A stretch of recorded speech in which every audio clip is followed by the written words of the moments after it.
Hey guys, how are you all? Welcome to Let's Start Story on What If Ash Had Loved Kasumi and Slept With Her Part 2. So do 4 blue hearts comment, be sure to subscribe. Be to our channel and like this video and please share with your friends and watch till end. Also check out Patreon for I have upload Harry x Hermione. Uncensored spicy version, link in description. Ash paced back and forth with a dazed look on his face. What had just transpired moments before was less than shocking. He started rambling, trying to come to grips with what he just saw.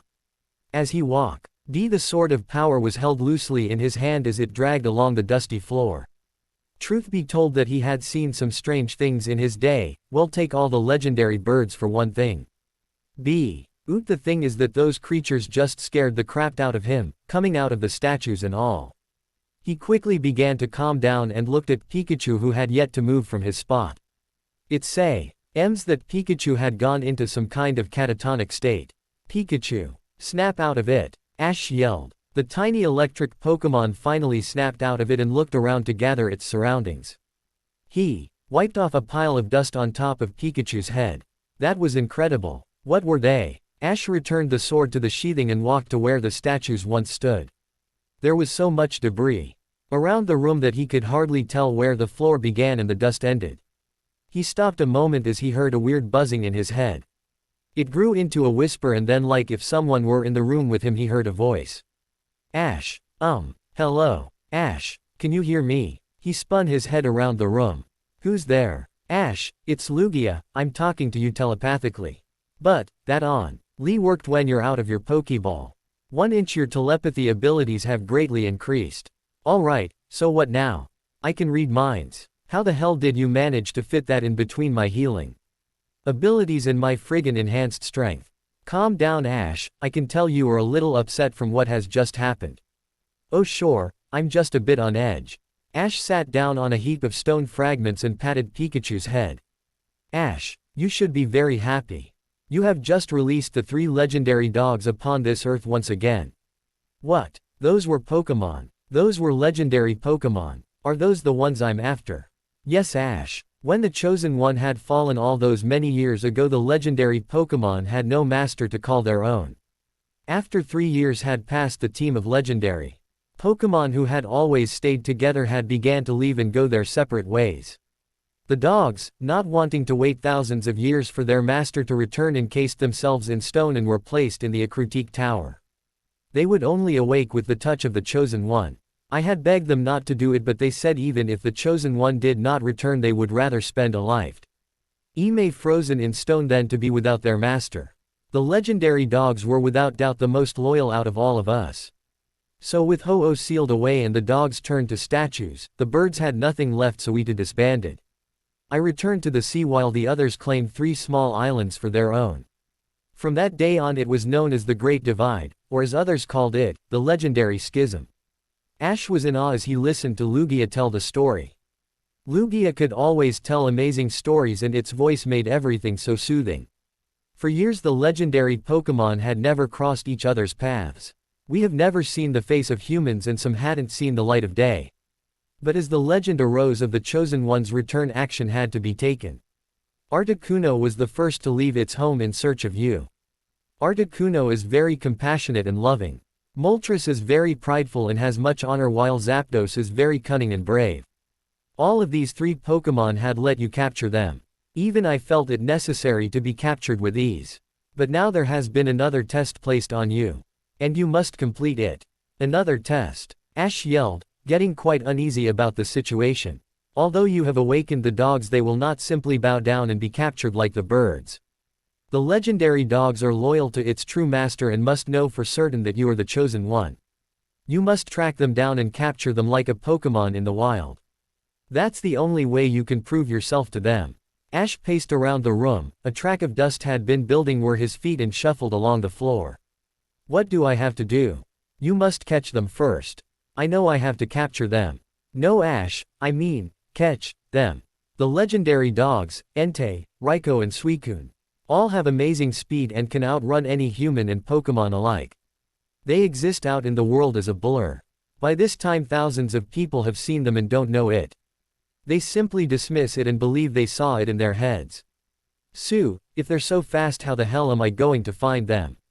Look above you. Wah! Ash looked up to see a large beam break from the ceiling and come plummeting down on him. Ah! It was just inches from his face when he felt that odd sensation again. In an instant he felt himself moving and looked back to see the beam hanging in mid-air. He crashed along the wall and saw the large chunk of wood speed back up and slam into the floor. It ripped a hole in the wooden planks as the beam lay sticking out into the open roof.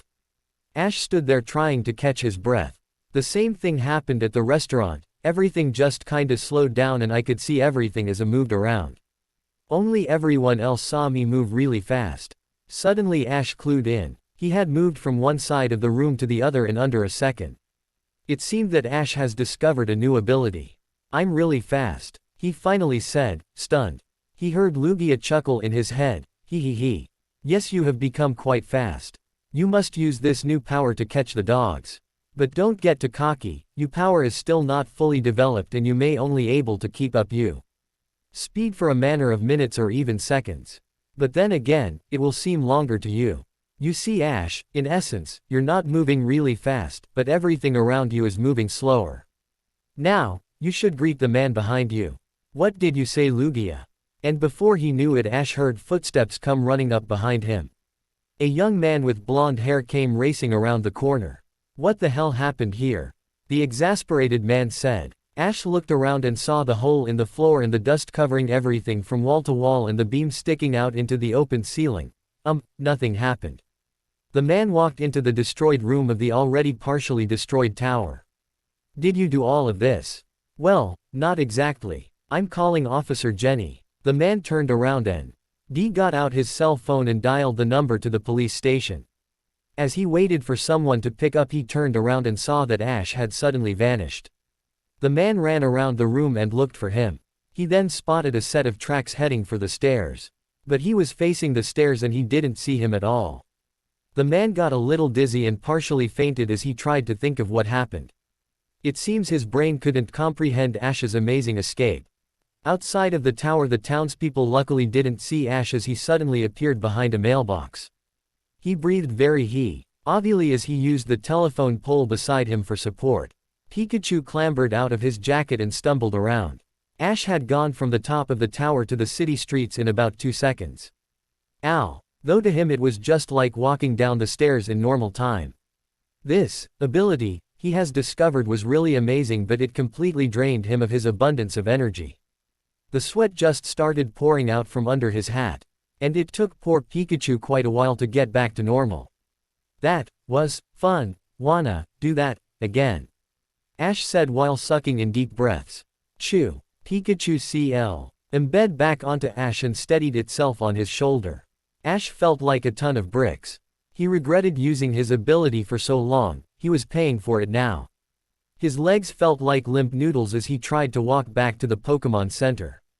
I need to rest. Ash found a nearby park bench and fell into it with a large satisfying groan. He sat there on that bench for what seemed like hours.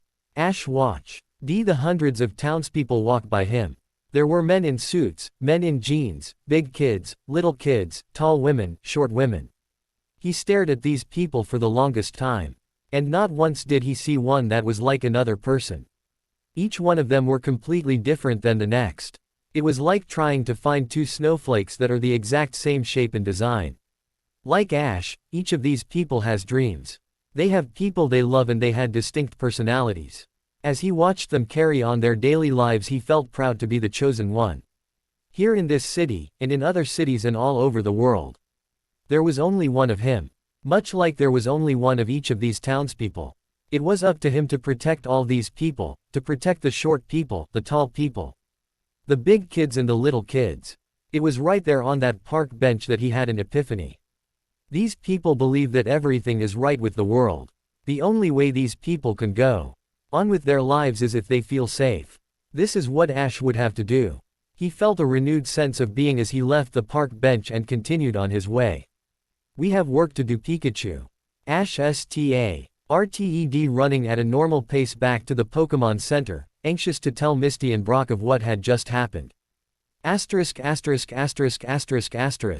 large woman was reaching into a fruit display when a sudden gust of wind whipped by her. It was so fierce it blew her sun hat of her head. When she reached down to get it, the women felt another large gust of wind. As he got back up and placed her hat back onto her head, she saw that the fruit stand was completely empty. Even the man behind the counter was in awe as he groped the display stand looking for any remnants of his stock. What the hell was that? The women asked. Must have saw it in my head. She left the stunned merchant and tried to find another fruit stand. Meanwhile, the merchant gasped as he found large bite marks on one side of the stand.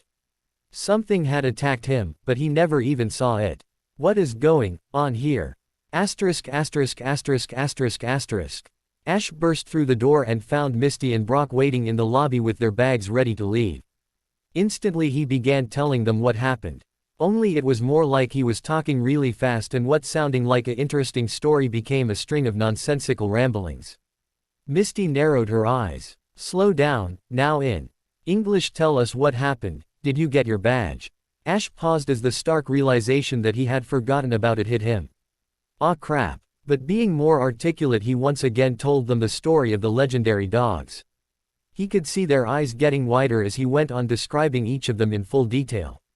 After he was finished, Brock hit him with a pretty important question. So, what are you going to do? He really hadn't thought about it. Ash had spent too much time staring at those people to figure out what was the next move. After few seconds of serious thinking, he turned to them and said, I'm going to have to catch them. He paused again as he looked at Brock. He was the best friend Ash could have hoped for. And then his gaze turned to Misty, his true love. He would do anything for her. And yet, like the people on the street, they too are in danger. Ash wasn't going to be responsible for the injuries or death of his friends. And I'm going to have to go alone this time. That hit Brock and Misty like a ton of bricks. There was a very long pause as both of them ran those words in their heads over and over. Misty was the first to speak up, more like yell. What do you mean you wanna go alone?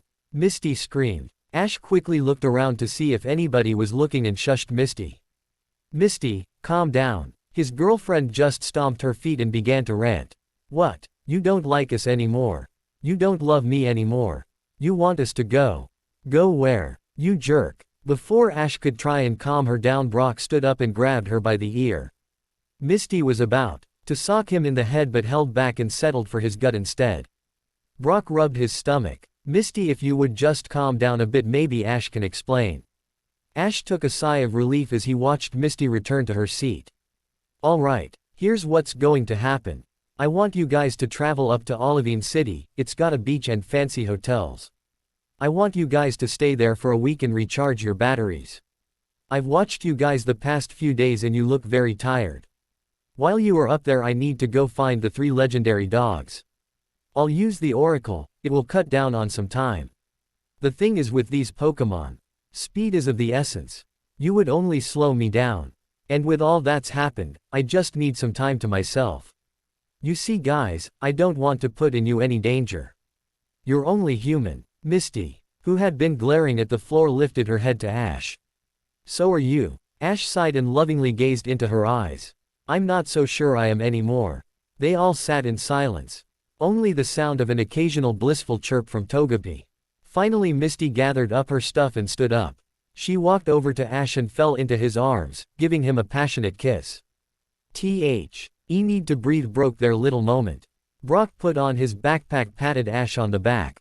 Without saying a word, but using their eyes to speak, they gave their goodbyes. And as Misty took one last look at Ash, she opened the door and disappeared behind the frosted glass. A small tear tickled down Ash's cheek. He had no idea why he was so upset. He knew he would see them again. But this would be the first time that they were really separated. He looked down to Pikachu, who had its ears drooping and a concerned look on its face. Ash smiled and picked up his electric Pokemon, carefully letting it jump on his shoulder. He bent down and picked up his backpack. This is going to be more than a Pokemon hunt, it's a training mission. Are you ready, Pikachu? The little yellow Pokemon gave him a reassuring, Pikachu, and clomped on his head. Alright, let's go. Reaching into his shirt, he pulled out the Oracle. Moving it around him, he tried to get a fix on the legendary dogs. Nothing was happening. He then got a terrific idea and squinted his eyes. He clenched his fist and strained as he tried to open a telepathic link to Lugia. It was quite difficult being his first time. But soon after he heard that same buzzing noise. Suddenly a loud voice echoed in his mind. It was a much different voice from Lugia, much rougher and coarse. Ash, is it you? Yes it is, who's this? Ash, this is Ho-Oh. Wow, cool. How are you feeling? Quote, I'm back to full strength, I'm so glad to finally be rid of that seal. Only now I find myself to be in some other prison. Ho-Oh, that's just the Pokeball, it's so I can carry you with me. I can let you out at any moment. Do you think it could be soon? I so wish to see the sky again. Of course, you can help me find the 3 legendary dogs. Do you know where they are? They are everywhere, they're never in the same place twice, but you can fell them, can't you? While Ash tried to keep up the telepathic link, standing in the lobby, he began to draw a crowd from his grunts and weird facial expressions. It was obvious this entire telepathic abilities was entirely new to him and would take time to perfect. How can I feel them? Don't rely on the oracle to find them. Use your heart, can you feel them? Ash could no longer keep up the telepathic link and found himself being stared at by dozens of people as he realized where he was. He quickly left the Pokemon Center and the nosy crowd and went around the building. Ash rubbed his temples from the strain of doing such a task. He took one look at the oracle and placed it back under his shirt. Feel them, alright. Can't be that hard. He took some deep breaths and closed his eyes. He could hear his heart beating and the air going through his nasal cavity. He shut out all the outside distractions and tried to concentrate on his breathing. It wasn't long until he felt it. It was this really weird pressure on his skin, as if someone was trying to gently push him over. It wasn't soon before he could feel 3 different sensations around his body. He knew the Ho-Oh must have been helping him. He reached for the Pokeball containing the 5th legendary bird and chucked it to the ground. In a brilliant flash, Ho-Oh was brought back into the world, out of confinement and into the light. The massive bird spread its wings which adorned many multicolored feathers. On its body was every color of the rainbow, with a beautiful gold crest on its head. All those years ago when Ash saw the image of Ho-Oh, he would never have imagined that he would one day be staring in the eyes of the same Pokemon that ignited his journey. How are you feeling? Ho-Oh ruffled its feathers. How lovely it is to feel the sun against my body, to breathe in warm pure air and to see the colors and textures of the world around me. I feel fantastic. Ash blissfully smiled and stood up. Great, cause I'm going to need your help finding the legendary dogs. Do you have any ideas? Ho-Oh cocked its head. Why, of course, master. We shall take to the sky, it is the only way. They may be fast on land but I am faster in the air. Ash nodded his head and ran a hand through Ho-Oh's multicolored feathers. As the massive bird dipped to let him on, Ash turned around expecting to see Misty and Brock by his side. Okay guys, get on. Oh yeah, they're not here. He was so used to having them with him that he forgot that they left just moments ago. It was just a force of habit. Shrugging, he clambered onto Ho-Oh and zipped up Pikachu in his jacket, its head just poking out of the top. Ash leaned in and wrapped his arms around Ho-Oh's neck and held on for dear life as it began to beat its massive wings. Luckily, no one could see them but he was sure they could hear them. The wind flowing through Ho-Oh's feathers created such a racket that nearby Pokemon were gathering to watch the legendary bird take off. In an instant they were airborne and fly high of the city. At this height nobody could tell that a legendary bird was flying above them. They would most likely dismiss it and say it was a low-flying Pidgey. The city looked absolutely stunning from this high up, and to Ash's surprise they kept going higher and higher. So high in fact that the city now looked like a splatter of gray buildings upon a green canvas of trees. Ash could see well in all directions and felt a bit queasy as the lumbering Pokemon continued to climb into the stratosphere. Finally it stopped just shy of 3,000 feet in the air. Ash clutched onto Ho-Oh and tried not to look down. They just hovered there for what seemed minutes as Ho-Oh closed its eyes and began to concentrate. What Ho-Oh was really trying to do Ash could not figure out. But soon Ho-Oh began to move again. Turning slightly he flew south, not changing the present altitude. Hey Ho-Oh, what's going on? I'm trying to locate Raikou. We're very close. Raikou's slowing down. It must be tired. Most likely it will try and find a source of fresh water. There. Without warning, and much to Ash's chagrin, Ho-Oh tucked in its wings and dive-bombed towards an area of the forest far below them. Ash had almost no time to react as he was swept across Ho-Oh's back. He tried desperately to grab a handful of feathers as the wind tossed him about. Ash gasped as his hat flew off his head and whipped around in the torrent air behind Ho-Oh. My hat. Ho-Oh, we have to stop and get my hat. Impossible. It's just a hat. Then stop before you lose me. Making sure that Ho-Oh wouldn't miss the opportunity to locate Raikou, it continued to fall from the sky at an amazing speed. Pikachu grasped onto Ash's cheeks as it shut its eyes, too paralyzed from fear to open them. Ash was now clinging onto Ho-Oh's tail feathers, and yet the legendary Pokémon did not stop.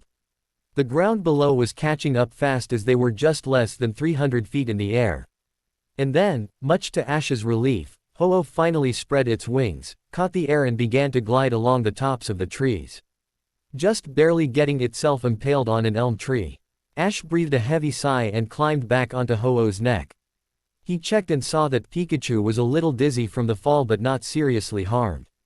Suddenly up ahead he could hear a loud cracking noise. Ash was in awe as he saw many trees begin to fall down.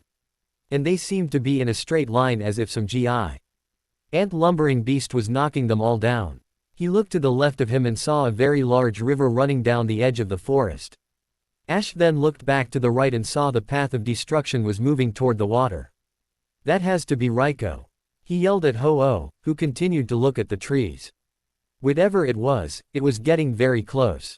Almost, in fact, that it was seconds from being right under them. Ash, are you ready? As ready as I'll ever be. As soon as the target was underneath Ho-Oh, it quickly reared back his head and sucked in air. It held it in for half a second before releasing a devastating fire blast towards the forest and what was thought to be Raikou. Instantly the dried-out trees ignited in flame, and from within the unleashed hell came a startling cry of pain. The sound echoed throughout the forest and sent a chill up Ash's spine. They had definitely hit something. With almost no time to react, the first legendary dog emerged from the fire and leapt towards Ho-Oh. This massive Pokémon let loose a terrific electric attack that barely missed Ho-Oh's right wing. They were at a horrible disadvantage. Flying type are weak against electric. The again Ho-Oh was also flying type. But there was no way he could win this in the air. Ash had to get down. When he saw the Raikou had disappeared back into the trees, he signaled Ho-Oh to land nearby. They land right near the river where Raikou was heading. Once on the ground, Ash carefully withdrew his sword and placed Pikachu on Ho-Oh's head. Perhaps electric against electric would work. Suddenly it hit him. Of course. Zapdos. It can keep Raikou busy while Ho-Oh uses its fire blast. This may work. Excitedly he released Zapdos, who exploded out its Pokeball with a shower of sparks. Ash and the two legendary birds paused as they saw the trees in the distance begin to move again, slowly towards them. Ho-Oh moved forward. He has been injured. My fire blast will slow him down temporarily, but we cannot let him escape. But if the chance that he does break free, it will be easy to track him down. The dogs cannot heal very quickly. They will carry that damage with them for quite a while, making it easier for the capture. Ash extended the sword and began to move toward the edge of the forest. I think it would be best if we take of this. No, I don't have time to chase them around, Johto. Then suddenly Raikou came charging out of the forest and shot off a huge thunderbolt directly at Ho-Oh. This time it hit it directly on the right wing. Ho-Oh fell over as the feathers began to smolder. Ho-Oh! Ash screamed. Instantly Zapdos leapt into action as it unleashed a volley of electric attacks to counteract Raikou's. Pikachu even fired a few attacks, but it seemed to hardly faze Raikou as it circled around Zapdos. Ash ran over to Ho-Oh, who tried to get up from the viscous attack. Are you alright? After a third attempt to get up, Ho-Oh collapsed. Ash cursed and recalled Ho-Oh into its Pokeball. Thank you, you gave it your best. Suddenly he heard a loud scream as he looked in time to see Raikou pounce on Zapdos, pinning its wings to the riverbank. Ash watched in horror as Raikou was about to release a point-blank attack on Zapdos. Even though Zapdos was at a higher level, the fact that it was a flying type gave Raikou the advantage, plus it was just way too fast for Zapdos. Ash didn't know it, but he was running full speed at Raikou. Everything seemed like a blur as he jumped straight in the air and snap-kicked Raikou dead in the face. There was a huge pause as Raikou peeled away from Ash's foot and back slowly in the river, trying to shake off the impact of the kick. Zapdos quickly wiggled onto its back and took to the air. Raiko just kept walking backwards and rubbing its head against its leg. When Ash himself got over the shock of what he just did, he noticed that Raiko had just given him the upper hand. For Raiko was now up to his chest in the river, still a bit dazed from Ash's attack. Thrusting his sword in the air, he ordered Pikachu and Zapdos to unleash a huge combined attack on Raiko. With a loud chirp from Zapdos and a squeak from Pikachu, the two electric Pokémon moved into position. Ash could feel his hair stand on end as the area began to fill with electric current while the two Pokémon charged up their attacks. When Raiko had finally shaken all the cobwebs out of his head, it was too late. Zapdos and Pikachu released an electric attack of biblical proportions. Lightning screamed towards the sky and even Ash was blown back several feet as the lightning hit the tip of his sword. And out of the swirling lights and pandemonium, Ash was able to hear the most blood-curdling scream he had ever heard. In the middle of the river, Ryuko gave a horrific cry as his own electric pulse was reversed and it overcharged his system. Finally, Zapdos and Pikachu let off on their attack on the lightning dispersed. It was so quiet you could hear a Pidgey chirp from miles away. Ash slowly got up and looked at his slightly burnt palm from when the electricity was conducted by his sword and into his hand. He slowly looked up to see Raiko still standing in the river, smoldering. The legendary dog let loose a coarse little cry and sank into the water. Its body was covered in small burns and black marks as the smoke continued to billow from its skin. Ash could hardly take his eyes off the damage. It never wanted that to happen, he never wanted to hurt Raiko. What had he done? Zapdos swept down next to Ash, who breathed heavily, having used so much of its power. He also looked down to see Pikachu crawl back on all fours, also exhausted from using the attack for so long. A tear welled in his eyes as he looked upon this devastating scene. There had been so much violence, so much pain. But they were all supposed to be on the same team. Why did they have to fight? Ash ran to the limp body of Raiko and quickly gave it some burn medication and all the super potions he had. It worked. A lot of the burns began to heal quite quickly, but Raiko was still unconscious. With a heavy sigh, Ash withdrew a Pokeball and, taking one last look at Raiko's damaged body, captured it. He held the ball firmly in his hand but didn't feel much like celebrating under the circumstances. In less than 10 minutes he had to injured legendary Pokémon, one that was about to faint and an exhausted Pikachu. He didn't think this was what a chosen one should have after making an attempt to capture one Pokémon. Ash felt very depressed as he fastened the Pokeball to his belt and recalled Zapdos. He carefully lifted Pikachu and put his sword in its scabbard. Ash released Lugia and flew in silence all the way back to the Pokémon Center. When landing at the center, Lugia turned to Ash and said, "I know this may seem like a lot to handle, but you must realize that the dogs are very prideful and would fight to the death, just to make sure that you are the chosen one. I have to stop sending others to do my tasks. I don't want them to get hurt. Ash, we were meant to be here on this earth to protect you." Ho-Oh does not feel angry but relieved that you are okay. Yes, but why we're not put on this earth to fight for the sake of fighting. Why did they fight Lugia? Because some have something to prove, others have something to believe in, and some have someone they believe in. There has never been a battle that wasn't worth battling. Pokémon live to battle and protect their human counterparts. Battling makes them stronger. The stronger they are, the more they believe they can protect the human race. Ash was silent for a long time as he pondered Lugia's words. After a few minutes he gave Lugia a small smile and recalled it into his Pokeball. I don't see why they have to suffer. I shall be the one to end it. Misty and Brock were en route to Olivine City. Misty wasn't really paying attention to the road as she was spinning the promise ring on her finger. She really couldn't understand why Ash would want to separate. But if he needed space, she wasn't going to stand in his way. But she couldn't help that part of this situation was her fault. She dismissed it and continued to spin her ring around her delicate finger. Brock was being quite silent as well. The two of them had hardly spoken a word since they left the Pokémon Center and Ash behind. There was an uneasy sense of foreboding that they would never see Ash again. Brock tried to think of such things and went back to making sure he didn't accidentally walk off the road and into a ditch. It was at that moment that Brock's foot snagged on something. He glanced down and saw a piece of red fabric sticking out from under his foot. Brock gently bent down and removed it from the bottom of his shoe. He brushed off his footprint and almost fainted when he was staring right at Ash's hat. He showed it to Misty, who yanked it out of his hand. "But, this is Ash's hat. He never leaves it behind." The two of them were getting very nervous, finding his favorite hat that he has worn every day since he won it. He even wore it in his sleep sometimes.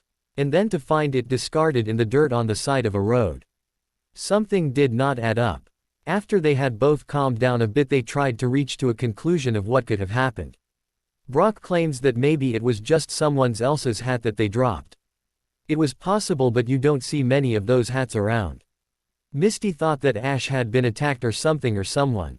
Team Rocket leapt to mind. But they had not seen them for quite some time. Then again, that just makes a lot of sense. They kidnapped Ash, roughed him up, he dropped his hat, they took him away, took his Pokemon. Misty was certain about this, but then Brock pointed out that there was no sign of a struggle. There were no footprints, no broken branches, no blood.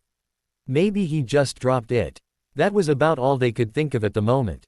But the thought of Ash in danger really troubled Misty as she continued her way down the path, clutching the filthy hat to her chest. "Ash, please be careful." Already on the first day of the separation, Misty is having serious doubts to whether she would ever see her love again. Since they left the Pokemon Center early that morning, she could not shake this feeling of loneliness and sense of foreboding. And when she found his hat, it just heightened that fear 100-fold. Misty knew that it had to be Ash's hat, it was just a coincidence that someone else could have dropped it. But what worried her the most is why the hat was left behind. Her mind began to flood with thousands of possibilities. It was like what a mother feels when their son or daughter is very late coming home, or they lying dead in a ditch somewhere. Her mind jumped from one thing to the other, to Ash, to the legendaries, to the hat, to everything. Misty's mind would not rest, and because of this her body couldn't. Brock was already fast asleep, mumbling about Nurse Joy like he has so many times before. She sighed deeply and climbed into her sleeping bag. Perhaps if she lay there long enough she would not off. There she was, deep in a forest. Lying on the ground, sleeping wide awake. She cursed to herself to try and relax. "Come on, Misty, just go to bed. You know you get all puffy and whiny if you don't get enough sleep." She closed her eyes, but an image of Ash kept popping up in her restless mind. She gave up and leaned herself next to a large tree. Misty quietly reached into her backpack and pulled out a small picture of Ash and herself. It was one of those pictures you get from those booths that are always in malls. They had taken this picture when they were in Goldenrod City. Misty smiled as she remembered Ash making all these funny faces into the camera. She soon realized that this was taken before all the weird stuff started to happen. On that day they told Brock that they loved each other. Well, it was more like Brock found out about them and then confessed it. Misty could feel the back of her eyes begin to sting as tears formed. She continued to stare at the tiny picture and thought about all they had been through in the past 4 weeks. It was all happening way too fast, for her especially. Misty had no idea how to think anymore or how to act when she was around Ash. Truth be told, it was the same old goofy Ash. But he has changed so much physically and mentally. He's become obsessed with the legend. Misty remembered when she was all Ash was obsessed with. Misty looked down to her hand and saw the promise ring Ash had given her. She ran a finger over the star U that was engraved into the metal. Misty slowly brought it to her lips and kissed it. It had been a day and she missed him so much already. She knew that even with all the drastic changes, their love would be eternal. She would never stop loving Ash. But then again, she could only love Ash if he was to turn into something that he wasn't. Then she saw no alternative but to sleep had finally come to her. Exhausted by the million thoughts running through her head, she slumped down on the tree and began to dream. She dreamed of Ash. She dreamed he was here right now, and she dreamed of their love. She wanted her boyfriend back. She wanted her love back. She wanted Ash back to the way he was. This was her wish. Asterisk asterisk asterisk asterisk asterisk. 1, 2, 3. ERGH, 3.5, 4. Ash Ketchum had left Violet City behind and was now going through a rigorous training session deep in the forests of Johto. It was already L8 at night and he had been working out for hours now. Lugia and Ho-Oh spoken to Ash and suggested he get in shape so that he could refine his newly discovered abilities. Lugia was laying down near the campfire watching and instructing Ash through his training. He was hanging down from a tree branch trying to do 10 stomach crunches upside down. Something like this would be impossible for him to do before. But now it was almost too easy. He carefully dropped down from the tree and rubbed his abs as the lactic acid began to build up. And not just in his stomach but around his whole body. Ow! Ready, he had run 5 miles at normal speed, done 100 push-ups, sets upon sets of arm curls by lifting heavy rocks, and he had swam 7 miles in the river. Lugia was a relentless trainer. For the first time the tables had been turned and a Pokémon was actually training a human. This is what he called irony. But Ash now knew what some Pokémon must feel. But he continued to train much to his chagrin. After doing the last of his exercises, Lugia ordered him to meditate. The legendary Pokémon said that it was necessary to try and channel the massive amount of energy that flowed through him. Ash, however, was not the best at it since he was still winded from his workout. Just the sound of his heavy breathing through his nose was enough to drive anybody insane. Lugia finally gave in. Alright Ash, that's enough for tonight. Get some sleep, for tomorrow we shall go after Suicune. Ash was too tired to acknowledge Lugia as he dragged himself towards his sleeping bag.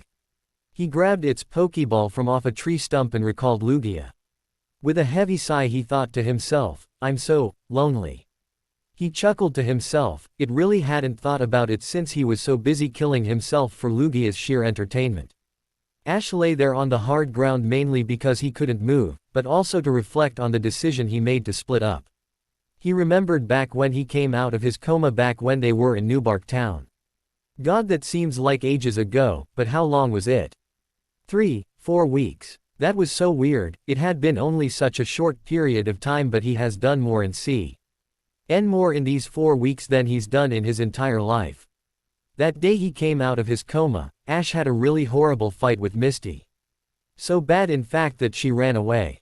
It was at that moment that Ash thought he would lose her forever, and it was very troubling for him. But it was also on that starry night that they confessed their love for each other. It was the most romantic moment that ever happened to him, and yet it was hard for him to remember exactly what happened. It was a complete and utter blur. He knew that he said some stuff, what it was, he had no idea. All he knew is that Misty must have liked whatever he said, because it was also that under that gorgeous canopy of stars that they shared their first kiss. Man, he was busy that night. He chuckled to himself as the memories of the past weeks flooded into his head. He expected at any moment to wake up and be with Misty. He cursed himself for having let them go. Ash recalled the look that Misty gave him when she exited the Pokémon Center. It looked almost as if she thought that she wasn't going to see him again. That struck hard with Ash. He wished she could have had more faith in Ash. He split up for their well-being. There was no way he was going to let her near that battle with Raikou. His hand was pretty much okay thanks to accelerated healing. These abilities were getting harder to adapt to. Hell, he wasn't even through puberty yet, and now he had to deal with telepathy and inhuman strength. But even if he turned into some sort of powerful being, he would always remain Ash Ketchum. He would not forget who he truly is. As the last few thoughts dripped out of his exhausted mind, and as the last stars in the wandering clouds was covering the sky, Ash could sense a powerful energy near him. Not able to keep his eyes open any longer, Ash could not think of such matters at that moment. He slept well into the tranquil night, unaware that there was something or someone watching him slumber. A young red-haired girl walked along the vacant streets of Violet City. She had been searching for the longest time, but was always one step behind. Pulling a small electronic device out of her baggy pants, she turned it on and waved it through the open air. As it hummed, clicked and buzzed. Nothing here, can't pick up any high power levels. She stuck her head down a few alleyways and walked along the edge of parkways and street corners. But found nothing. It's not here. She pulled back her loose-fitting sleeve and pushed a button on her watch. Pulling hand towards her face, she quietly spoke into it. Subject is not here, but was here at some point, most likely moved on to another city, or possibly the forest. Deploy our men in Olivine and have them perform a wide area search of a 3-mile radius. He must be found. Operation Legendary has moved to level 2. The young girl returned her electronic device to her pocket and continued to briskly jog down the streets of a quiet, peaceful, and tranquil Violet City. But the night air was quickly disturbed as the dull thumping of rotor blades could be heard on the outskirts of the sleeping city. As the young girl ran into a open field she peered into the darkened sky to see the large bright spotlight of a helicopter slowly hovering like a cloud. A long rope ladder unraveled toward the ground as the constant thumping of the blades continued to blow grass and bits of garbage around the field. The girl grinned slightly and began to climb. Halfway up she let a hand go to turn her body towards the dark horizon. A hint of blue appeared. Telephone. Ling its viewer that daybreak was nearing. As the helicopter ascended into the sky a symbol could be made out on the side of the aircraft. It was a big red R, with a even bigger red X, streaked across it. Asterisk asterisk asterisk asterisk asterisk asterisk asterisk. The sun broke through the cluttered trees and pierced Ash's thin eyelids. It slowly woke him up as it began to warm his face. He arose from his sleeping bag and breathed a heavy sigh. As his muscles moaned and complained as he moved about. Ash slowly stretched, making sure not to tear anything. He saw that Pikachu was still sleeping peacefully by his bed, not wanting it to sleep longer than him. He quickly woke of the slumbering Pokémon. As he slowly walked along the grass and sand of the tranquil forest, he began to think of Misty. Ash had no idea why all of a sudden he thought of her. He just couldn't get her out of his head. Ash rummaged through his backpack to try and find breakfast. All he did find was a few crumbs and an issue of Pokémon Friend, lying on the bottom of his pack. He flung it aside and mumbled, "That's great, what am I supposed to do for food?" Almost as if it was on cue, Lugia and Ho-Oh helped themselves out of their Pokeballs and appeared before a startled Ash. Both of the legendary birds slowly laid down and stretched. "Good morning, Ash," they said in unison. "Morning, listen, can you stop just coming out whenever you want?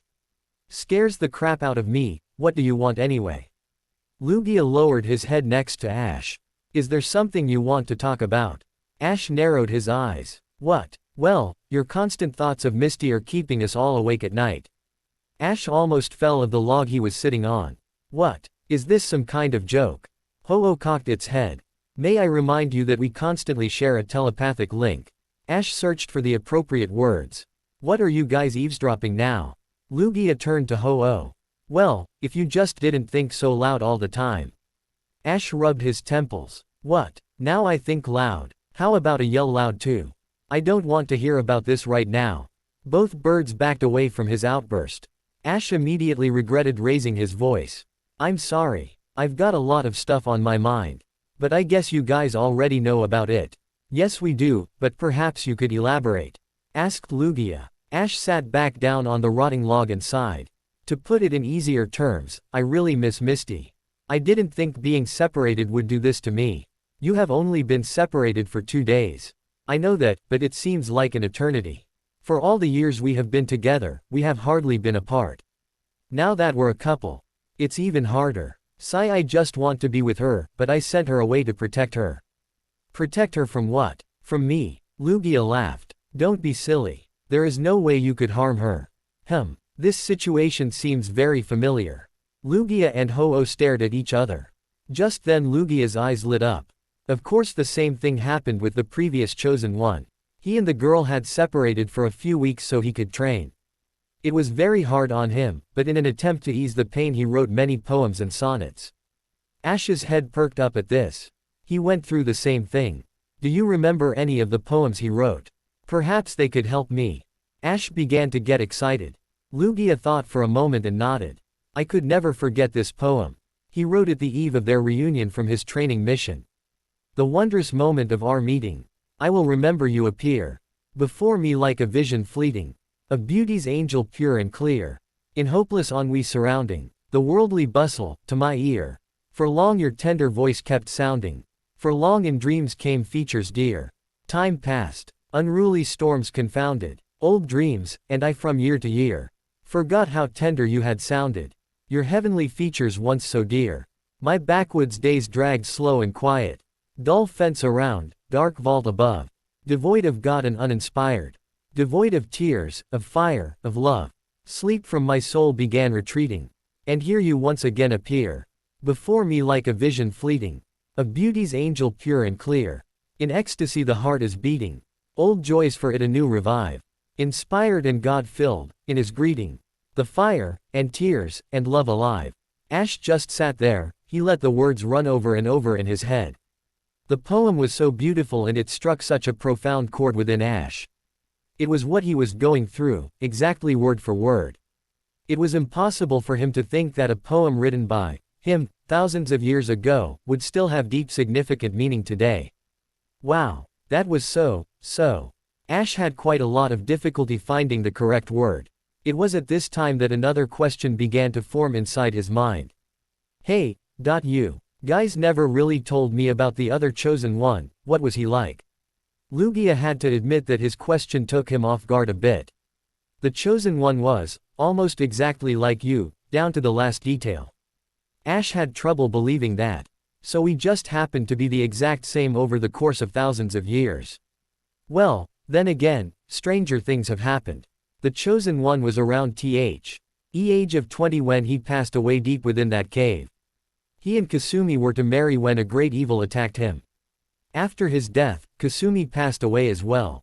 Some say it was from a great illness, but the legendaries knew the truth. She died from a broken heart. Ash scratched his chin. You mentioned a while back about Misty and Brock being prophets, what does that really entail? The prophets were put on this earth to guide and befriend you. I know that, but there has to be more. The prophets, Brock and Misty, were created by the gods as well. They granted them no special powers like you, but in turn filled them with wisdom. The one known as Brock was meant to give you advice and protect you. The one known as Misty was meant to be your partner. Wait, what did you say? Asked Ash, while still scratching his chin. You and Misty are meant for each other, the gods themselves arranged it.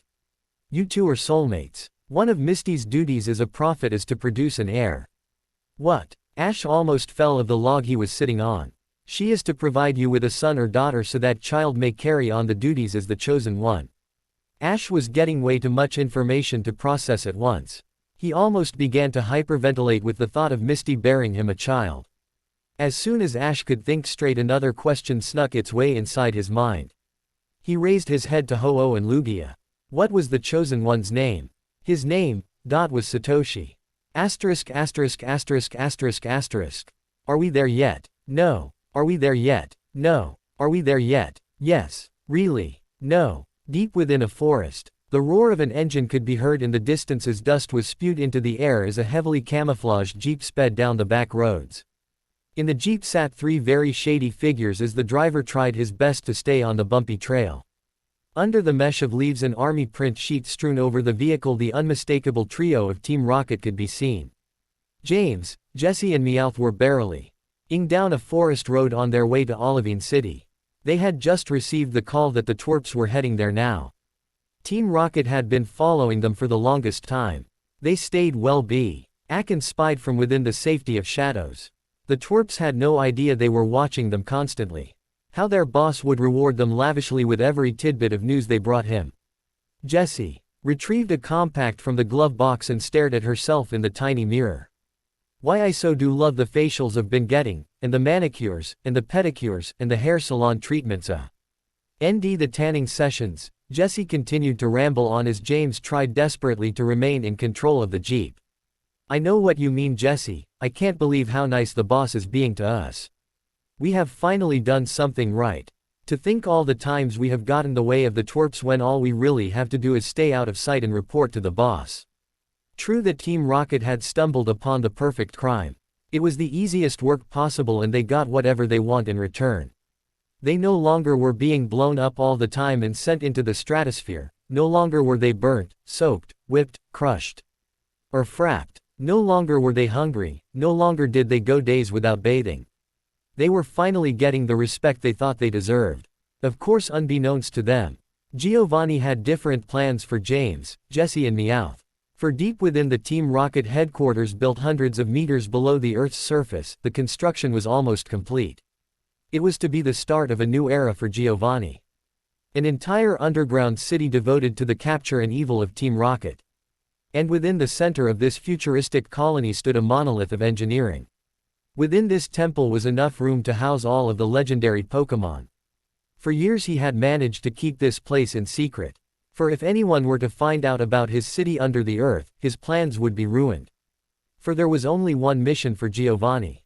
It was the reason he began Team Rocket and why he had built this base. And it was why he knew he was the true chosen one. Complete and total world domination. Giovanni looked out the window and gazed over the many warehouses and factories that would build and house his army. An army that could cripple the human race and spell destruction for everything he hated. He would build his own utopia, where Pokémon were not his equals but his slaves. James and Jesse's mission was not to track the boy, but to stay out of his way. He knew that if they were to find this place they would go off and confess the moment they were caught. He could never trust those fools. Giovanni had a more important reason for keeping James and Jesse out of his plans. They would be his scapegoat. If something were to happen, he could very easily throw James and Jesse into the hands of the police and take much of the suspicion off him. Everything was falling into place. From here, no one could trace him or harm him. He was free to spread his terror over the land. There was to be only 2 more years until completion. He had waited for almost 10 to see his project almost come to a close. Just 2 more years, just 2 more and the world will see what Team Rocket is made of. He will make sure that everyone will remember his name and cower in his presence. All he needed was a few missing pieces from the puzzle. Giovanni walked along his half-completed office and spotted a folio containing most of his plans and notes. He opened it and scanned a few pages before coming upon a page that showed Ash's picture and a well-rounded report on the young boy. He read the report for about the 10th time since he received it from his intelligence section of Team Rocket. There was very little to go on. All it said was that Ash was 15 years old and had become the Orange League champion. Giovanni moved his finger across the endless page of text and it soon landed on the heading, Birthplace. Giovanni muttered the words, Pallet Town, aloud in his office as he resumed looking over the report. And directly after Birthplace he found the heading, Birth Parents. After a quick examination he found only one's name. Delia Ketchum. Giovanni spoke aloud softly while staring at the name. A small thought tinged within his mind but he tossed it aside and quickly placed the report back on his desk. Giovanni poured himself a drink and walked back to his large window to watch the endless construction carry on around him. Only 2 more years, but first, he had to attend to the matter of the legendaries. Giovanni was almost in striking distance from Ash, but he continued to hold back, awaiting what might happen next. Soon, we shall meet in person, Mr. Ketchum, and I will take what is rightly mine. Giovanni reached into his coat pocket and pulled out a surveillance photo of Misty. He grinned evilly. You will bring him to me, he said, talking to the picture. Whether you like it or not. Asterisk asterisk asterisk asterisk asterisk. Ash had finished gathering all what remained of his gear and clothes. He ran a hand through his dirty hair and frowned at the thought of him not having his hat anymore. With a heavy sigh Ash continued his training. It was very dry and dark in the forest but Ash got up and began running anyway. He really had no idea where he was going, but he did know that he was in the forest somewhere. Ash ran for quite a long time. It wasn't soon after the 10th mile that his legs began to fill with lactic acid and his breath became staggered. With a gasp of air he collapsed onto the trail and tried his best to relieve the burning in his lungs. He suddenly felt so tired, most likely from the lack of sleep the night before. With a grunt he nagged to lean himself against a large rock. Ash gently tipped his head up and watched the clouds pass mildly by against the cool breeze. He tried to guess what some of the clouds resembled as. Ash managed to spot a Igglybuff, a Blissey, and a Ditto. Truth be told, those Pokémon all looked like puffs of cloud, not the other way around. He let his mind wander from the sky to the forest and then back to Misty. It seemed no matter what he was doing, Misty always came to him. God, I wonder if I still remember what she looks like. He laughed at himself for saying such a ridiculous thing as that. Suddenly he felt the hair on the back of his neck stand up. There was a weird feeling deep in his stomach. His eyes darted back and forth across the skirt of the forest watching to see if anything was there. Ash could feel another powerful energy near him. It had to be one of the legendary dogs. But which one could it be? There was no time to figure that out, the chase was on. Ash immediately got his feet and snatched the oracle out of his pocket. As he expected, it was glowing a brilliant blue, telling him that a legendary Pokémon was indeed near him. He tightly fastened the sword to his back and leapt into the forest. It was very dense and murky as he ran through the endless miles of trees and plants. He nearly took a nosedive as his foot got caught in a sandshrew hole. His eyes caught a glimpse of something and he stopped instantly to investigate. Ash slowly bent down and saw many huge footprints lodged in the muddy ground. He reached down and touched them with a single finger. Shish could actually feel warmth coming from the mud. Those tracks were very fresh. It was Ash's instinct to follow them and he did. He had to pick up the pace, as he knew that whatever this legendary was, it was fast. As he emerged through the thicket he came upon an amazing sight. The ground below him stretched out onto a overhanging cliff. And about a mile below it lay a beautiful river. From that height it looked like a stand of hair. And directly beside him was a waterfall. It spilled over tons of water a second that was caught by the air, blanketing the surroundings in a permanent layer of mist. But there in the center of the picture-perfect moment stood Suicune. The second of the legendary dogs and one of the most beautiful Pokémon he has ever seen. On its head was a diamond-shaped crest. That seemed to glow even more brilliantly than the oracle. It had long blue hair flowing from its back. And its long slender legs seemed to effortlessly hold up its large body. It skipped along the ground, twirling in the mist and coaxing Ash. Suicune was challenging him. Ash carefully walked towards Suicune. "You wanna race, don't you? Well, you gonna get one." Instantly Ash leapt towards the cliffside and barreled down on Suicune. The legendary Pokémon then took off and followed the edge of the canyon. They were both running a quick pace, but it was obvious that Suicune was just testing Ash. He knew that the legendary dogs could run much faster. They pulled ahead of each other constantly as they raced high above the raging river. One wrong move and they would be sent flying over. Suddenly, Suicune picked up the pace and pulled ahead of Ash and was now way out in front. Ash had wished to God that he didn't go for that morning jog because his legs felt like motor bricks as his feet hit the ground 14 times a second. Both of them were now running at an incredible speed, reaching well beyond 100 kilometers an hour. They soon ran out of track, so to make up for it, Suicune surprised Ash by veering off to the left and running down the side of the cliff. Not to be outdone, he threw himself down the cliffside as well and was now running at Mach 1. They had reached the bottom in no time at all, and that's when Suicune took it one step further and kicked it into high gear. Suicune became a blur and was now moving in ultrasonic speeds using the instantaneous movement technique. They had reached a clearing surrounded by trees and dense plants as it now became a glorified game of tag. Each of them could only keep up that speed for seconds but managed to pass each other within inches. It was impossible to tell who was what and where was who. They both stopped at the same time, standing opposite of each other just a few dozen meters as they caught their breath. Ash felt like passing out right then and there. He had never kept up this pace before and it was killing him. Suicune had staggered breaths as well, but obviously not as bad as Ash. He knew that if he didn't do something he would pass out and miss the chance to prove himself in front of Suicune. As he wiped the last few drops of sweat that poured from his forehead, he felt a surge of power go through him. Ash clenched his fists, bit his lip and gave it hell as he could feel his power level increase within him. Suicune looked surprised as Ash slowly began to glow a light blue. As he grunted and struggled to keep his concentration, clouds of dust and loose plants began to blow around him. "I can do this. Here I come." With one final scream, the Kai swirling around him exploded into a huge thunderous detonation that sent mud and grass flying everywhere. This was exactly what he felt at the beach in Violet Town. The massive power, he could feel it. He could feel the earth, he could feel the plants, he could feel the people, they were all inside him, giving him this energy. Using his technique, Ash bolted towards Suicune at an alarming rate. He may have even been faster than before.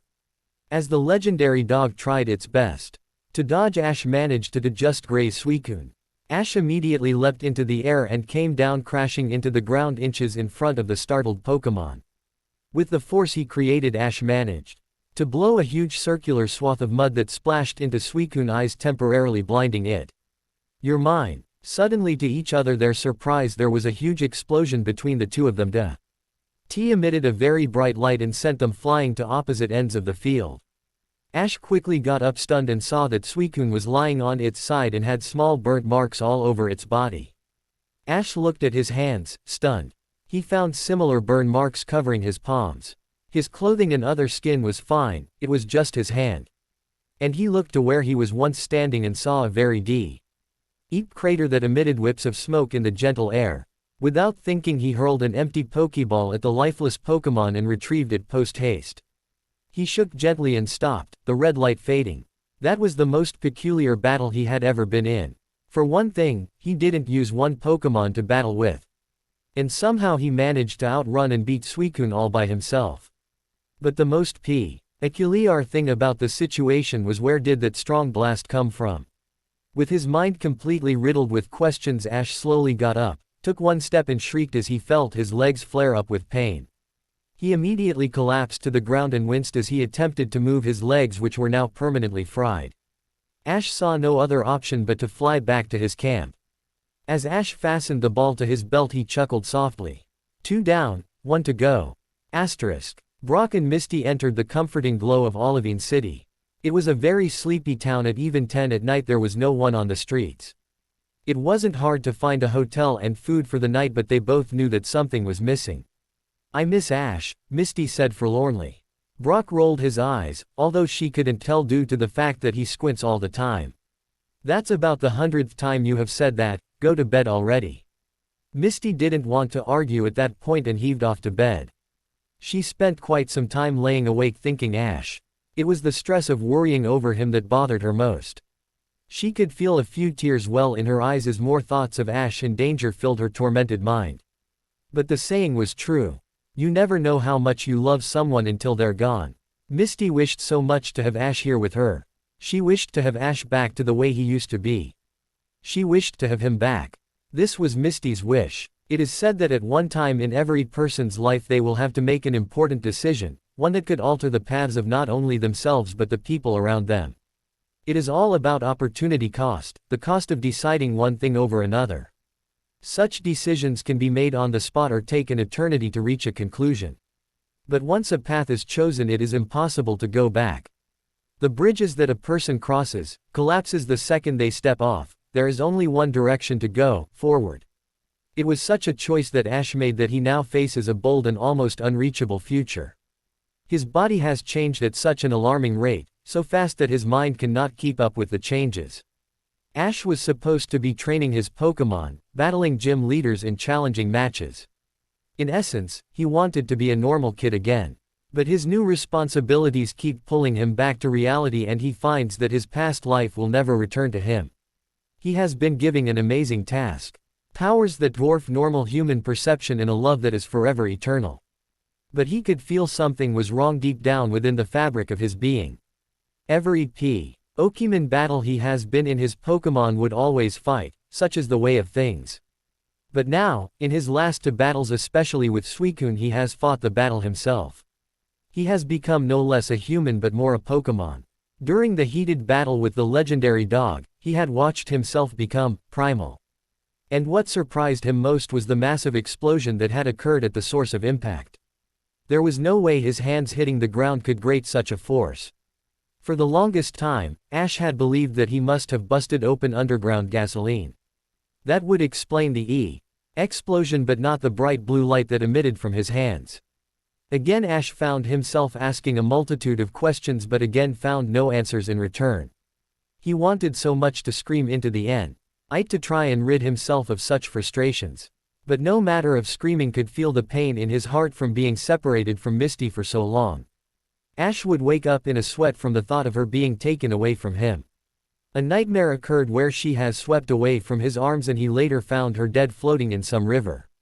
But the one thing he would always remember from that dream, even though the rest of the nightmare was immediately forgotten, he would never forget her face.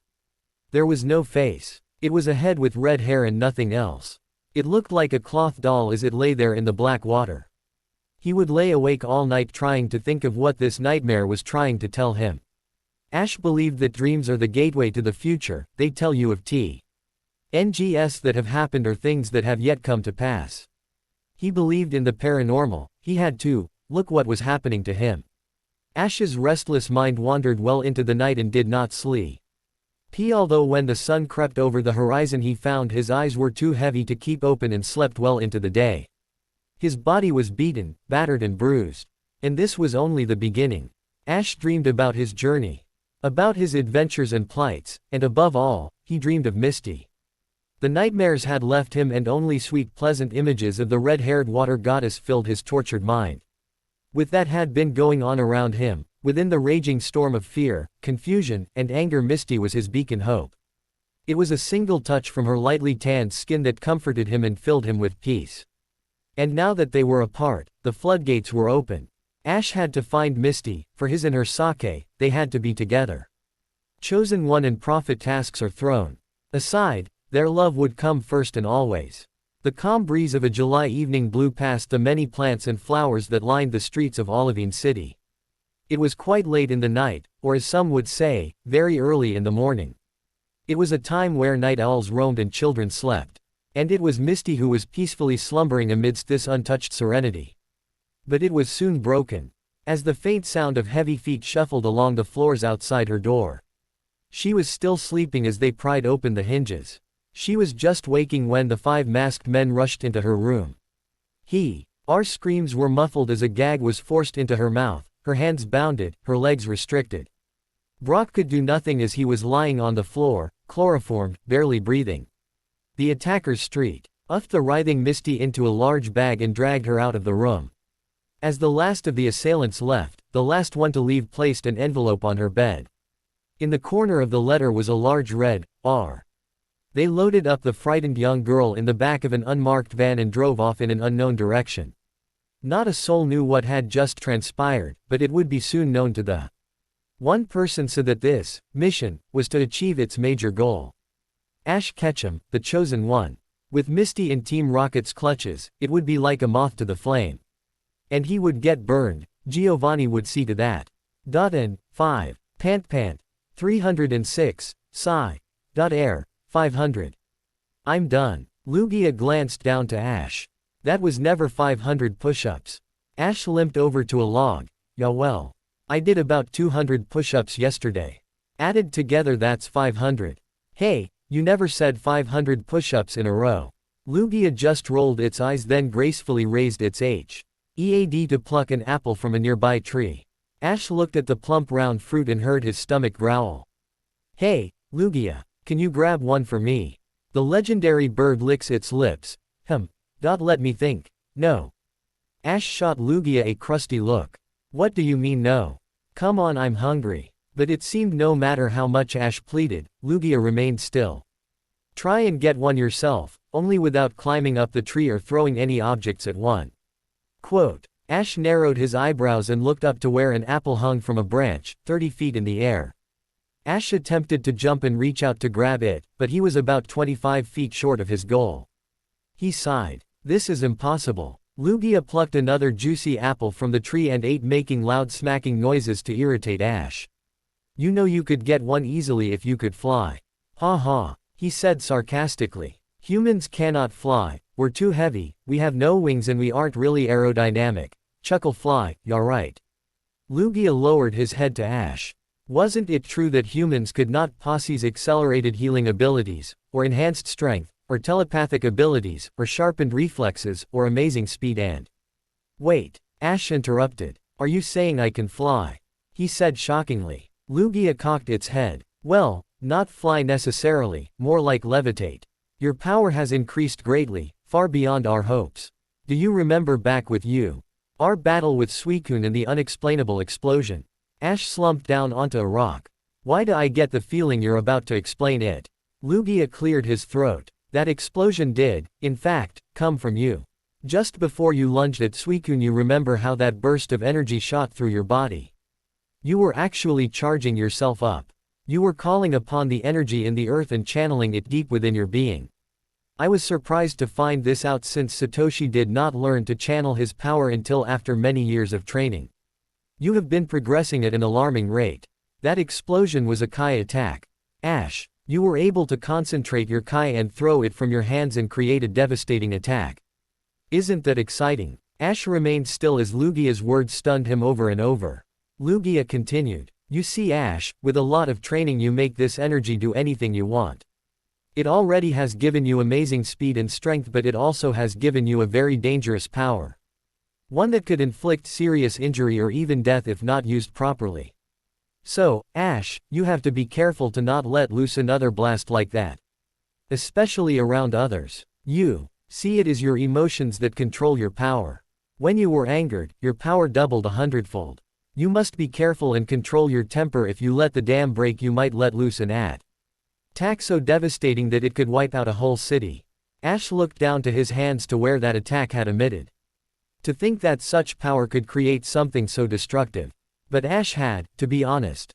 He loved the feeling he got when that power was surging through him. He felt no less a human, but a god. A tiny smile crept over his lips as Lugia continued to talk. Anyway, after a while, you'll discover different attacks involving your Kai power. But for now, you can also use your power to push you off the ground and in essence, fly. Ash got to his feet and walked into a small clearing. Okay, no time like the present. So how do I fly? Lugia grabbed another apple from the tree and nearly swallowed it whole. Well, first you must learn to channel your power without truly letting your emotions control it. Stand with your feet parallel and firmly on the ground. Then clench your fists and bring them close to your hips. Ash did as he was told and stood there with his eyes gazing up to the apple tree. His stomach growled again. Lugia continued. Next you must concentrate your energy, close your eyes, take some deep breaths. You must feel the energy in your body. Ash took a deep breath through his nose and released it through his mouth. A bit of drool escaped the corner of his mouth as the thought of food tormented his empty stomach. Wait, it's flowing through my veins, my muscles, and my skin. Lugia chuckled. Yes, you are doing quite well. Now concentrate and channel the energy into your chest. Can you feel it? Ash nodded. Yes, it's very warm. I feel so at peace right now. You must now force it down, deep into the soles of your feet, past your shoes and the grass, deep into the ground. Ash grunted and focused all of his energy into his legs. He LD onto his breath as he felt it travel down his quads, into his calf muscles, and into his feet. Everything became all tingly as the energy was collecting in his shoes, so to speak. Now Ash, push it deeper, past your body. Ash bit his lip, clenched his fists tighter and strained every muscle in his body. His eyelids were slammed shut and every vein was popping out of his skin. Ash thought he was about to pass out when he suddenly felt something brush against his head. He opened his eyes and looked up. It was leaves. Whaaa. Ash found himself floating 13 feet in the air. He whipped his head down to his feet to find nothing but air lifting him up. Ash was so startled he began to flail his limbs as if trying to tread in water. Ash, no. You must stay calm. Concentrate on your Kai or else you'll. It was too late. He quickly lost his concentration and plummeted toward the ground. Ash's body slammed into the forest floor and lay there, silently, not moving a muscle. His head moved lightly to the right to see an apple lying right next to him. Ow! He uttered softly. Lugia's head hovered over Ash. That was very good except for the falling down part. You mustn't let that startle you, Ash. Now take a rest and in a while, we will try it again. Ash reached over and grabbed the apple and slowly bit into it, making sure that his teeth were all still intact before doing so. Though Ash was in pain, Pikachu couldn't help but laugh like crazy. An apple. Not a concussion. Did you see that? He flew. This is terrific. Satoshi never truly grasped levitation. This boy is far powerful than I could have ever foreseen. Is this a good thing or a bad thing? Could he become so powerful that no one would be able to control him? Don't think of such things. Being an optimist all the time will always overlook the worst-case scenarios. I don't see why you have to see the downside to everything. It's called being prepared. Prepare for what? There is nothing we can truly do. It's all up to him. Can we trust the fate of the world to a mere boy? We have to. How long do we have? Only 5 years. It's going to be close. Deep in the recesses of a K jungle surrounded by a stagnant swamp hide a makeshift base camp. Around a small area lay a 15-foot perimeter wall made of steel and wire, the kind of structure that could be dismantled and transported easily if need be. Behind the wall was a massive undertaking. For as far as one could see there was nothing but huge tents and giant trucks holding satellites and giant communication devices. The ground had been turned into a thick mud by the constant trampling from the hundreds of armed officers that walked about the encampment carrying out a multitude of tasks to get the area fully operational. Smoke billowed into the sky and there was a buzz floating around the tents as the people talked and worked on their base. There was a huge commotion deep in this sleepy forest. And around every tent, truck, mess hall and guard post would fly a large black flag with the well-known symbol for Team Rocket. But the most impressive thing was the large house-like building sitting in the center. The sheer size of it must have taken a few weeks to build alone. And in the very top of the metal structure appeared a man, a cigarette hanging loosely from his lips, and a Persian gently rubbing its head against the man's thigh. Giovanni smirked at the layout of this makeshift base. His underground city was far from being completed and needed a secured place to spread his reign of terror. Little did the world know that the floor shall be pulled out from underneath them all. They will have no warning, no chance, no hope. Already his plans have begun and soon he will require the legendary Pokémon that so rightly belonged to him. Giovanni turned into the tiny room and stared at the young girl, who was slumped onto one of her legs trying to relieve the strain on her arms as her wrist was bounded and strung to the ceiling. Misty's head was down and her eyes barely opened. Giovanni leaned over and ran a finger over her cheek. "How's my little hostage today?"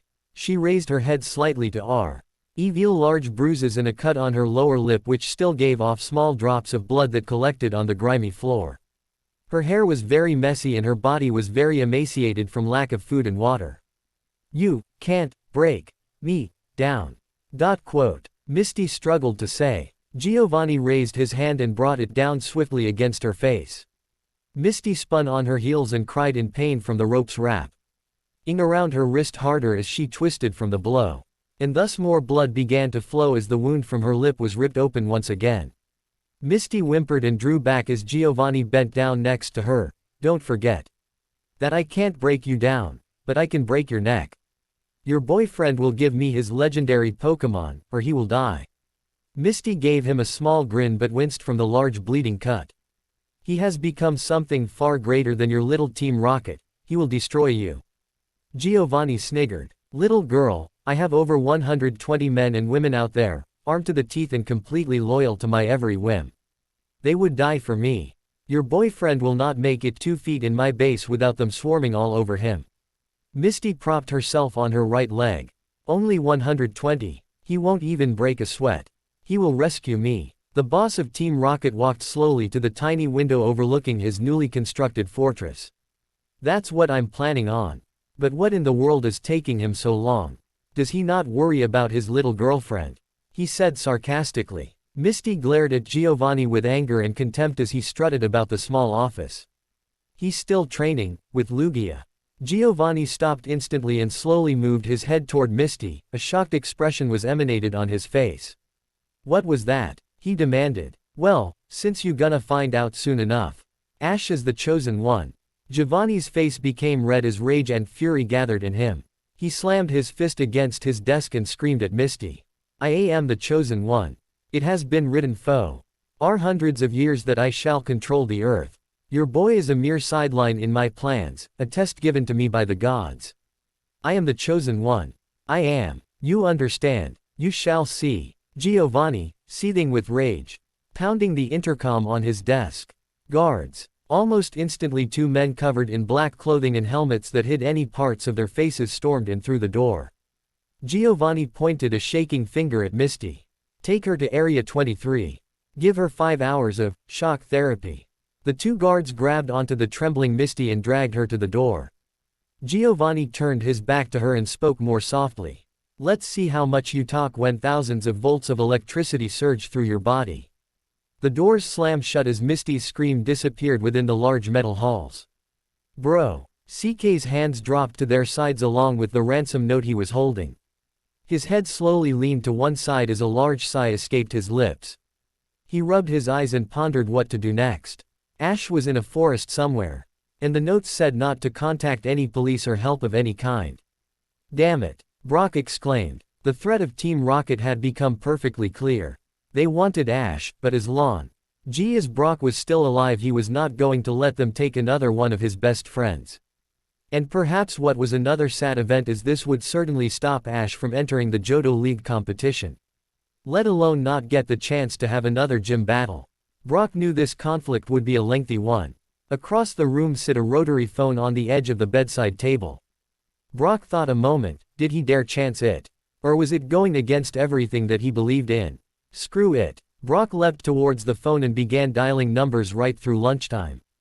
Ash slowly walked along the trail rubbing his tailbone. It had hurt like hell when he fell from that high up. Ash still couldn't believe that he had actually levitated. He only read that sort of thing in comic books. But it kinda made sense.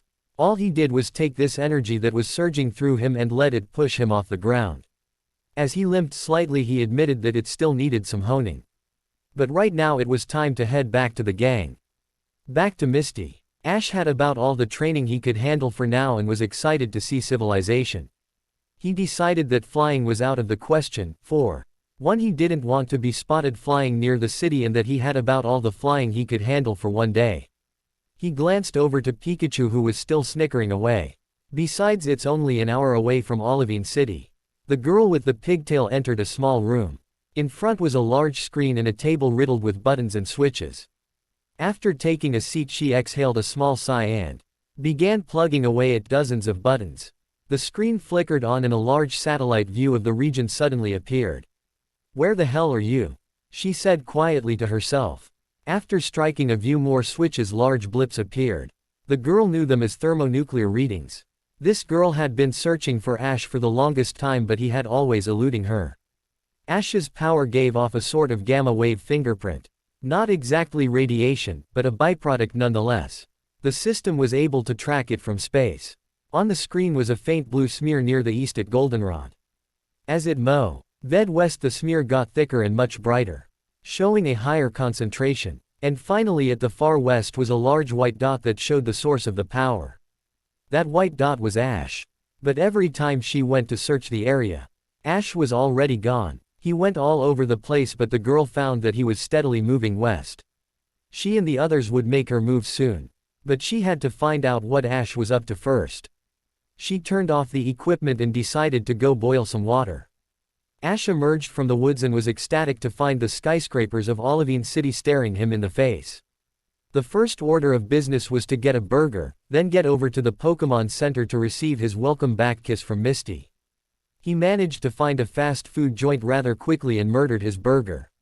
With a full stomach and a sore tailbone, he started the across-town trek to the Pokémon Center. Man, that was at least 40 minutes away. His butt was too sore to run or use his spontaneous movement. He had no money for a taxi or bus fare.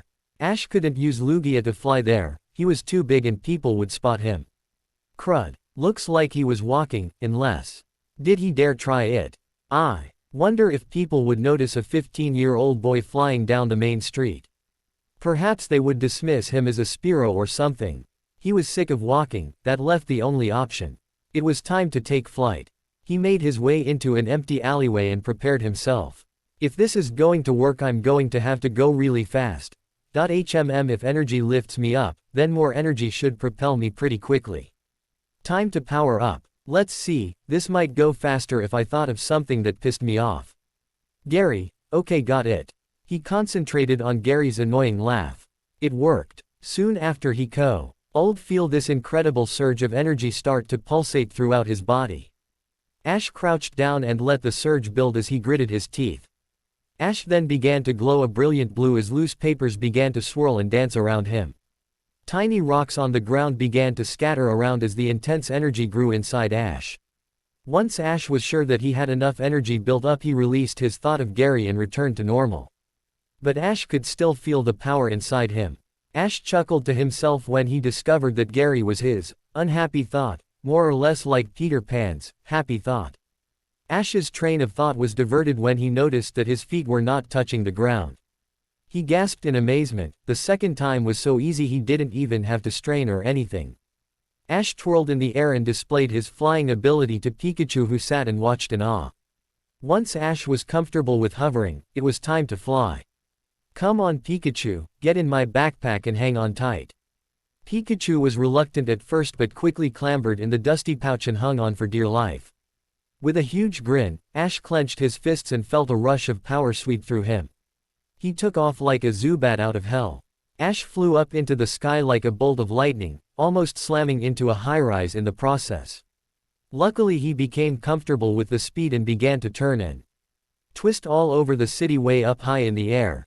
Ash was screaming with joy and excitement as if he were on the world's fastest, scariest roller coaster imaginable. Pikachu, however, did not share his enthusiasm and screamed its little head off. But Ash was having far too much fun to pay attention. He continued to weave beside buildings and skim the tops of spires. Suddenly, without warning, he felt this weird feeling inside. The back of his head tickled ever so slightly and he suddenly got a horrible feeling in his gut. Ash immediately stopped in midair and tired to think of what was happening. He looked in all directions and something was drawing him towards the east. It is the third legendary dog, it was something else. He could feel this weight in his heart. Something was wrong. And as faint as it came, the weird feeling had passed, but no, he could feel the power leaving him as he slowly began to sink towards the ground. Ash had expelled the energy he had collected while prancing about the skies. It was time to get to the Pokémon Center, time to get back to Misty. Ash shot back down to the city streets like a blur and landed in a nearby alley undetected. The Pokémon Center was right across the street. Soon he would be reunited. But as he thought that, another odd feeling overcame him. I hope it wasn't something I ate. Quote. Without a second thought, Ash raced towards the front door and flung them open. Hello, Brock, Misty, are you there? He waited for an answer. Nothing. Perhaps they stepped out for a moment. I'll wait here. It was at this time that he remembered the little Pokémon huddled in his backpack cowering in fear. Ash slowly pulled out the frightened Pokémon and walked up to Nurse Joy's front desk. He dinged that little bell a few times and out came Nurse Joy in all her glory. Why hello Ash, she chimed happily. How do you know my name? Ash asked. Your friend Brock told me about you, in fact, he has been on the phone all morning. Where is Misty? Misty, I wouldn't know. It's just him that's been here the whole time. Wham! Ash just got hit by a ton of bricks. What? Nurse Joy pondered a moment. Actually, I remember a girl coming in with him. But it's just been him staying here for the past 4 days. Wham! Another ton. What? Ash screamed. That serious sense of foreboding struck him again. He knew something was wrong. Was Misty hurt? Was she in the hospital? Was she so angry with Ash that she just got up and left? Where is she? In the corner of his eyes, he saw Brock appear in a doorway near the cafeteria. His face was cold and expressionless. Ash ran over to him and demanded to know where Misty was. Brock slowly cleared his throat as the thought of Misty made it tighten up. Quote. I'm afraid I have some news. Ash's eyes darted all over the place as he searched Brock's face for a faster answer. Ash, Misty was abducted by Team Rocket a few nights ago. Quote. Ash fell silent. I to stop them but they drugged me. I didn't know what to do. They told me to not contact anyone. I was so scared. I haven't got a single night's sleep since they took her. Ash stared at the floor, saying nothing, not moving. It was clear he was in shock. Brock continued to search for the right words. But his pleas fell on deaf ears. Ash focused on 2 words. Misty, and, abducted. The world began to spin uncontrollably around him. Ash's heart raced as the words rolled over and over in his mind. Time seemed to stand still as the shock of the news really began to sink in.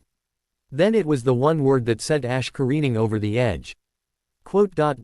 Team Rocket. As the anger began to grow within him, something inside his mind began to stir. A dark cloud of insanity began to spread. All common and sense and logic, all he once knew was replaced by a surge of uncontrollable rage. Something had snapped within his mind. On the outside, his mouth foamed more and more after each staggering breath. Every vein was popping out of his flesh. And what was most frightening was that his eyes. They were so cold and distant. Brock became afraid at Ash's sudden change and held up his hands in fear, ready if he was going to attack. Suddenly Ash wrenched back his neck and let out a tremendous scream. Nurse Joy held her hands to her ears as he continued to scream at the top of his lungs. What Brock witnessed next would change him forever. The entire building began to shake as if an earthquake had hit. It wasn't until now Brock noticed the large blue glow around Ash. As each second passed like nails on a chalkboard, Ash's power doubled then tripled. The building shook with more intensity as even Brock was having trouble staying on his feet. With one final blood-curdling scream, a huge light emanated from Ash's. Brock was thrown into a wall. The floor underneath them began to crackle under Ash's power. His energy now filled the entire room as swirls of electricity sparked all over his body. Ash had lost it. Brock heard Nurse Joy screaming behind the desk. He struggled to reach her, but another burst of kite pinned him against the wall. As he continued to power up, a large tornado-like funnel whirled around him, slowly spreading across the room. The force he was generating was now crushing Brock and sucking the very oxygen from his lungs. Brock struggled to stay conscious as Ash continued to scream in rage and power up beyond normal limitations. The very clothes he was wearing began to tear away and thus revealed the sword strapped to his back. It also showed his muscles as they became larger and more taut. Suddenly the floor caved in underneath him, forming a crater. Yet Ash remained in the air, clenching his fist and straining every last fiber in his being. Brock began to cry, watching his friend lose his sanity and sense of reality. He was no longer Ash. He had become a mere shadow of what he once was. Suddenly Ash raised his hands toward the ceiling and let loose a tremendous blast of energy that ripped the cement apart, leaving a gaping hole. With one last burst of energy, Ash disappeared through the ceiling, leaving behind a trail of Kai. After a few moments, the building stopped shaking, and the bluish haze that once filled the entire room had vanished. All that remained was a crater in the floor, a hole in the ceiling, and a young man with tear-stained cheeks. Brock wiped his face and knew that even if Ash was successful in rescuing Misty, he had already lost Ash forever. Kasumi raced through the streets of her village, near the seashore. Needless to say, she was soaked to the bone, her fiery red hair clinging to whatever skin was bare. She had been swimming all morning collecting shellfish for food. As a shaman in training, maturity and punctuality were demanded of her, although Kasumi hardly displayed either. As the youngest of four, she was the only one left to continue on the family duty as the village shaman, as all sisters were often married. The thought of the responsibility had never occurred to her in her younger years, as she was always the last compared to her sisters, but since they had chosen to avoid the position, it was left on her shoulders. Soon spotting her family's house, Kasumi stayed quick on her toes and rushed inside. Not giving any time for her mother's lectures, and depositing the burlap sack of shells on the floor.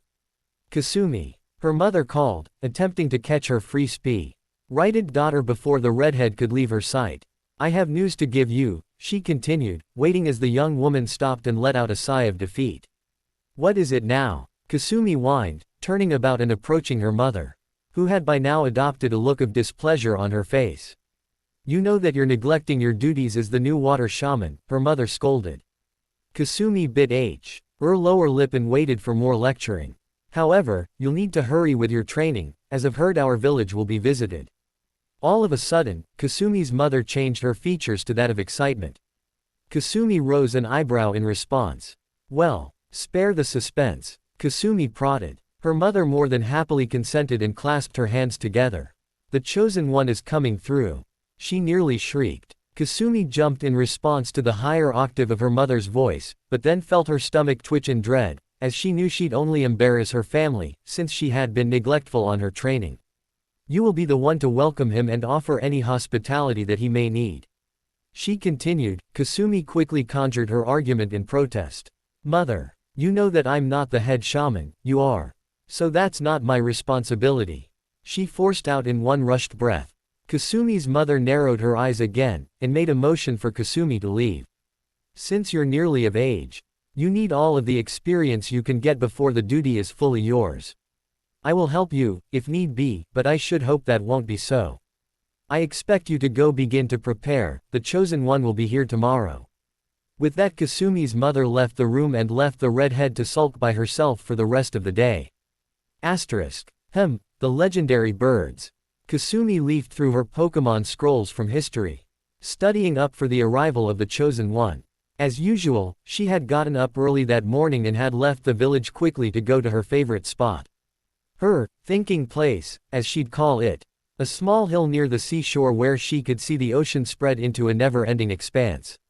That twitching dread that she had felt the day previous, had now formed itself into a resentment and almost into hatred, as the pressure placed on her at such a young age seemed to be too much for her emotions to handle. Regardless, Kasumi would not disappoint her family, that would be the last thing she'd ever do. as it was her father that had always given her whatever she needed. Because her mother was the water shaman, she never had time for the youngest of four, and Kasumi was always neglected, leaving the redhead to become her father's child. Her sisters had constantly labeled her a tomboy, and her tall athletic frame gave her no help in that situation.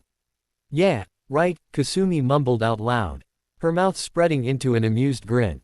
Forgetting her scrolls, and setting them down on the soft teal-green sea grass, Kasumi gazed out towards the sea, her thoughts being too much of a distraction at the moment. That must have been one of the main reasons why her mother felt the redhead was such a burden, because she'd never be married and always would live with her parents. Her mother had constantly reminded her that she was too ugly because she had grown to be a tomboy, and not a young lady. It was true, Kasumi agreed with that fact, but all the more reason to be happy. Because she never had any intention to be married off like her sisters. All for rich husbands in faraway lands, the only thing telling of their whereabouts were the small leather bags containing gold coins for Kasumi's parents. All throughout Kasumi's life, she'd live independently, and the idea suited her just fine. She would constantly remind her father that the choice she made was wise. And he'd never need to worry over her, and even when he left a few years ago, she continued to believe in the choices she made. Tucking the scrolls in her leather case, Kasumi left her hill and went down to the shore. Stripping down to just her chemise, the redhead decided catching some shellfish may help her ease her mind, and mentally prepare for the arrival of the chosen one. Running through the streets of the village, as she always did, Kasumi raced to make sure she was not late, and spare any extra embarrassment she may cause along the way. Carelessly, she dropped the burlap sack of shellfish just outside of the Pokemon Temple door and raced inside. Like she had thought, her mother was there, and had a red face full of frustration. "Kasumi, I'm so glad you've decided to make an appearance," she sarcastically called out, to her approaching daughter. The redhead's face flushed, and she pulled out her historical scrolls to leave where she collected them. "And so it begins," she reminded herself. Suddenly a commotion started outside, as villagers announced the arriving guest. Kasumi could hear the sound of wings beating and knew that it would be the chosen one. Riding upon the back of the legendary Lugia, the other three legendary birds not far behind. In a swirl of dust that flooded into the temple, the birds landed, and stood still for rest as the curious villagers spread around.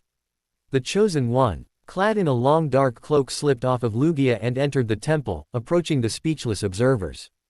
Satoshi rolled his eyes, and lowered the hood of his cloak. It was always the same greeting whenever he stopped at a village, everyone would place him on a higher pedestal than he cared to be upon. He waited patiently for the introduction to be made, eyeing the older woman who gave the younger redhead a quick shove.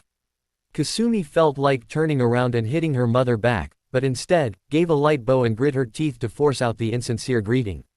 "On behalf of the village, I, the water shaman, welcome you." Kasumi stopped short, trying to remember the rest of the speech that she rushed to memorize earlier that morning. Old hear her mother give a sigh of disapproval behind her. She looked up at Satoshi and rose an eyebrow. "I forget the rest," she said. Satoshi let out loud laughter, and smiled brightly. "That's quite all right, water shaman. I've heard enough of those to be able to say it by heart by now," Satoshi insisted. Kasumi smirked in triumph, although her mother stormed off in embarrassment, mumbling a few choice words as she went. "Well, since I've already made a fool of myself, I should explain I'm only in training right now, my mother is the actual current shaman." Kasumi clarified, earning a nod of understanding. "So, I guess it's also my duty to invite you to stay with my family during your rest in the village." Kasumi didn't at all enjoy the idea of having someone so popular stay in her home. But she really had no choice in the matter, so she'd have to bear through it. "I accept. I don't suppose there would be somewhere I could have the legendary birds rest?" Satoshi asked, as Kasumi led him out of the temple. She already knew that question was coming, and was ready with an answer. "Yes, we have a place already prepared, I will show you now," she suggested, but stopped short when they were outside of the temple. She remained silent for several moments, until her face heated up and took on a rather dark shade of red. "No!" she screamed, startling Satoshi. "Your Pokémon crushed my shellfish!" she cried out in dismay. crouching to touch what was left of her burlap sack, full of crushed shells. "It took me all day to collect those," she whimpered. Satoshi felt himself become slightly embarrassed. Glancing at Lugia suspiciously. "I didn't mean to," Lugia mentally sent to Satoshi, a hint of regret sounding in his deep voice. "With all the dust, I couldn't see what was under me," the Pokemon continued to explain. Satoshi laughed softly and shook his head. "Don't worry, I'm sure they weren't that important," he sent as a reply. But received an ice-cold glare from the redhead, when he made eye contact with her. "You owe me," she spat out. Satoshi rose his eyebrow. This shaman was definitely different from all the others he had previously met. "It was just a bag of shellfish," he monotonously pointed out.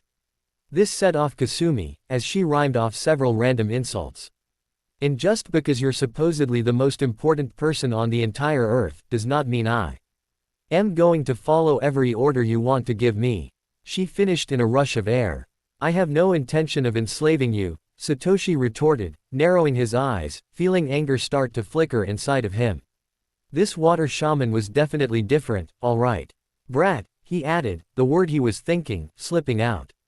Kasumi resisted the urge to begin beating the life out of the chosen one, but remembering that she tended to lose her temper so easily, "Yeah right," she mentally noted, she stopped herself from turning violent. "Call me brat again, and I'll personally make you regret it," she insisted. Satoshi just laughed in response and nodded in approval. "I'll remember that," he insisted, and motioned for them to continue. "Will you show me where the Pokemon can rest?" he requested. Kasumi took in another deep breath and led the way. Several villagers stared in wonder at the new arrivals, although all were too afraid to approach the magnificent Pokemon as they did not want to feel the power of their elements.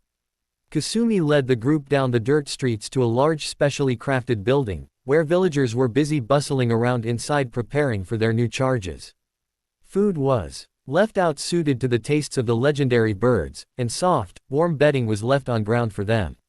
Articuno let out a small burst of ice, and froze some of the bedding, to suit his liking, but when the others went to do the same, Satoshi yelled out his disapproval immediately, not wishing the building to go up in flames. Kasumi pondered a moment. "I only count 4 legendary Pokemon, I thought more traveled with you." Satoshi walked out from behind Lugia. "Well, the legendary dogs are patrolling the southern colonies, and Ho-Oh is traveling north at the moment, you know, just checking things out. If something's wrong, they contact Lugia and then I get the information from him. That's kinda neat. How is it that you've come to control the legendary Pokemon?" Kasumi asked curiously. Satoshi smirked, and headed outside of the building. "I don't really control them, they go wherever they please, and if that's with me, then they're more than welcome." Satoshi answered, sarcasm dripping thickly off the words. Kasumi also smirked, only in disgust. "Like Pokemon would want to stay with someone like you," she retorted, adding a very noticeable snort at the end of the sentence. "But believed him anyways. Since he was the chosen one, you don't seem like someone who'd be all important," she continued, "you seem to be too immature." This comment only made Satoshi laugh in response, for he knew it was close to truth. But he wouldn't press the subject further, keeping Kasumi in puzzlement.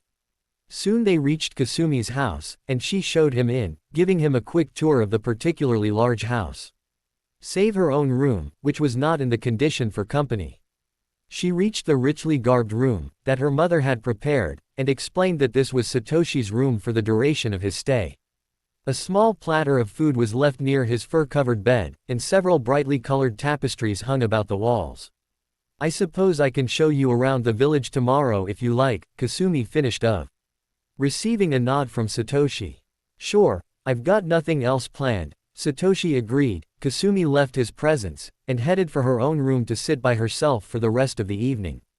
The next morning, both Satoshi and Kasumi rose early to be off in the village.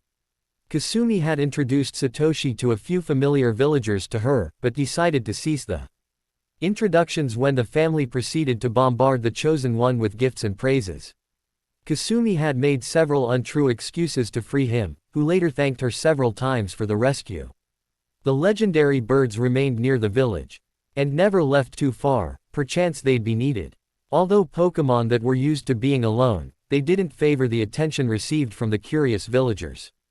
Satoshi paid no attention to them, as he continued to insist they do whatever they like, which suited Kasumi just as well. Kasumi did however drag Satoshi to the far east of the village He began to see huge piles of limestone and granite stones laying haphazardly on the ground. Satoshi raised a question to Kasumi. Why are we here? Why are there so many rocks? Kasumi continued to drag Satoshi by the arm to a small house amidst the crumbling boulders. I want you to meet a friend of mine, one of my only friends really. His name is Takeshi, his family are the stonecutters that built the Pokemon temple where you first arrived. Satoshi was intrigued at meeting the man that had part in building such a wonderful structure. Just then he spotted a young man taking a rather large metal pick to a piece of granite lodged in the earth. Kasumi smiled and pointed to the same man he was watching. That's him over there. The couple walked up the man but kept their distance, not wanting flecks of stone to get flung in their hair and eyes. Kasumi whistled sharply at the young man, and in turn the chipping stopped.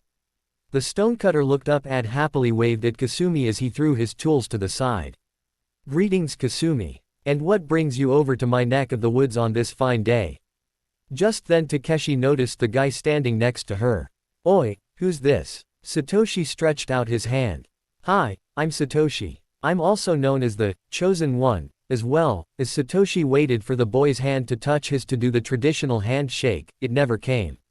Instead Takeshi just stood there with his mouth hanging open. Kasumi slapped the stonecutter in the head. Satoshi just laughed. Yeah. I get that a lot. Satoshi looked over Takeshi. The young man was very tall with incredibly tanned skin. His hair was short and spiky, and the sun must be in his eyes for he was squinting an awful lot. But finally the news sunk in and the stonecutter returned to normal, happily shaking the Chosen One's hand. Please come in, Takeshi asked. Kasumi and Satoshi entered the little hovel and looked over the crowed sleeping quarters. The young stonecutter dashed to the fireplace to boil water for tea. Meanwhile Kasumi explained to Satoshi that the young man had 7 little brothers and sisters to look after while his parents were away working on the hills. Wow, that seems like a lot of work, Satoshi expressed. Kasumi nodded. He works way too hard. I keep telling him to stop stonecutting and get into breeding like he really wants. They continued to watch Takeshi clean up pile of unraveled scrolls on the floor and at the same time move the kettle off the fire to the table using his foot. When they were finally seated at the large oak table, Satoshi brought up the subject of breeding with Takeshi. The stonecutter lowered his head in dismay. I love to breed Pokemon you see, but I need to help my parents support the family. There isn't much money in breeding unfortunately. Most lead people trade me things for breeding whatever Pokemon they have. Satoshi took a sip of tea. So you have bred Pokemon before? Takeshi nodded. Mostly for the villagers. I do lots of work for Coach Iroh and his Ponyta ranch on the other side of the village. I can't explain the feeling when you help create a life, it's amazing. Satoshi drank the rest of his tea. That's understandable, I only get to protect life. Never have I created it. In a way, I envy you. Takeshi was struck by those words and bowed in respect to the Chosen One. Thank you, perhaps one day I will follow my dream. Satoshi was going to continue the conversation when Kasumi intervened. Hey Takeshi, what's the statue over there in the corner? It looks like Lugia. The stonecutter leaned over to see the statue he was carving earlier. Oh that. Your mother asked me to make a commemorative statue to present to the Chosen One as a gift during this week. As soon as Takeshi realized that he just utterly ruined the surprise. Say for Satoshi, he slumped over on the table and let out a groan. Satoshi laughed softly and placed his hands on the stonecutter's shoulders. It's beautiful my friend. I'll act surprised. He gave the young man a wink and with that Takeshi nodded and laughed softly as well. Thank you. Nearing the end of the village, Satoshi spotted the seashore, and showed immediate interest. The best shellfish in all the world. Kasumi insisted, you can be sure they would have been on the menu tonight, if your Pokemon hadn't crushed the ones I had caught. Satoshi rolled his eyes. Enough with the reminders. How about I go catch some right now? He suggested. Kasumi laughed in amusement at the question. You couldn't possibly catch as many as I do in a short amount of time, she commented, the sun just beginning to touch the horizon. Satoshi smirked. Want a bet? He coaxed, shedding his heavy black cloak and heading down to the seashore. Kasumi waited a few moments, before she called his bet, and ran after him. Within only a few minutes, Satoshi had gathered more shellfish than Kasumi could have ever collected with more time. They both sat on the sandy beach admiring the catch, and the redhead gave Satoshi an approving smile. "Well chosen one, you've won the bet, but I don't know what you want for your prize," she stated. "I'd like you to stop calling me chosen one, water shaman," he answered, smiling back. Tired from the fishing he had done. "What should I call you?" Kasumi asked. "The name's Satoshi, think you can handle that?" Satoshi requested. Kasumi continued to hold her smile, and nodded. "If you can handle calling me Kasumi," she bargained. Satoshi nodded in response. "Good, then you've got your bet," she finalized. Standing up, Kasumi took a newly sewn burlap sack and shoveled the shellfish inside of it, filling the bag as full as it could get, then leaving the rest partially buried so she could collect them in the morning. "I'd suggest we get back so we can enjoy our catch," Kasumi suggested, as the sun had already sunk more than halfway into the water. Satoshi agreed readily, taking the burlap sack from Kasumi's hands, carrying it himself, and the couple made their way back to the village, not minding each other's company so much anymore. As soon as they reached Kasumi's home, her mother rushed out and took the sack from Satoshi, giving the red dirty looks as she proceeded to get to the kitchen to prepare a meal. Since Kasumi and her mother lived alone together, there usually wasn't need to make so much food, but since they had a guest, Kasumi's mother spent quite some time in the kitchen preparing a meal.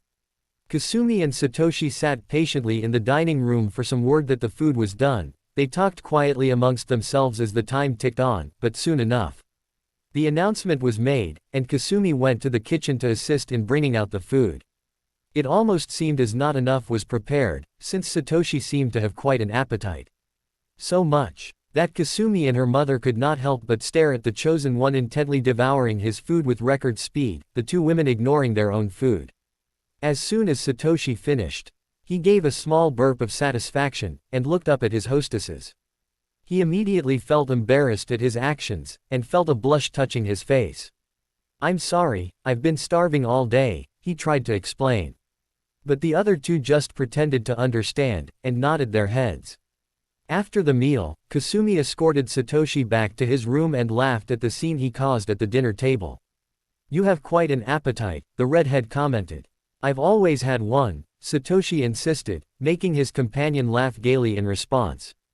"I'm sure of it," she answered back. "Well, good night, Satoshi," she said, standing just outside of his door. "Good night, Kasumi," he said, letting her close his door.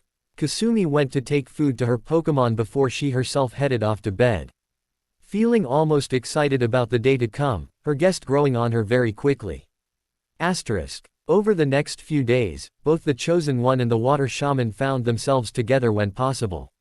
The exception of when Kasumi was tending to her water Pokemon, or when Satoshi visited his own legendary birds, they made it a point to be together, finding different activities to do and occupy their time with. They both also made it a point to avoid Kasumi's mother as well, as she tended to adorn Satoshi with too much attention, which made the Chosen One very uncomfortable in her presence. Nonetheless, Satoshi was enjoying the company of the redhead, because she treated him so differently than others, especially when it came to other young women of her age. Satoshi was rather striking in his good looks, dark brown eyes, wild black hair that he kept tied back in a ponytail, tall, athletic frame, and a rather adorable smile that seemed to attract the young ladies like butterflies on flowers. Kasumi, on the other hand, looked nothing like any of the young vixen her age. She was rather tall and lean herself. Although her long illustrious red hair and ocean blue eyes gave her an exotic sense, she was by no means pretty. Attractive, definitely, but too different to be pretty. "Kasumi, why are you becoming a shaman? As far as I can tell, you're not enjoying it," Satoshi pointed out casually, both sitting in the dining room that morning after breakfast. The redhead was ready with an answer, though. "My sisters were disqualified for the position when they were married," she answered. "I don't see how that disqualifies them." Satoshi became puzzled easily, but again the redhead was ready with an answer, and seemed to speak with a hint of jealousy in her voice. "Simple, their husbands live in far-away places. If one of them married someone from the village, she'd qualify, but since all of them live far away, I'm stuck as the only heiress. She gave a sigh, and waited for more questions. Luckily for her, Satoshi did have more. And your father? He asked. This one seemed to make Kasumi go quiet for several long moments. Away, as well, but because he was needed. She answered. He's gifted with water Pokemon, so he decided to leave the village and assist the people where he went. Sadness seemed to rise in her voice. It left Satoshi to make a fairly accurate assumption as to what made her suddenly upset. I'm sorry I brought that up, he quickly apologized. Kasumi smiled and shook her head. That's okay, I guess I still miss him a little too much. She said. Ever since he left, my mother's left a lot of responsibility on me, since I've got to support us now. Even though the other villagers tend to give us a lot of gifts, my mother being the head shaman and all. She made the understandable point. Let's change the subject, she suddenly suggested. There's a feast being held tonight in your honor, so I've got to make sure we both make an appearance. All right, just as long as I don't have to stay too long, just long enough to fill myself up, Satoshi agreed, receiving a sigh from the redhead seated near him. What are we going to do today, Water Shaman? He asked, again changing the subject. How about a Pokemon battle? He answered his own question with, what? Kasumi questioned, not believing what she just heard. How? She asked skeptically. Simple. My Pokemon need exercise, they're getting treated too good from stopping in villages all the time. But, legendary birds. I've got nothing worth battling with, it wouldn't be a close enough match. Why not? You've got water Pokemon, right? You are a water shaman after all. He asked. Yes, but my Pokemon are a little delayed. She sheepishly answered, giving a weak smile. Satoshi became slightly confused at this comment and prodded for her to elaborate. Meaning? He asked. Kasumi rose from her seat and motioned for him to follow. She led him down the hall to a room he had yet to explore. She opened the door, and inside he noticed several smaller-sized Pokemon near a small pool of water. One in particular caught Kasumi's eye and she cried out in horror. No, Togepi, she cried, diving to catch the little egg Pokemon before it could fall in the water. She then turned and gave a dirty look to a Psyduck that remained still. Psyduck, I told you to watch Togepi, not try and drown her. She growled, and held the little egg Pokemon close. Satoshi began to laugh at the sight. I see what you mean by delayed. He commented, amused. Yes, well, some can fight, others. I can't quite figure out what they can do, she mumbled, looking down wistfully at Togepi. Okay, well, pick the ones who can fight, and let's go. Kasumi obliged by selecting a Starmie and a Poliwhirl and following Satoshi outside. I'll go get Moltres, since he's weakest against water type, then I'll meet you by the seashore, okay? Kasumi nodded, and separated from her companion, her 3 Pokemon following closely behind. It didn't take long before Satoshi arrived, riding upon the back of the fiery legendary bird. Moltres waited for instruction when Satoshi slid off the bird's back and approached Kasumi. I'll make sure Moltres goes easy, he commented. Kasumi crossed her arms over her chest. I still think this is a waste of time, she mumbled dryly. But called for Staryu to be the first to begin. Staryu, Watergun, she called out. The small star Pokemon answered by spouting a shoot of water towards the fiery bird. The water splashed off of Moltres, who had closed his eyes. When the aim went straight for his head, the bird let out a small squawk of displeasure, and huffed out a small burst of flame. This seemed to work quickly, as Staryu fell over, its jewel flashing. Kasumi could feel her cheeks flush. Oops, sorry, Satoshi apologized. Told you this was a waste of time, Kasumi repeated again, but called for her next Pokemon anyways. What's the reason your Pokemon are so badly trained for? Satoshi asked. I've never got the time, Kasumi insisted. Could it be that you're a bad trainer? Satoshi coyly called out. Kasumi narrowed her eyes. Don't push it, she growled, calling for her Starmie to make an attack. But again Moltres easily defeated his opponent *. During Poliwhirl's attempt, though, another one of Kasumi's Pokemon ended up making an appearance. Although the redhead didn't notice until the small Pokemon began making annoying noises. Kasumi looked down and noticed the small yellow duck approaching Moltres. Psyduck, I wanted you to watch Togepi. she angrily cried out, and continued to call out curses, although Psyduck didn't understand and continued to become more and more confused. Moltres just watched Psyduck curiously, until his small Pokemon began glowing and made the fiery bird freeze in place. Satoshi and Kasumi didn't quite understand what was going on, until they realized that it was Psyduck's disable attack. Impossible. Satoshi breathed. Kasumi shook her head in disbelief. Just when you think Psyduck's completely useless, she said, smirking, continuing to shake her head. Psyduck, that's enough, she called out, leaving Satoshi to attend to his now disabled legendary Pokemon. That Psyduck's pretty powerful, if it can handle something as powerful as Moltres, Satoshi commented. No kidding, Kasumi said matter-of-factly. I still can't believe it myself. Asterisk. After a few hours, Moltres had easily recovered, and Kasumi had taken her Pokemon, with the exception of Psyduck, down to the water to wait for a while. Both Kasumi and Satoshi had joined the Pokemon for a few minutes, but then found themselves content lying on the sand, being dried off by the sun. Satoshi turned and glanced at Moltres, who was sitting nearby, ruffling his wings restlessly. Then he glanced at Kasumi and a smile spread across his features.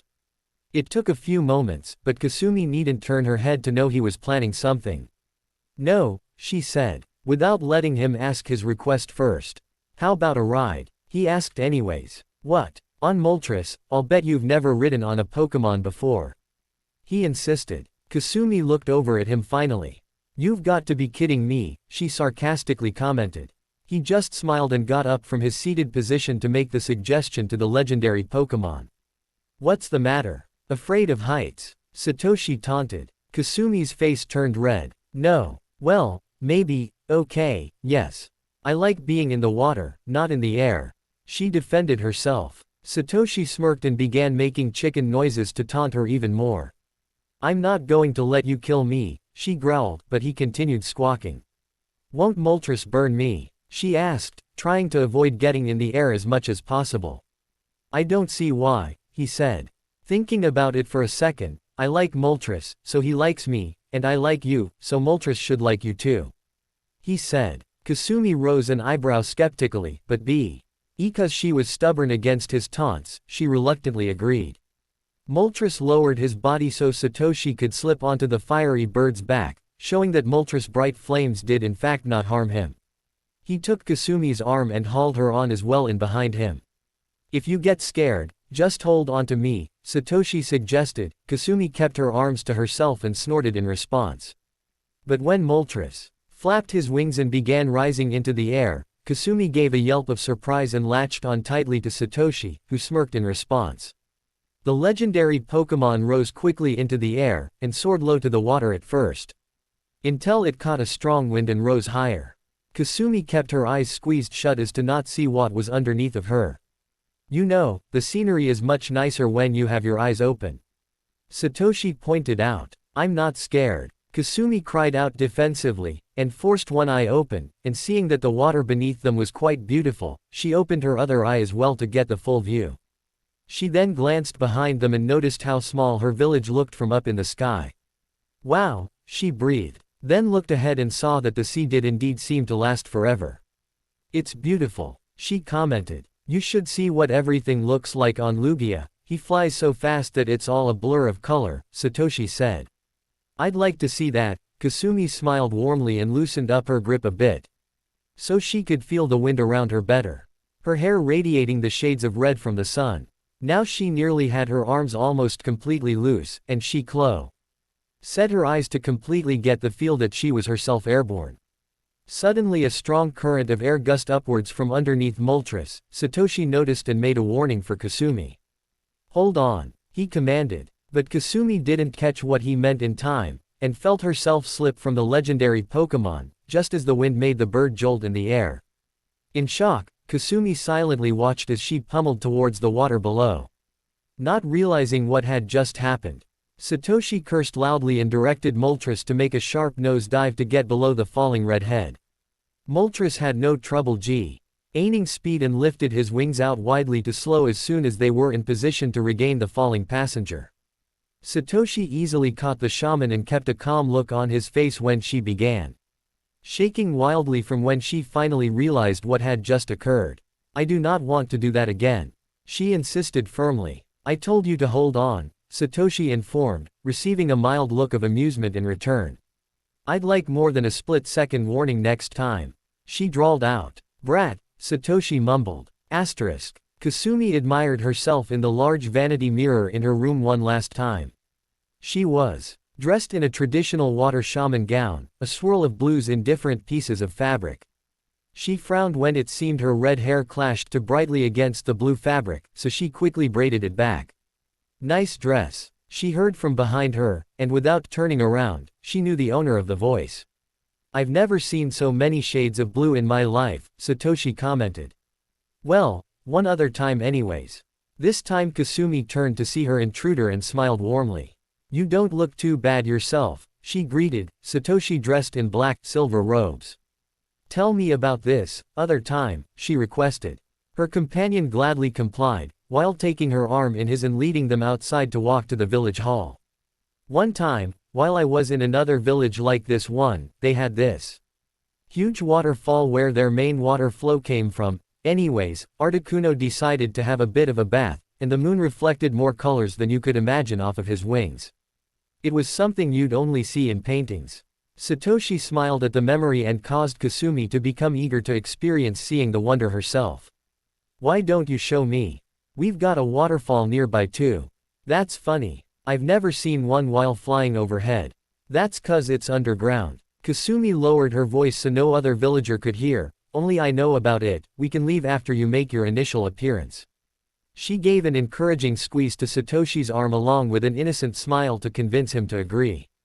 Satoshi gave a nod in return, giving the redhead a spark of excitement. Once they reached the village hall, everyone had to wait through Kasumi's mother's traditional speech, and then the feasting began. Satoshi did as he said he would, and filled himself with so much food.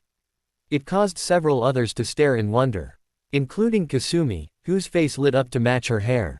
Several of the village girls requested a dance from the young chosen one, but were disappointed when he insisted he could not dance, and would not validate the comment by trying. As soon as people ceased to claim the chosen one's attentions, Kasumi silently led the couple to sneak away from the all and headed towards where the legendary birds rested. More trusting than before, Kasumi didn't mind riding upon Articuno's back, as the ice Pokémon made her less nervous than Moltres. The cave near the shore where the two had previously gone fishing for shellfish turned out to be an entrance to a dark cavern with flowing water. Kasumi led them through the wide tunnel like she had the entire memorized to an opening with the sound of running water. "I can't see anything," Satoshi complained, holding onto Kasumi so he wouldn't get lost. "Just wait, there's an opening in the top of the cavern coming up. The moonlight will light everything up," she insisted. And sure enough, they came to another opening where the blue water was illuminated by pale moonlight. Kasumi motioned towards the waterfall that cascaded down piles of rocks. "Whoa," Satoshi breathed, as he noticed the sparkling of the cave walls. Moonlight bounced off of hundreds of gems set in the walls. Diamonds, and some other gems as well. "I suppose you understand why no one else knows about this place," Kasumi said. Satoshi nodded and curiously fingered some of the gems. "They'd destroy it," he suggested as a reason. "Exactly. I've played in here ever since I discovered it as a small child. I used to pretend that it was some sort of Pokémon God Palace or something like that." "It could have been," Satoshi replied, and nodded towards Articuno. When he ruffled his wings restlessly, the chosen one grabbed Kasumi's arm and pulled her towards him. "Watch this," he mumbled, as Articuno positioned himself under the wide waterfall and spread his wings to full expanse.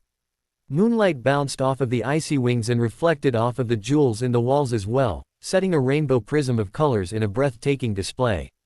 Both Satoshi and Kasumi stood speechless for countless minutes as they took in the sight before them.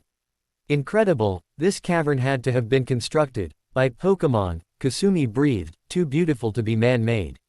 She insisted. Articuno tired quickly, and lowered his wings, letting the water soothe him into a trance. When the light faded, Kasumi and Satoshi found themselves back in reality and looked at each other in disbelief. "Better continue to keep this a secret," Satoshi suggested. Kasumi nodded. She walked up to the edge of the cavern pool, and dipped her fingers in the water. Articuno made the water cold, she commented, but rose an eyebrow when the water suddenly turned warm when the bird Pokemon left the water and headed out of the cavern. Where's he going? She asked. Wherever he wants, Satoshi answered, also shrugging his shoulders along with the comment. Suddenly feeling restless, Satoshi approached his companion and quickly pushed her into the pool of water. She emerged seconds later and sputtered out water. What did you do that for? She cried out, frowning at the sight of her now soaked gown. I don't know, I just felt like it, Satoshi answered casually.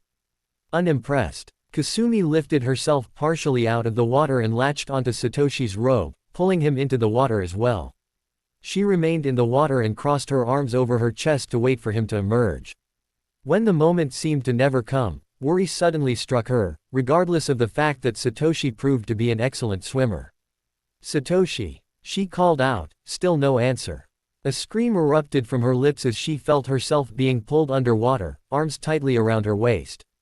Kasumi struggled to free herself, but to no avail, until her captor brought them both to the surface to get oxygen. Kasumi continued to struggle, but still did not become loose from Satoshi's strong grip, as he laughed at her dismay. Let me go, she insisted. I don't think so. That wasn't a very nice thing that you did, he sarcastically commented. You started it, she insisted, feeling out of breath with all the energy wasted to try and free herself. Finally accepting defeat, she let herself go limp, and just remained within her captor's arms. Thanks for bringing me here, Satoshi changed the subject quickly. Kasumi delayed her reply, and gave a weak smile. My pleasure, she said. You're my excuse to get away more often, she said. I'm glad I'm your excuse, Satoshi light-heartedly retorted. Kasumi lowered her eyes. I didn't mean it like that, she said. Not another word passed between the couple, and no struggling was made by the redhead when Satoshi lowered his head to kiss her softly. Not until they mutually realized that they'd have to walk back to the village in the middle of the night did they separate. Soaking wet, the couple headed back to Kasumi's home hand in hand. Asterisk. The next morning started sourly when Kasumi's mother had approached her in a fit of rage. Explain to me why you took the chosen one away last night. That was not your choice to do so, her mother started out. So what? He didn't want to stay. Kasumi answered. You're a bad influence, Kasumi. I don't want you to be anywhere near him for the rest of his stay, I will continue the duties from now on. You can't keep me away from him. Panic shot through the redhead like a bullet as she dreaded the thought of not being able to be near Satoshi. Yes, I can, if not as your mother, then as your superior. With that, Kasumi's mother exited the room leaving the redhead in shock at the news. Dread spread through her to replace the panic, and she fled the village area to seek sanctuary near the seashore.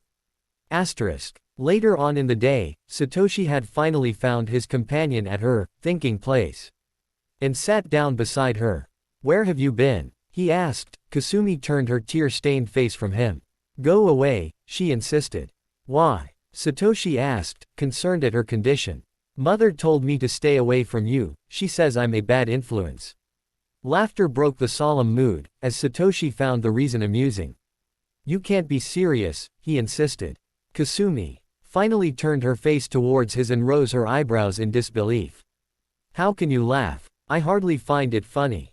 She angrily stated. You really think your mother can stop me from getting near you? You're not a bad influence. You're the best thing that's ever happened to me, Satoshi said, raising a hand to wipe the tears from Kasumi's red face. She'd probably do anything just to make you miserable.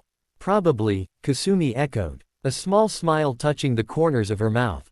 I wish I could go with you and leave this village for good, Kasumi wished out loud with a large sigh to follow. Well, why can't you? Satoshi asked. This time it was Kasumi's turn to laugh. How? She challenged. Get out of your shaman duties by marrying me, he suggested. This made silence fill the air with a deafening chill. You can't be serious, Kasumi finally broke the silence with. Why not? You're the only woman who's ever caught my affection, I wouldn't mind marrying you at all. Satoshi insisted, taking a small opal ring from one of his fingers and slipping it on hers. I've been saving this as a gift, but it's going to be somewhat of an engagement ring, if you agree. Kasumi, still not belly Eving what she was hearing began nodding her head furiously. It'll be an offer you may regret, but I definitely agree. She rushed out. Satoshi nodded his head in satisfaction. Good, I'll go tell your mother, he said. Pulling Kasumi up with him and began heading back to the village. Asterisk. Chosen one, I mean no disrespect, but I would hardly call my daughter a suitable wife for you, Kasumi's mother rushed out. She was angry when she had first spotted her daughter together with the chosen one again, and became even more furious when she found out why they were together, but could not question. And the one she spent her whole life to serve. I will make those choices, Satoshi answered back. I want her to go with me on my travels, so you will have to find another to become the next water shaman. Satoshi informed. Kasumi's mother nodded and bowed her head. As you wish, but allow me a week to find a suitable heiress to train, she requested. Satoshi gave Kasumi an encouraging smile and turned his attention to the task at hand. Agreed. He finalized, and turned to leave the room with his fiancée following beside him, leaving a gawking shaman behind. Suddenly Satoshi stopped in his tea. Racks as a mental message was sent by his legendary companion.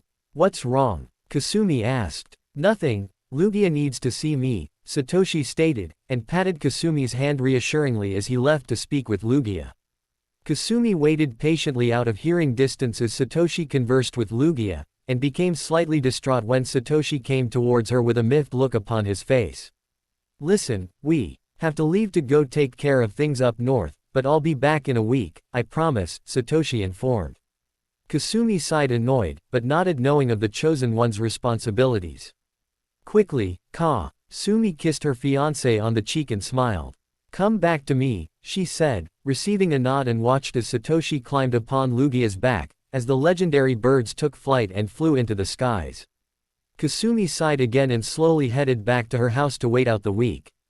Asterisk. Over the next week, things had seemed to change quite a bit. No longer did Kasumi's mother pay any attention to her at all. But now everything was concentrated on her new trainee. Another girl from the village, younger than Kasumi, but known for her grandfather's work. Ruth was the girl's name and Kasumi didn't like her. Of course the girl would make an excellent shaman, she already proved to learn fast, and was the new pride of Kasumi's mother. Having Ruth around made being near her mother less unenjoyable for Kasumi than in the past. But Ruth tended to make an effort to dampen Kasumi's mood even worse. Ruth enjoyed teasing the redhead by saying the chosen one was wrong for making the choice that he did. Of course every other girl in the village was jealous of the match, including Ruth herself. But Kasumi ignored the comments, and spent her days alone. During the nights, she'd have short-lived nightmares about her fiancé and the terrible ordeals he was enduring. When she'd wake up, she'd force herself to believe they were only dreams and not real. By the end of the week, Ruth had already been given her anointing ceremony. And was named the new village water shaman, much to the contentment of Kasumi's mother. Kasumi herself, though, stayed away from the village as much as possible, and spent the last day of the week at her thinking place. She stood quietly, letting the salty air whip around her, making soft whistling music in her ears, making it quite a serene evening for her. Suddenly she jolted in surprise. When a pair of hands came around to cover her eyes. Guess who? The voice taunted, and Kasumi pulled the hands from her eyes to turn and face her fiancé. Satoshi. She breathed in happily. You don't know what torture I've been through. She suddenly stopped when she noticed several cuts and bruises on Satoshi's body. She touched one bruise gingerly and rose her eyebrow in concern. I'm all right. Just a few scratches, Satoshi insisted, taking her hand away from the bruise and holding it tightly in his. I've missed you, he continued. Kasumi smiled warmly and hung onto her fiancé tightly. I've missed you, mother has an heir, so now I'm free to leave. Please say we can go right now, she requested in eagerness. But when silence only followed her request, she knew something was wrong. Memories of past nightmares flooded into her mind and she squeezed her eyes tightly shut to force the images away. The awkward silence was interrupted by the loud growling of Satoshi's stomach. Not right now, I'm kinda hungry, he finally answered, receiving a laugh from the redhead. The couple headed back to the village to Kasumi's home, where Satoshi met the new shaman, Ruth. And was separated from her when his fiancé made a few choice comments to the girl and led Satoshi away. Happily the couple ate together for the last time they'd ever be in that house together. As Kasumi yearned for when they'd leave the next morning and be gone from her mother. Although Satoshi spoke only of his past week and not of the future. Something's wrong, Satoshi, Kasumi finally accused, noticing how he did avoid the subject. For the second time that day an awkward silence arose between the two of them. I don't think I should, Satoshi began, but stopped short. Kasumi felt her heart pound in fear and stepped away from the table. What's wrong? She demanded. Kasumi, I can't marry you, he finally forced out. Kasumi could feel her eyes fill with hot tears. Why not? She hoarsely choked out. I have to leave again, to fight, to fulfill my responsibilities. Kasumi could not argue against what Satoshi had said, as she knew it was his duty as the chosen one to protect the world. And neither one of them could change that. Nevertheless, Kasumi felt her heart break into a million pieces, and fled from the room to be by herself.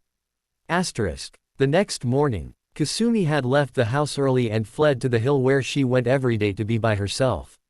Again her face was stained with that of her tears, but this time the pain was different, because it was with understanding that she knew her happiness could never be. She felt a strong breeze arise when she heard wings beating behind her and the thud of a large Pokémon landing on the grass. Kasumi, she heard, but refused to turn to face Satoshi. Kasumi, if there was any way, he began, but Kasumi intervened, still refusing to turn. It's all right, you don't have to explain anything, I understand perfectly. She insisted. Satoshi approached and turned her around to look into her eyes. Then why are you so sad? He asked, the tears becoming a familiar sight on his beloved's face. Because everyone I love leaves me. First my father, and now you, she began, beginning to cry again. Satoshi pulled her into his arms and tightly held her while she cried. Promise me you'll return, please, she pleaded. Kasumi, you know what kind of dangers I'm going to be in. I was born for this. He answered. Kasumi pulled away from him and turned around, as she couldn't bear to look at him anymore. Satoshi took the hint, and quietly left her presence, climbing onto Lugia's back, instructing the legendary Pokémon to leave right away. Kasumi continued to avoid looking back as the bird lifted into the air to fly away. Satoshi gave one last glance towards Kasumi, then shut his eyes. Out loud he made the promise to her. I will return. The Chosen One has really lost it. Can you feel that power? What if he destroys the planet? Quote, come off it. The Chosen One still is in control of himself, he wouldn't hurt the people he is meant to protect. I could never see the Chosen One getting this powerful. The first never came close, perhaps this is good. Don't forget that the evil is also getting stronger, Ash may very well be able to vanquish it. Quote. I'm beginning to doubt that creating the Chosen One was a big mistake. Quote, my God, what are you saying? You know as good as I do that the process in creating the Chosen One also spawned the evil. I know that, and watch what you're saying. We are gods, you idiot. Where are they? Ash was still circling the forest, giving off a bright blue trail of energy. His very eyes were sheer white with rage as he searched for the Team Rocket compound. He could not do this alone. Ash looked down to the Pokeballs surrounding his waist. With two hands he gathered them all and flung them to a nearby clearing. In a sequence of blinding lights, the legendary Pokémon made their first debut at being released all at once. The birds all stretched their wings as the two dogs sniffed the air. Ash suddenly launched himself to the ground and landed like a meteor, creating a rather large crater. In doing so he scared Articuno, who was standing just meters away. It recoiled in fear of Ash's sudden change and sought comfort from Lugia, who was very surprised as well. Ash, what happened to you? Ash fumbled with the fully extended sword in his hands as the energy continued to whip around him like smoke from a freshly lit cigarette. They took Misty from me. He spoke with a serious gruff sound to his voice. We must go and rescue her. The legendary Pokémon became very unsettled at the news. Suicune turned her head up to Ho-Oh. Who is this Misty the master speaks of? Ho-Oh swatted at Suicune. He means the prophet. Raikou looked quite confused. Kasumi is in danger. Lugia chimed in. Her name is Misty now. Silence. Ash screamed. Again the legendaries all recoiled from his outburst. I'm going to her back no matter what, but I can't do this alone. I need your help. I've tapped into a power I could never have once dreamed of. But I'm only one. You help me. Will you help Misty? The legendary Pokémon fell silent. They looked up to Lugia as the head Pokémon for an answer. Ash, I warned you what would happen if you lost your temper. But you need not ask of us for help. We would follow you to the end of the earth, even for Misty. Ash slowly nodded to Lugia. Let's do it. Immediately Ash began drawing a plan into the ground. He would have the dogs search the forest grounds and have the birds circle the air in a counterclockwise pattern. If one was to find the compound, they were to release an attack into the air. To single their location, and all the others would converge on the same position. He calculated how much time it would take 5 birds and 2 dogs to scour an area with a 10-mile radius. Alright, remember to wait for the others before attacking. Let's go. Ash and the birds immediately flew up into the air, ready to disperse in their chosen directions.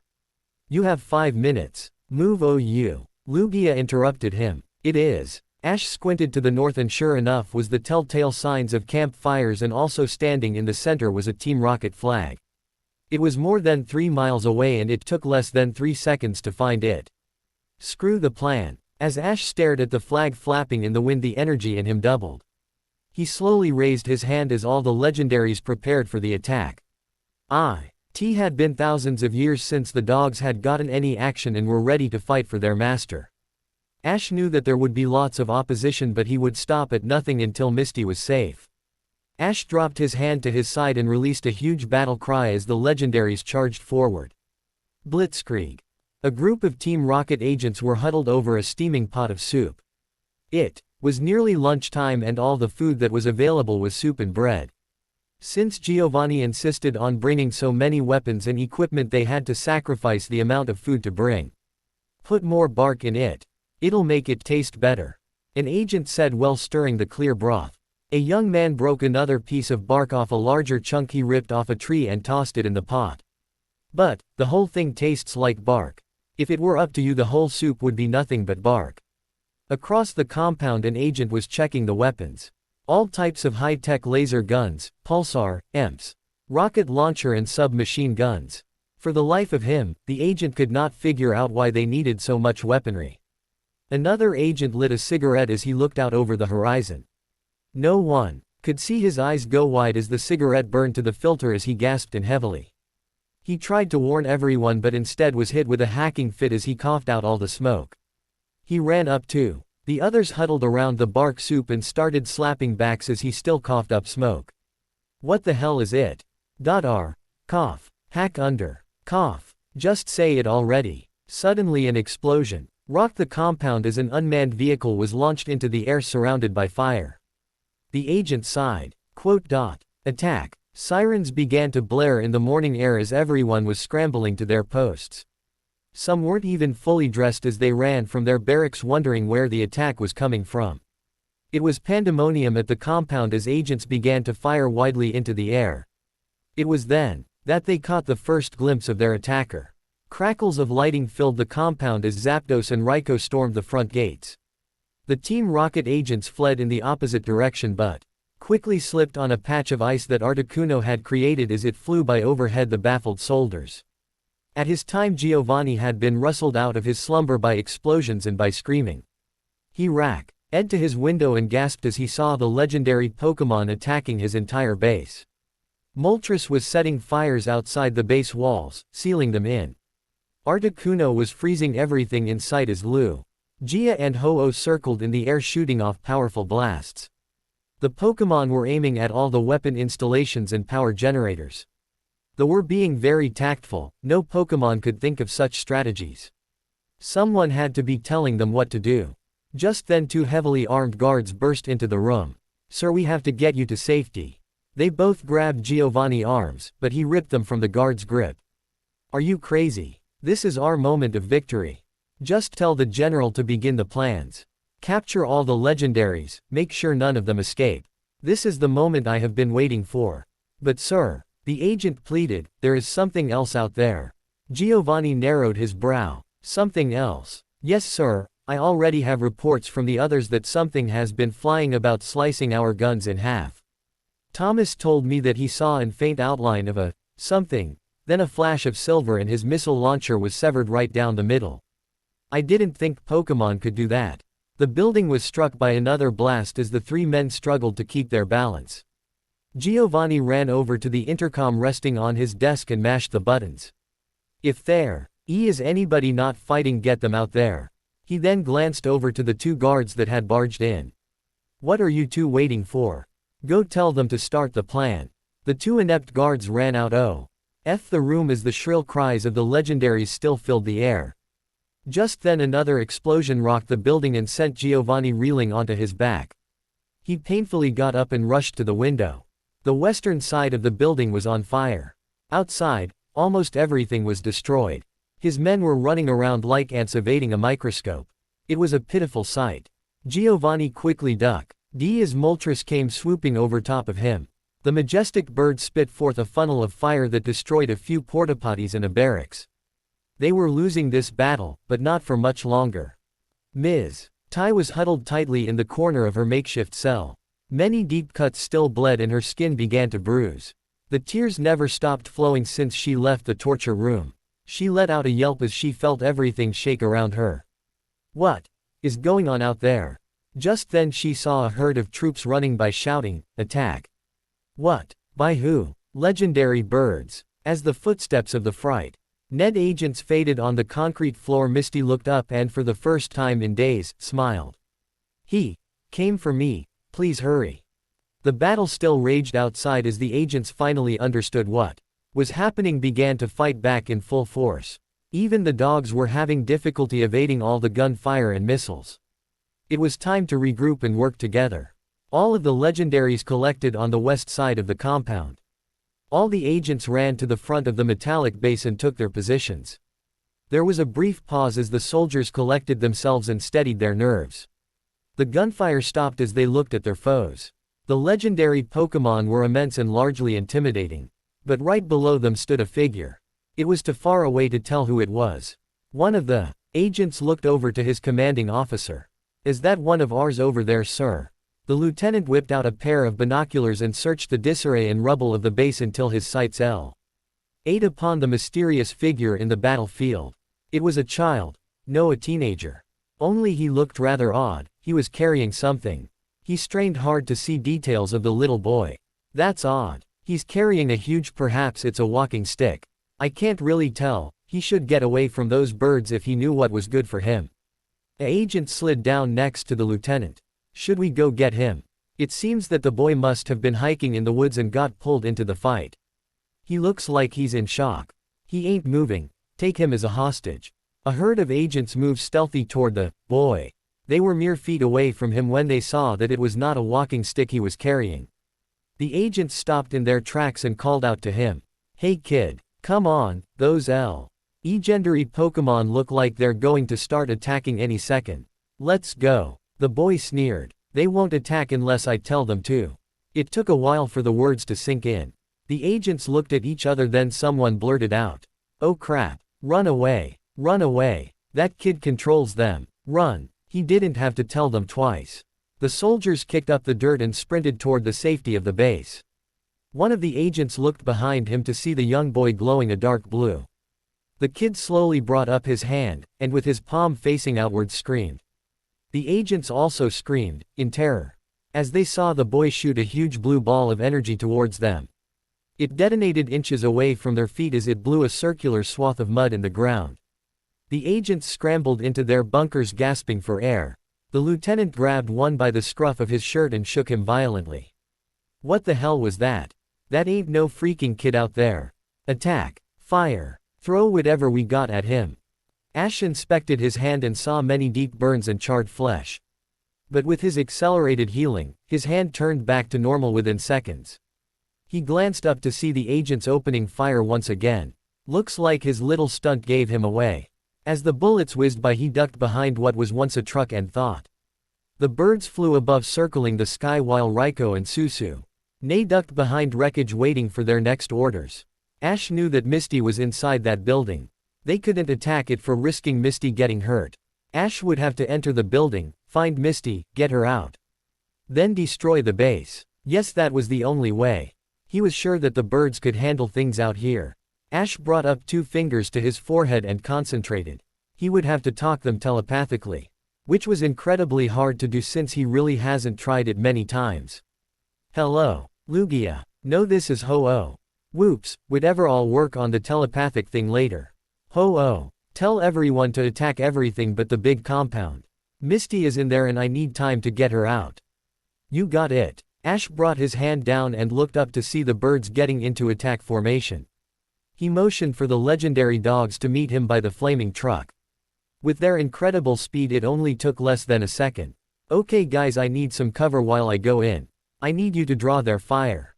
Raiko leaned forward. May we eat them? He said, licking his lips. No, you can't eat them. Keep them alive. I want the base destroyed except the compound. Raiko lowered his head. ... Ash gripped his sword tighter. Alright, ready. Let's go. He leapt onto Raiko's back and both dogs took off toward the base. They were in a blaze of gunfire. Ash looked over to Suicune. Sachikune, use mist. The legendary dog nodded and the large crest on its head began to glow. Within seconds a thick fog blanketed the area. Raiko leapt high into the air, jumping right over the agents, who continued to fire blindly in front of them. Ash had made it to the front entrance and threw open the doors. Before running in, he looked back at Raiko. Now remember, don't eat anybody. Fire the damn rockets. The soldiers scuttled in different directions, trying their best to line up a shot. One after the other the rockets were fired while more were being carried into the battlefield by agents who were also trying their best to avoid ice blasts and electric attacks from the circling birds above them. One of the rockets held true and hit its mark, hitting Moltres directly in the chest.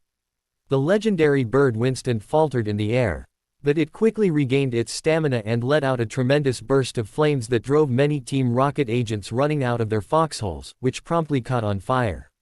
The legendary dogs managed to reach the trenches and began wreaking havoc. Agents began spilling onto the ground or getting stepped on and pushed into the muddy floor. Cries of alarm and pain rang throughout the still foggy battlefield. Alas, more rockets had found their targets and Articuno and Raiko both fell victim to the power of human weaponry. Raiko struggled to get up by lay only meters from a sim rocket launcher. The vile machine slowly turned its armaments towards the fallen Pokémon. Raiko shut its eyes, waiting for the inevitable pain soon to follow. Instia. It heard a loud explosion and looked up to see that Articuno had fallen on the turret after taking another blow to the wings. This angered Lugia and thus unleashed an arrow attack across the entire field. It ripped open a massive gash in the earth and agents jumped into the jagged holes to actually seek cover. Lugia had done them a favor. For the legendaries, no matter how much of their elemental attacks they fired upon the humans, there always seemed to be more and more leaking on the battlefield. Where in the world were all these soldiers coming from? Even though the grounds were scattered with unconscious bodies, there always seemed someone new who showed up to take the befallen allies' position. Lugia rose high into the air and gasped as he saw a large string of soldiers moving steadily out of the forest and into the fray. The forest was thick with trees and overgrown plant life. Lugia could not see clearly, but it may be that there was a hidden camp or barracks hiding more agents. As the stream of gun-clad warriors continued to spill out, it seemed as though Team Rocket and an inexhaustible supply. Ash, hurry! The Chosen One ran down these endless corridors that led him to dead ends or locked doors. Even though from the air the building looked small, inside was a whole different story. The floor, the walls and ceiling were all metal portions welded furiously together. The metallic halls were deathly empty. He had not run into agents or stairs or many doors at all. Ash let out a string of curse words as he continued his search. Damn, where is she? Why can't I hone onto her signal? Unless it's very weak. Oh no, she must be in terrible pain.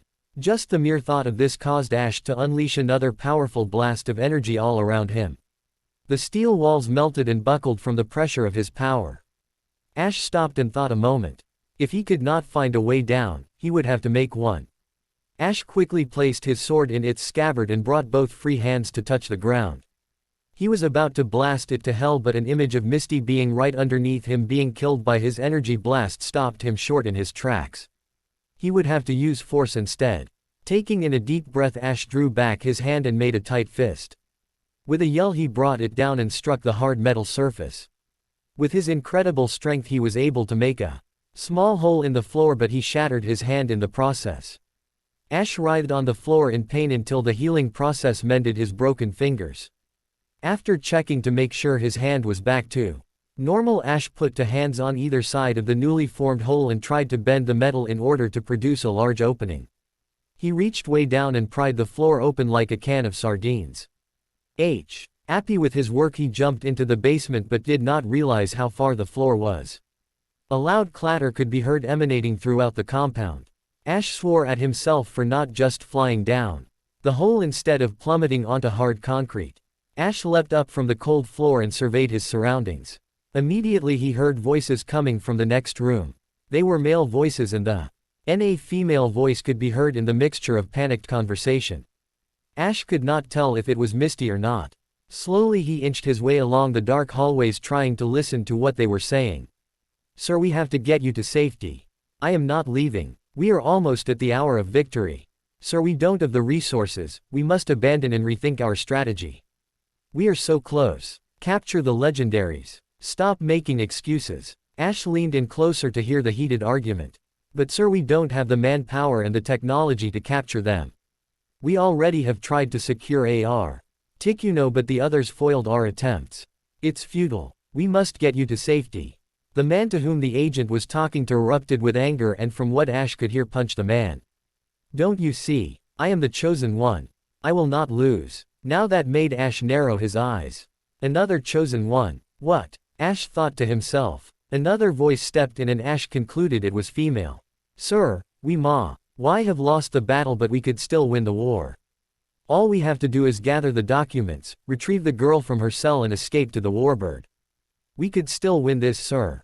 At the mention of a girl in her cell, Ash felt his anger rise again, but waited a few more moments to determine what their plans were.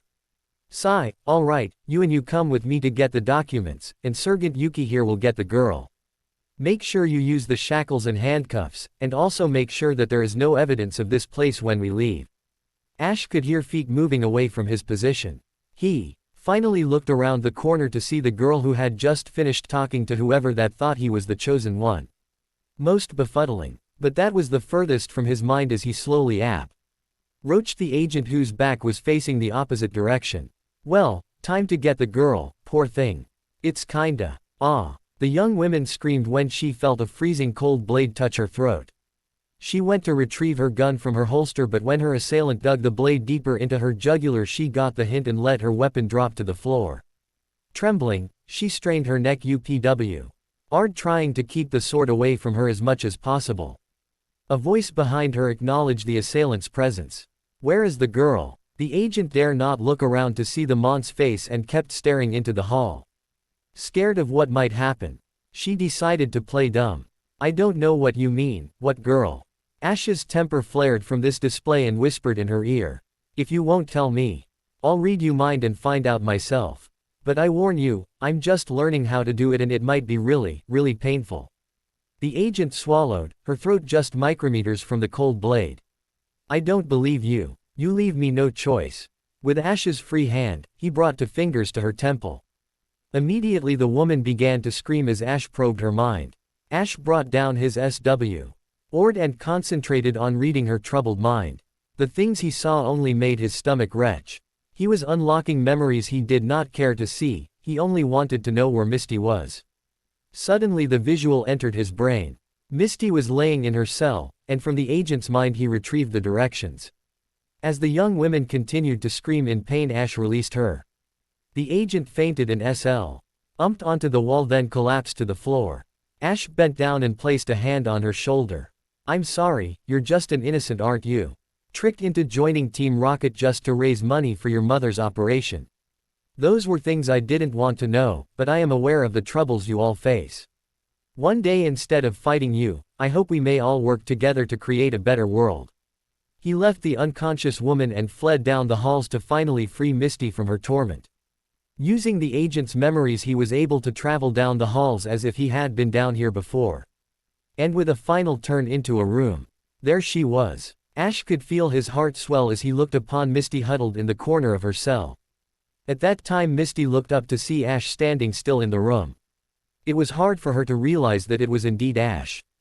But when the feeling finally sank in, it hit her like a bag of bricks and she began to cry. Misty ran to the cell's bars and stretched out a hand to Ash. Ash, you came. Please help me. Ash's legs began to move as a smile spread across his face. He was only halfway into the room when in the corner of his eye he saw a group of people enter the room. Ash whipped around to see agents holding large boxes with papers hanging out. They all stared in Ash in disbelief. No body moved for what seemed like eons. Then soothingly the agents parted the side and another man entered the room. Just the sight of this man made Misty cower in the corner. Again there was silence as the mysterious man, clad in a dark suit, stepped into the room. He had a confused expression on his face. Finally he spoke. Who in the hell are you? Ash drew out his sword. The name is Ash Ketchum, I came for the girl. At the sound of his name, the boss of Team R.O.C. slowly turned to retreat from the room. Misty finally blurted out to Ash. Ash, that's him. It's Giovanni, he's the one that kidnapped me. What? Ash spun around to meet Giovanni face to face. Anger in him doubled as he stared upon the evil face of Team Rocket. You were behind everything. Giovanni laughed. You have fought well, but like my associate said, the war is not over. Before Ash could react, he saw Giovanni reach out and press a large button on a control board.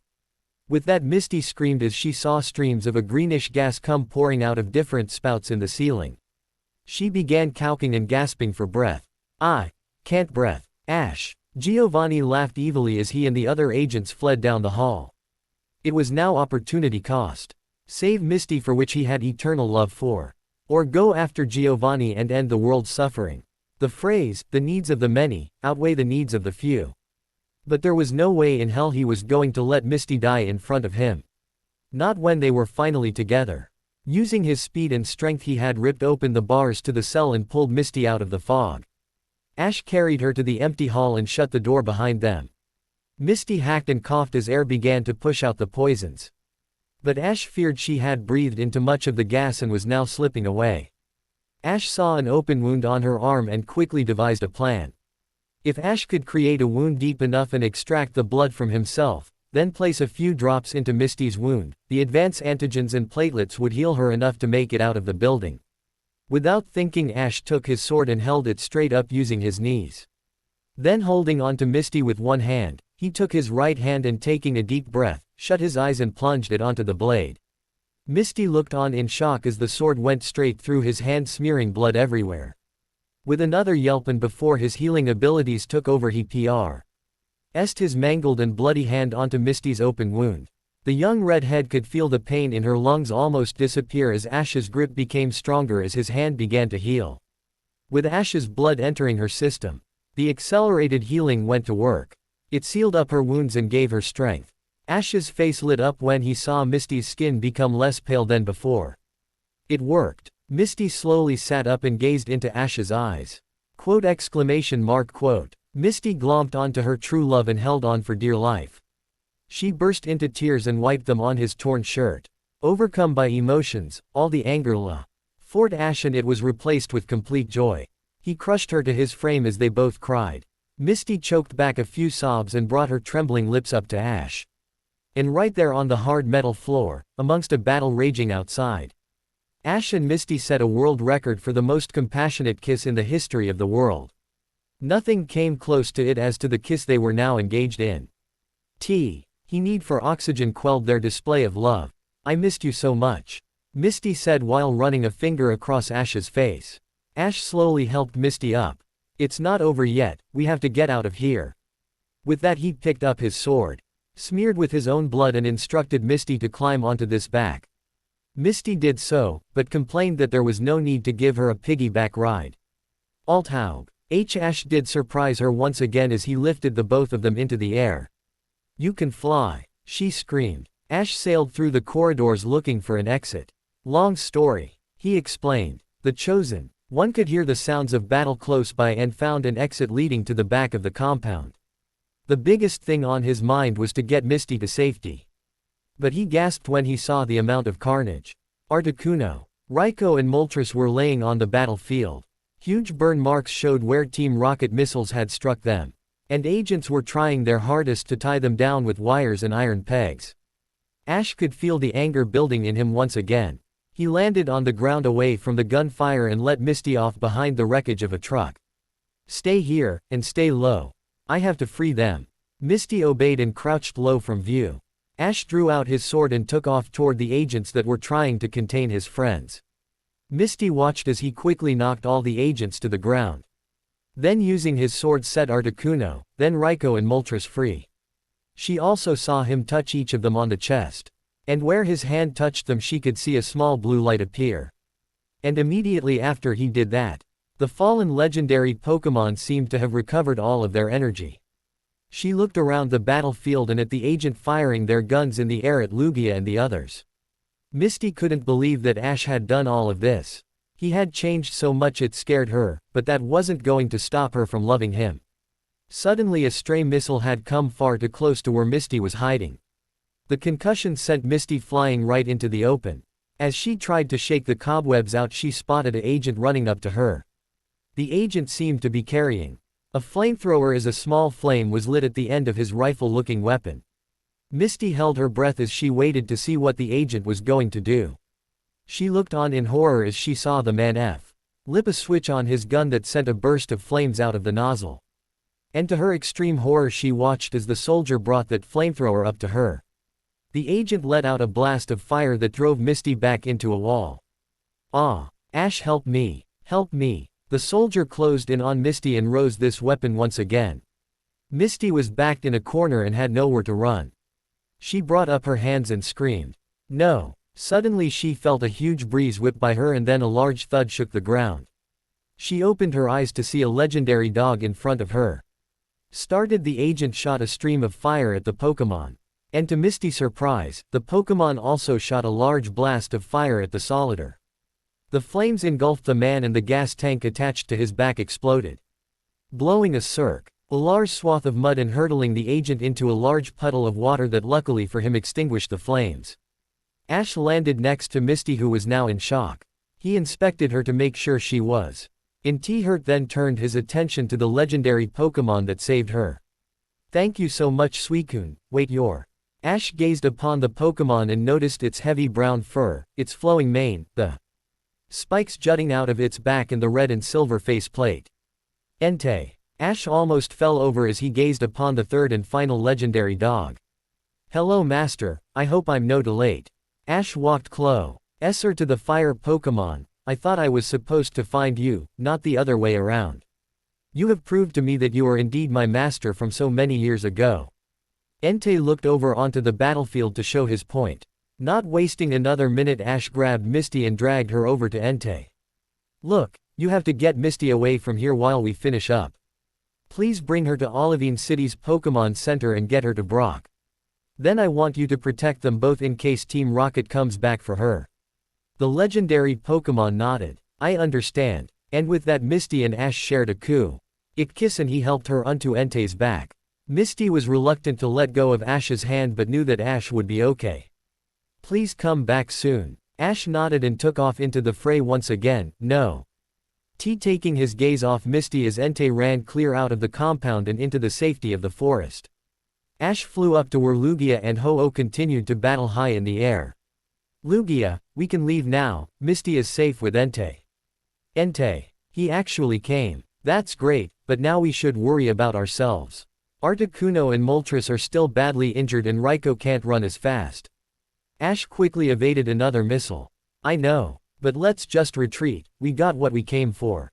Ash had lost almost all the power he once had at the beginning of the battle and was growing weary. All the anger was gone. He just wanted to get back to Misty. Lugia made the signal for the others to leave and head back to Olivine City. Ash watched as Articuno and Moltres slowly flew to the west with Raiko and Suicune running into the forest underneath them. Zapdos flew up beside Ash gasping for air, evidence that it too was exhausted from battle. Happy with their effort with the destruction of the base and the retrieval of Misty, the remaining legendaries began to leave. But they all stopped and turned to watch something rise from out of the forest. A huge rumbling echoed throughout the air as the trees began to shake and fall over. The weapons stopped firing as they watched every agent pick up a fallen comrade and run into the forest covered by a dense canopy of trees. But that rumbling became much stronger as the metallic base below them collapsed on itself and left shrapnel everywhere. Ash could sense that everyone had made it out, even the woman he left fainted on the floor in the basement. Loogie. A look to Ho-Oh, who was also curious to what was causing such vibrations across the land. Then they saw it. The trees just seemed to disappear and in its place was a huge aircraft of some sorts. It say slowly into the air, knocking over more trees and kicking sand and dust everywhere as its powerful engines lifted this massive structure in the air. It was at least 2 kilometers wide and only as tall as a house. It had the shape of a huge boomerang and it was a deathly colored black.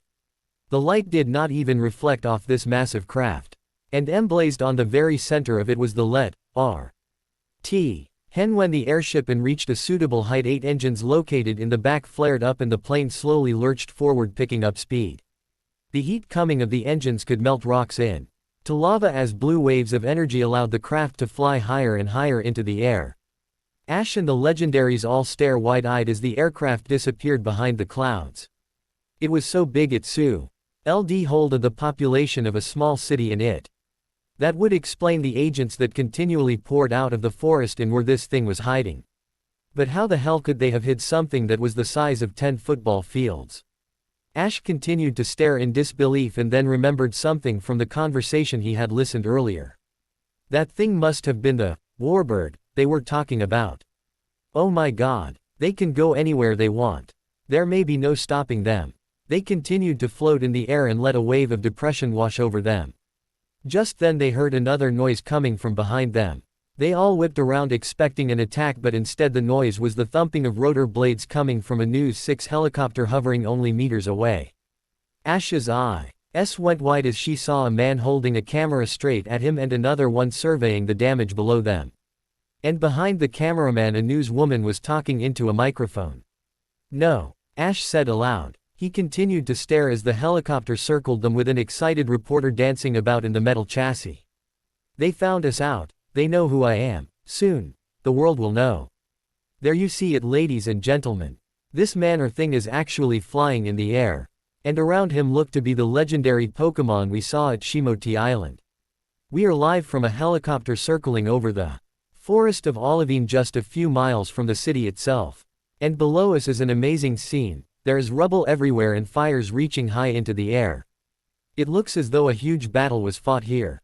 We here in the studio watching the video are just in shock. We can only imagine what it must be like in that helicopter. Tell us, Jane, who is this kid with the legendary Pokemon? I wish I could tell you.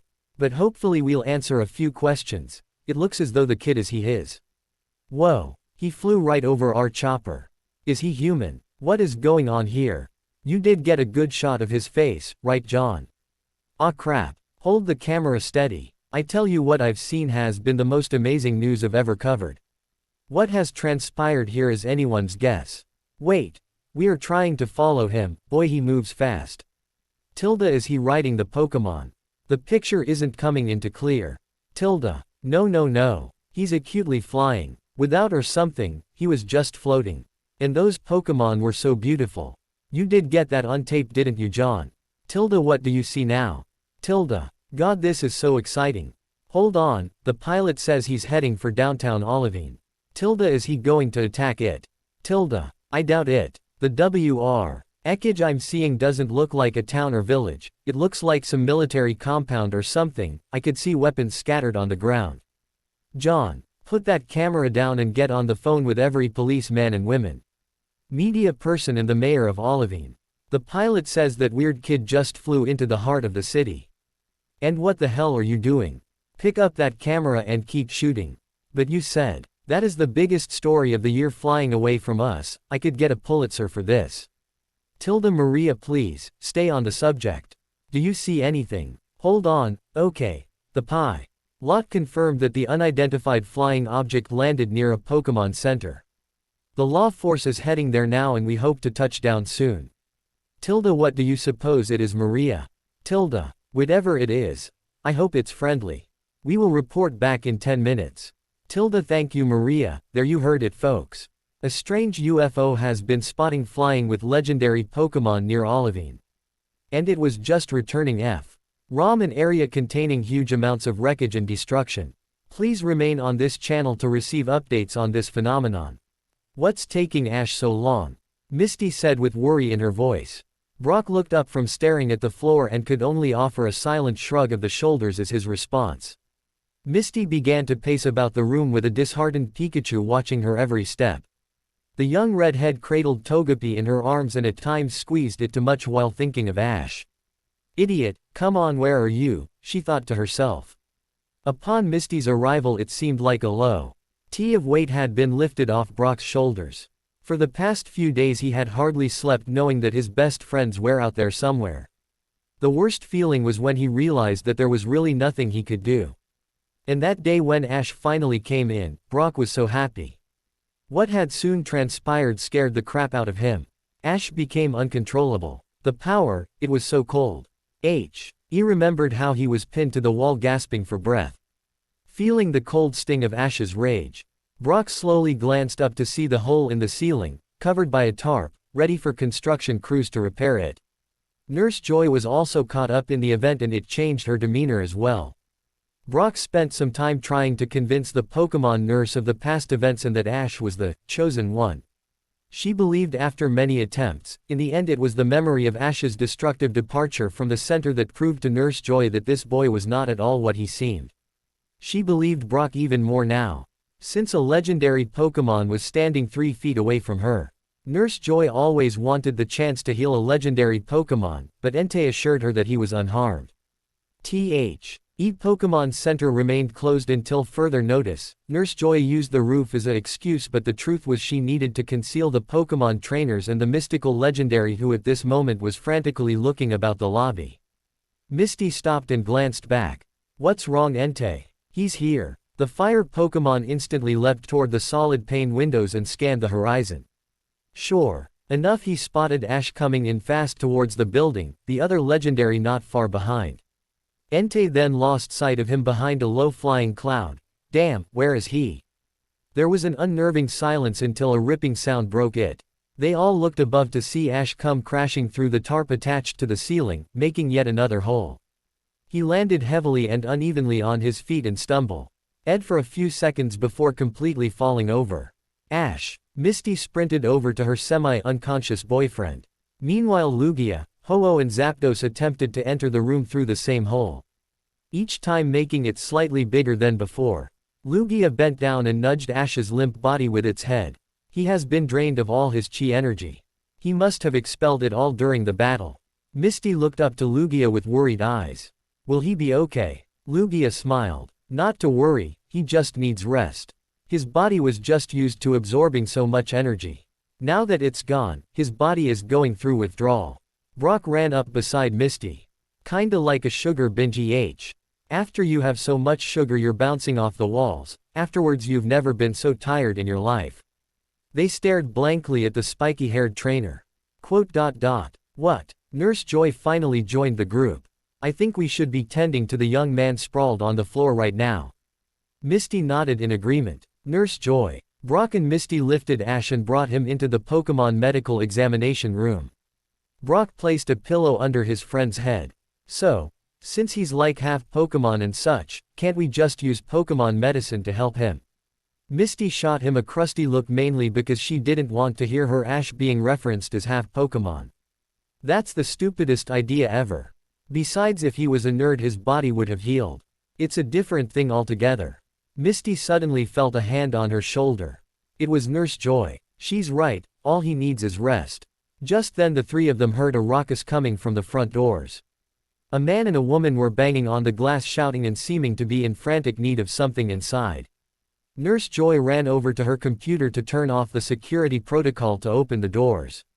Oh dear, this may be a Pokemon emergency. I knew this was a bad idea to close the center. As she began entering passwords and coding, Brock slowly turned his head to the taller man and what he was holding. From a distance it looked like a bazooka or something, but Brock could see a glare you would see off glass or plastic at the front of the object, not to mention a very faint red light. For some reason something was grabbing his attention above the lobby. A rather large TV was hooked up to the ceiling above a grouping of chairs. But what was on the TV is what caught Brock's attention. It was Brock. He calmly turned to face the screen, and the image of him turned around slightly as well. Thinking he might be going crazy from lack of sleep, he raised his hand and waved. And the television gave a mirrored action of Brock. Walking towards the television, he saw himself walking on the screen.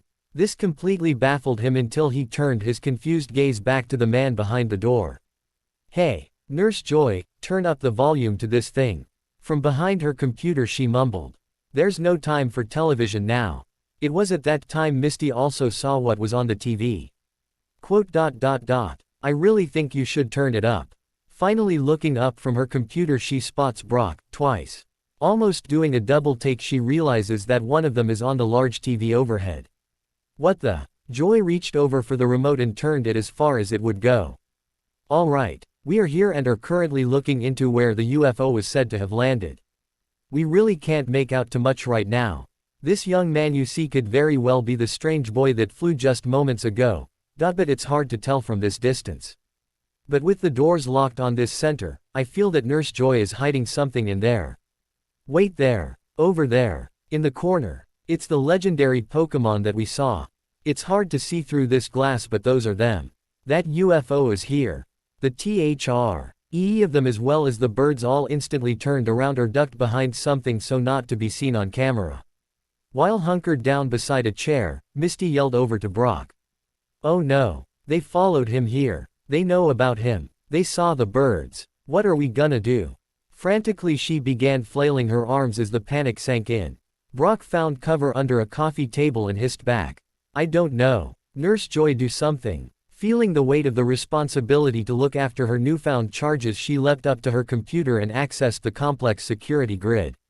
Okay, let's. Oh, here it is. Metal security window shutters. That should block them out. Her spindly fingers hammered away at the keyboard. Access denied. Oh no. It says here they can only be triggered. A window is broken. Somebody break a window. This was Brock's moment to shine. Crawling from out of under the table, he immediately sprinted toward a row of windows near the east side of the center. Brock and in with his shoulder and sickly collided with the window. The glass reverberated from the impact but didn't break. Brock, however, howling on the ground in agony, believed he had just broken his shoulder blade. "Well, that didn't work," he said while wincing in pain. Nurse Joy sighed. "I forgot, those are double-pane bulletproof glass windows. For the Pokemon's protection, the metal shutters just a backup if anybody did manage to break them." "Allow me." Brock looked up to see Lugia rear back its head, charging his Aeroblast attack. As the legendary Pokemon let it fly, Brock was just barely able to avoid getting squired by the blast.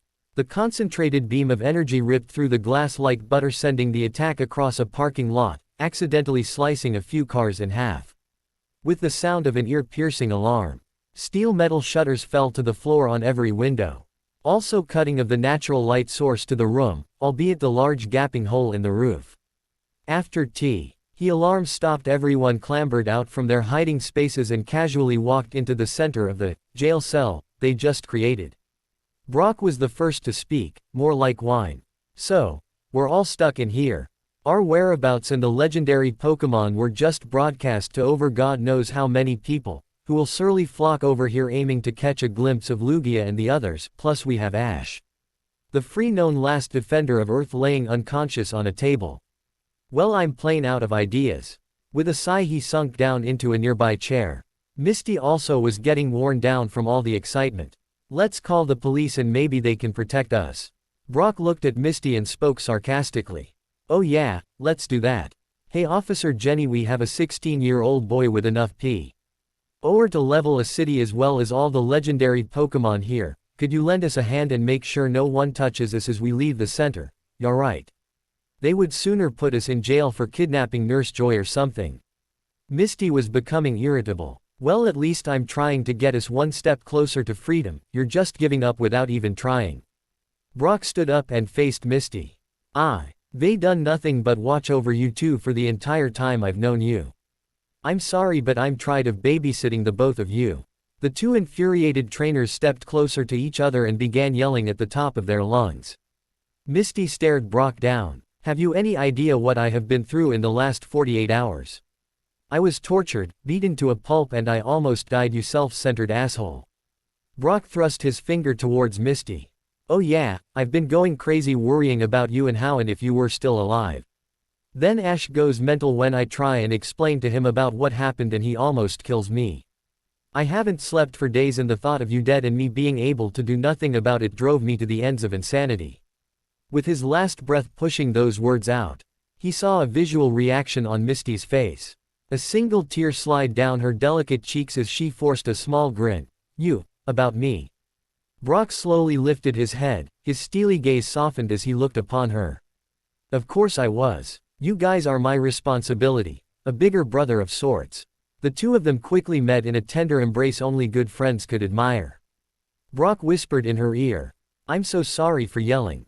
I do know what it's like to see a loved one change so drastically. Ash is like family to me. It pained me greatly to see him go through so much struggle.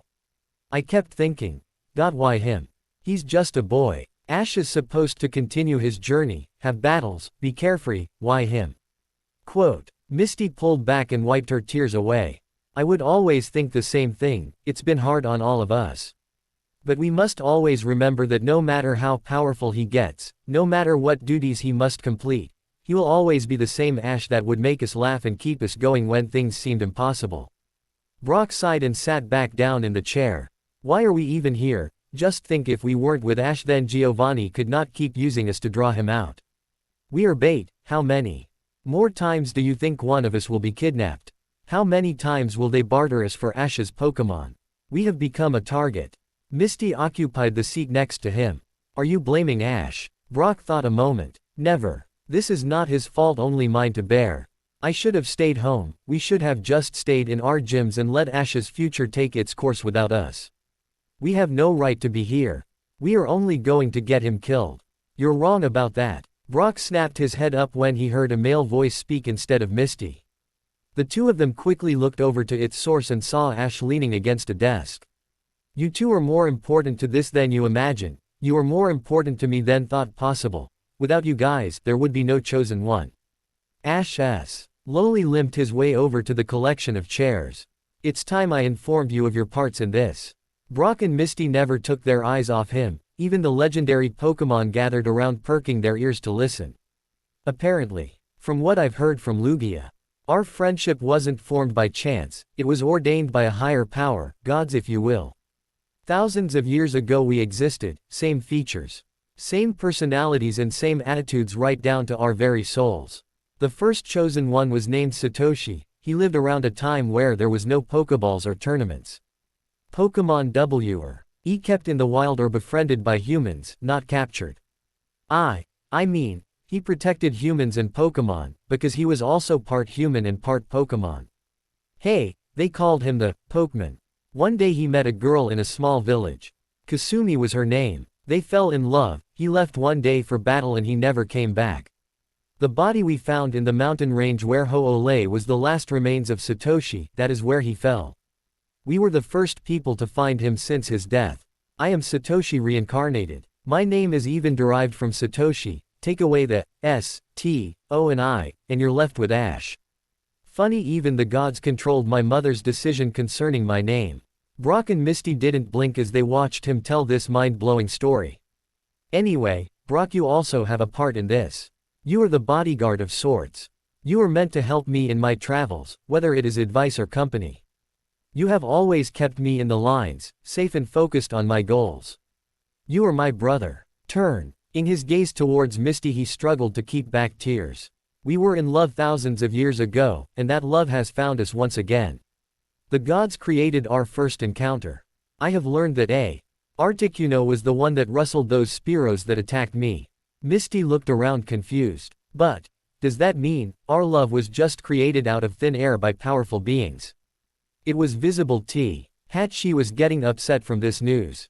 Ash got up and moved to her side. He slipped his arm around her and gazed deeply into her eyes. Misty, love is something no one can create or control. There is a difference between ordainment and fate. Fate can only bring us so far, it's up to us to continue.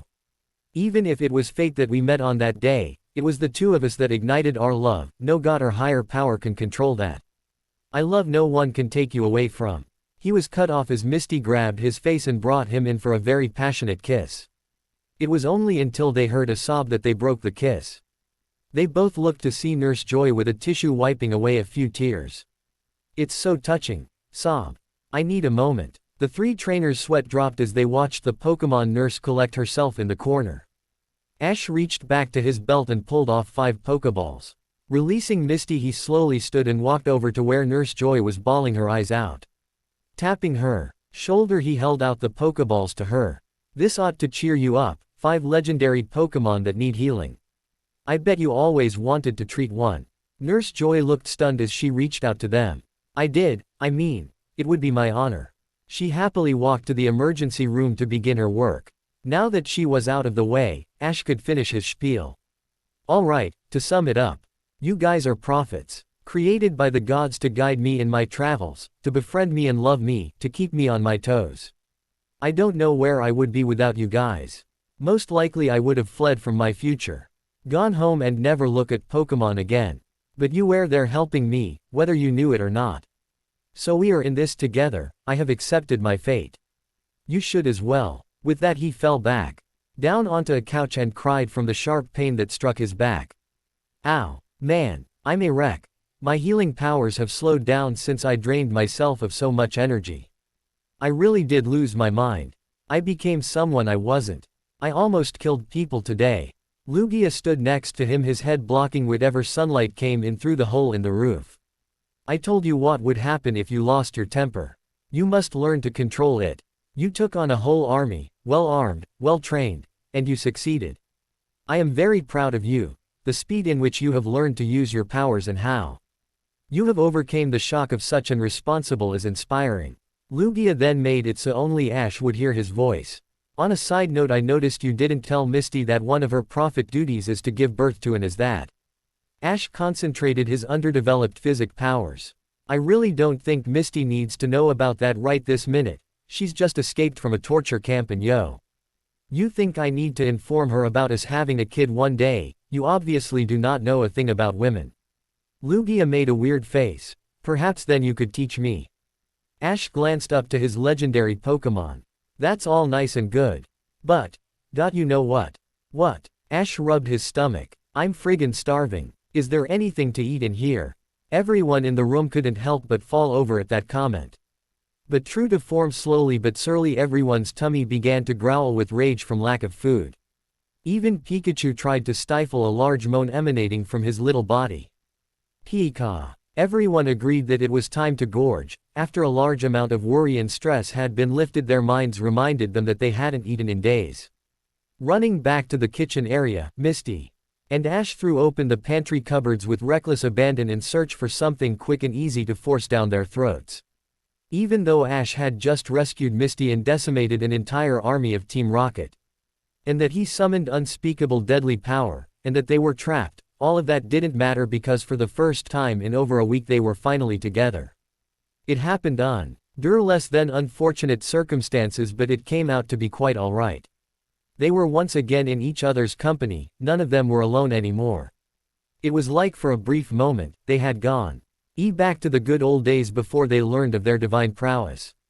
Brock was content on a few bags of chips as Pikachu stumbled onto a case of ketchup. They ate merrily and rejoiced after once again being reunited. Little did they know about the growing crowd of people gathering outside. Upon hearing that the legendary Pokemon were in the vicinity, it had seemed that the entire population of Johto found their way to the front steps of the Pokemon Center.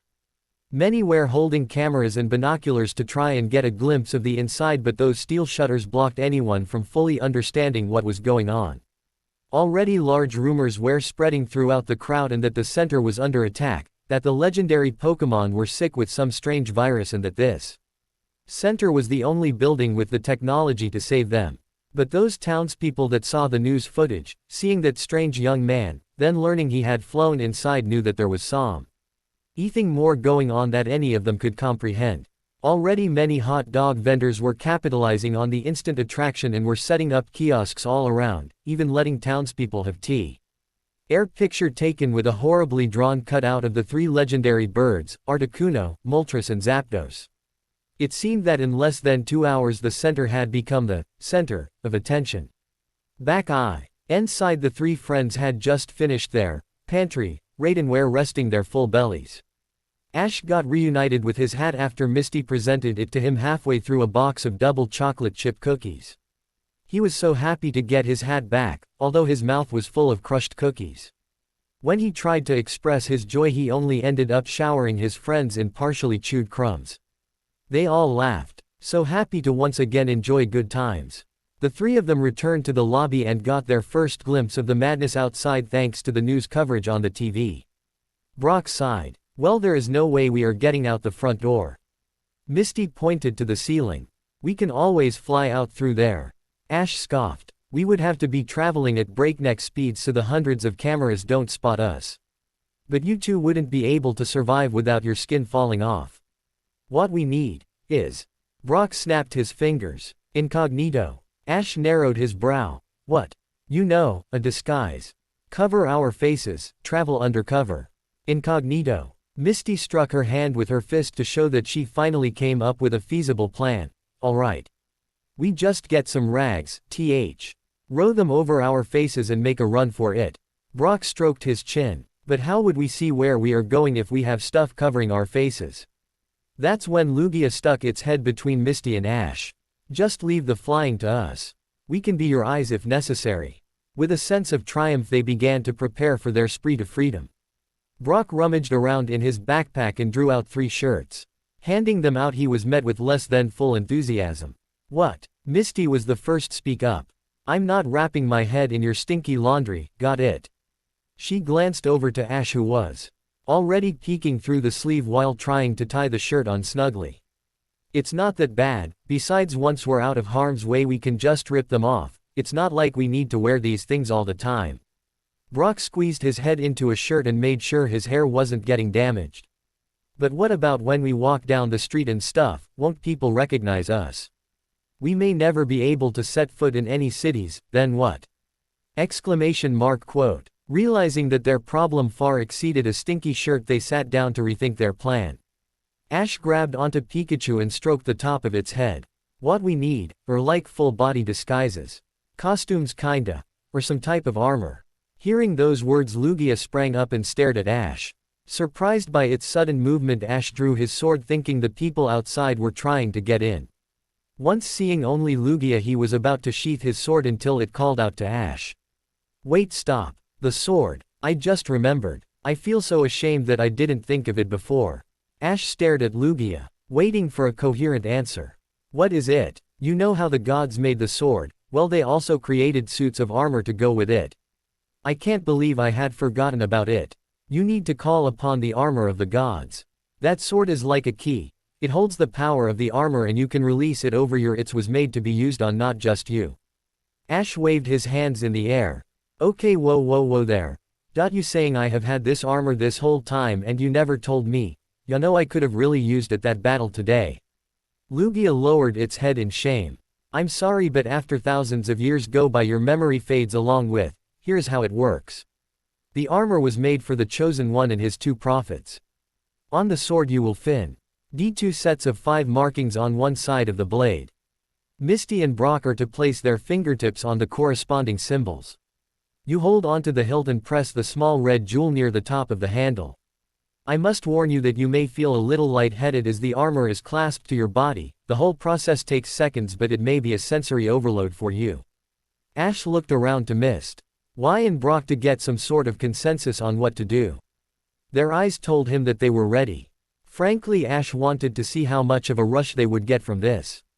Holding out the blade they iced the 10 dots on the blade right away. Misty was the first to place her fingertips on the symbols. She was hesitant at first but decided it was time to step up a notch. Brock moved his fingers and thumb over the dots and made sure he was doing it right. He didn't want to get hurt by this thing if he had one finger off too much to the side. They were all really tense as they had no idea what to expect. Would it be a bright flash of light? Would they see some really freaky tunnel teleport thing and magically appear in a sparkling suit of armor? Only one way to find out. They all to a deep breath. As Ash moved his finger to the small red jewel. Hold on to your ass holders. It's go time. With a flick of his finger they instantly felt the sword jolt with power and felt an insanely tingly feeling spreading throughout their bodies. They all shut their eyes for fear of death or something worse. But as soon as it had begun, it had stopped. They still refused to open their eyes as they assessed what had happened. Brock thought to himself, I don't feel different, or any heavier. It was time to take a gamble as one by one they each opened their scrunched up eyes to look upon an amazing and wondrous sight. They all took in their view as they saw each other wearing these full-body pieces of armor.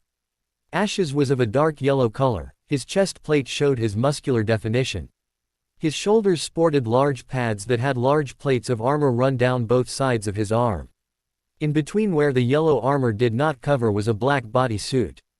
His legs were also well varied within his groin area was hidden behind a large flap that attached to his waist. Misty's was dark blue and it to hug her figure, it had less armor than Ash's and she was able to move so free. It was like she was wearing nothing at all. Brock's on the other hand was overloaded with tons of armor, he looked more like a tank, a dark red tank. All with the same look and design as Ash's and Misty. Each of them slowly removed their helmets, and as they did they could see the shocked expressions on their faces. Holy shit, this is so cool, Misty exclaimed. I feel as light as a feather. Screamed Ash. I bet I could run right through a brick wall and not get hurt. Elated Brock. As they looked over their newly found gear Lugia made an attempt to grab their attention. Excuse me. Yes, well just as I remembered. But you must know that these suits are just for protection, they do not give the wearer any special powers and Ash's powers are not heightened, they are meant to keep you alive in dangerous situations. Or in this case to escape unnoticed. Ash was hardly paying attention. Man, this is like hardcore magical girl anime transformation type stuff. Only without the brief nudity. Exclaimed Misty. Nurse Joy decided it was time to return to the lobby at this time and screamed when seeing the three suited up trainers. What in the world happened here? Ash ran over and grabbed his Pokeballs from her. It's a long story, listen, we have to be going now, thank you for everything. As he attempted to run back, Nurse Joy grabbed onto his shoulder and spun him around. Wait, before you go, answer me this. What is the meaning of life? Ash almost collapsed to the ground at hearing the questions, but he just calmly looked into her eyes. I'm not that kind of chosen one. I'm just here to protect, not to preach. And with that he ran back to the group, which were already mounted on Lugia ready for launch. Donning their helmets and making sure Togepi and Picasso were secured in their backpacks. Ash gave the order and Lugia soared the roof, going from 0 to 100 in 4 seconds. The armor thankfully allowed Misty and Brock to service the G-forces as Lugia rocketed into the sky like the Challenger space shuttle. Once they were certain that they were out of view and out of danger, they all took a deep breath and slowly expelled it into the cool night air. After a few minutes Lugia came upon another town. A small town, perhaps only 1,000 people lived there. It was the perfect place to hide until things cooled down further. Lugia dropped down about 10 minutes away from E-town so the three fugitives could dissuit themselves and walk in like a couple of drifters looking for a place to stay the night, completely incognito. How did you sleep, young master? Ash nodded his sleepy head as he, Misty and Brock entered the inn's breakfast hall. They stumbled on a quaint little mom and pop run hotel where the beds were soft and the breakfast was always free, good thing. Since Ash could murder a stack of pancakes right about then. Letting the memories of yesterday try and escape them, they were content knowing that a new day had arrived with new possibilities and more problems to solve. But right now the only thing that mattered was the lovely homemade breakfast on the table. As Ash leaned back his head to allow a shovel full of eggs drop into his mouth, he saw Misty reach for her drinking glass. When she brought it to her lips, it suddenly shattered into a million fragments. She let out a yelp of surprise and pain and she shielded her face from the glass. The woman who owned the hotel came rushing over and inspected her hand. Oh my sweet dear, I'm so sorry. She turned her head to the kitchen. Damn it, Alfred, and told you not to buy these cheap glasses. All the husband replied was, yes dear. The sweet old lady took a cloth and dabbed the trickles of blood away. She then leaned in closer to inspect her palm. My dear, you are very lucky, I don't see any cuts on your hand. Those damn cheap, I've never seen someone break one in their own hand before. Dear, oh dear, The innkeeper moved into the kitchen and left Misty staring at her hand. Little did the woman see the scared and shocked look on her face. Ash just stared at the broken glass. This was strangely familiar. As Misty ran her finger over her palm, she glanced to Ash, who still had a mouthful of eggs. Fear was very much present in her eyes. Going on. This FIC is dedicated to the memory of Lee Anderson, 1984-2003. Anime lover, fantastic artist and a great friend. You will be missed. Are we there yet? No. Are we there yet? No. Are we there yet? No. Quiet, you infernal beast. A darkly colored jeep was tearing up the southern passages in a densely populated forest. With a large red R emblazoned on the side, it ducked and weaved past large boulders protruding from the grassy hills rolling into the distance. And occupying that jeep is a trio of troublemakers, the worst kind there is. Jesse, James and Meowth, three of the worst agents Team Rocket have ever seen in their long years of organized crime. And now the three of them were beginning to suspect their efforts had been in vain. For the past month their boss had been sending them on all sorts of leads and jobs that ended up, well, not happening. They had been driving from one side of Johto to other, expecting to meet a contact, or pick up some stolen Pokémon. And every time they would end up waiting for nobody for an entire day until the boss gave them new orders to another wild goose chase. I'm beginning to feel used, Jessie said as she turned the rear view mirror in her direction to check her face. I want some action. I would even love another shock from the blasted Pikachu for as long as we get another taste of what it was like to actually work for Team Rocket. He trailed off as they all gave a collective sigh. The truth was, they were bored. They hadn't even said the Team Rocket motto in months. They wanted their old lives back. They wanted the twerps. Meowth's ears perked up as the two-way radio began to crackle and spit out a garbled message. Tilda, attention all Team Rocket personnel. The outpost near Olivine City has been completely destroyed. Tilda. The jeep skidded to a halt as the women over the radio was heard shuffling papers. Tilda, Giovanni has ordered all agent to say, tee up recruitment facilities in all parts of Johto. You were ordered to do this secretly as to not get any attention from the police. Giovanni is safe and expresses the urgency of this matter. We are currently being pressured by a strong foe. But we are stronger. Once you have collected a large body of recruits, send them over to the training facility. You will be rewarded with each contract you secure. Giovanni also stresses that we have now entered a time of war. And with war comes grave responsibilities to us all. Do your parts, and we will succeed. Team Rocket headquarters out. Tilda. A last burr. Saint of Static ended the transmission as James and Jesse stared at each other, searching for an answer as to what to do next. Our entire. By who? What is going on? James tightened his grip on the steering wheel. I can't believe this is happening. Never thought it would happen in my time. Jessie tilted her head slightly. Whatever do you mean by that, James? She asked. James leaned back in his seat, staring into the abyss. When I was but a lad and still in training, I heard one of the guys talk about Giovanni's secret master plan. All through training I only thought we were meant to Saint Al Pokemon then sell them to other people for profit. But this one kid was saying how every once in a while if Giovanni came across a truly remarkable Pokemon he would keep it for himself and store it away. The boy said he was building an army. I had always felt that Giovanni was planning a war, but I never knew I don't know against who. Jessie thought a moment. It would explain why the boss wanted the twerp's Pikachu so bad. He wanted it for some powerful for what purpose?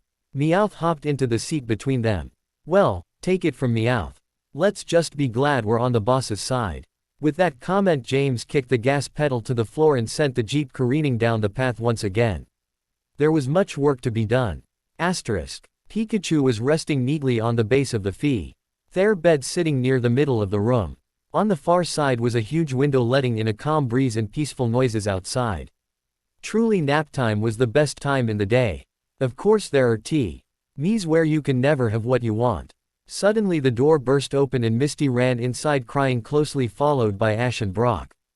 Don't come near me, Misty shrieked. Ash and Brock recoiled from her outburst. Slowly, they uneasily moved closer to Misty, who had her face tightly wedged under a pillow, muffling her cries. Just moments before Misty got the surprise of her life, she too was becoming like Ash. Sheeta was adopting her powers. The same incident happened to Ash in the restaurant.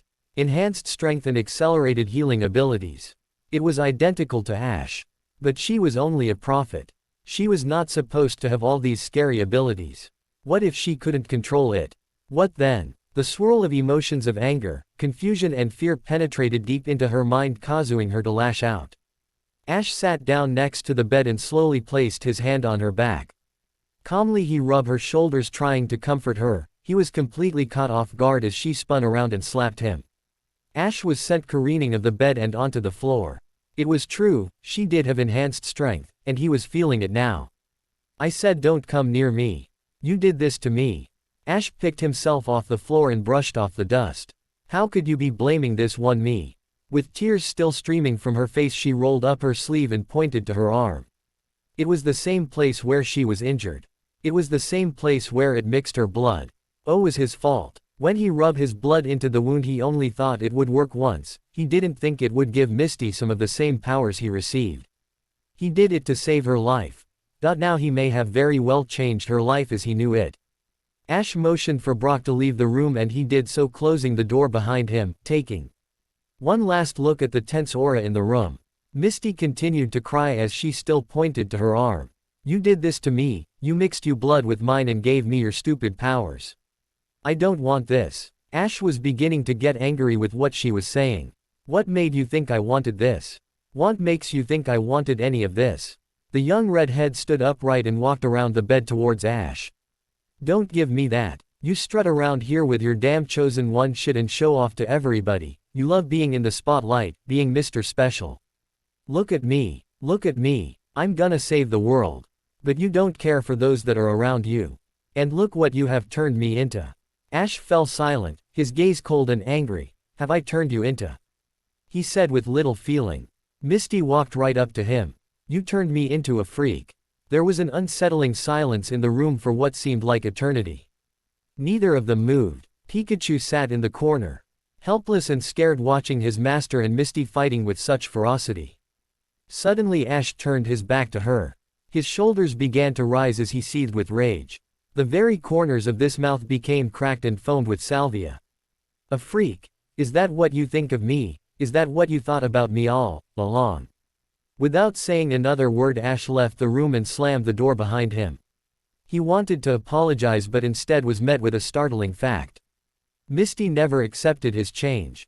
He didn't even look at Brock as he stormed by, leaving the spiky hair trainer with a sense of worry. Once outside, he felt like taking off into the sky and never returning. But deep down he still loved Misty, she was just upset. They needed time to cool down, but he still needed to know why she got those powers. Sneaking off into the forest, he released Lugia in a clearing. The trees shielded what view the villagers had. Why did Misty adopt my powers? Ash demanded. Lugia only shrugged. Ash, it is unfortunate that Misty is going through the same changes, but I assure you it will not go any farther than strength and healing. Ash felt relieved. But how could that be? Lugia stretched its neck in the warm spring weather. You see, Ash, your body generates different abilities. Your brain allows us to talk through telepathic means, your muscles allow you to harness energy, and your hands and feet allow you to channel that energy to great attacks and fly.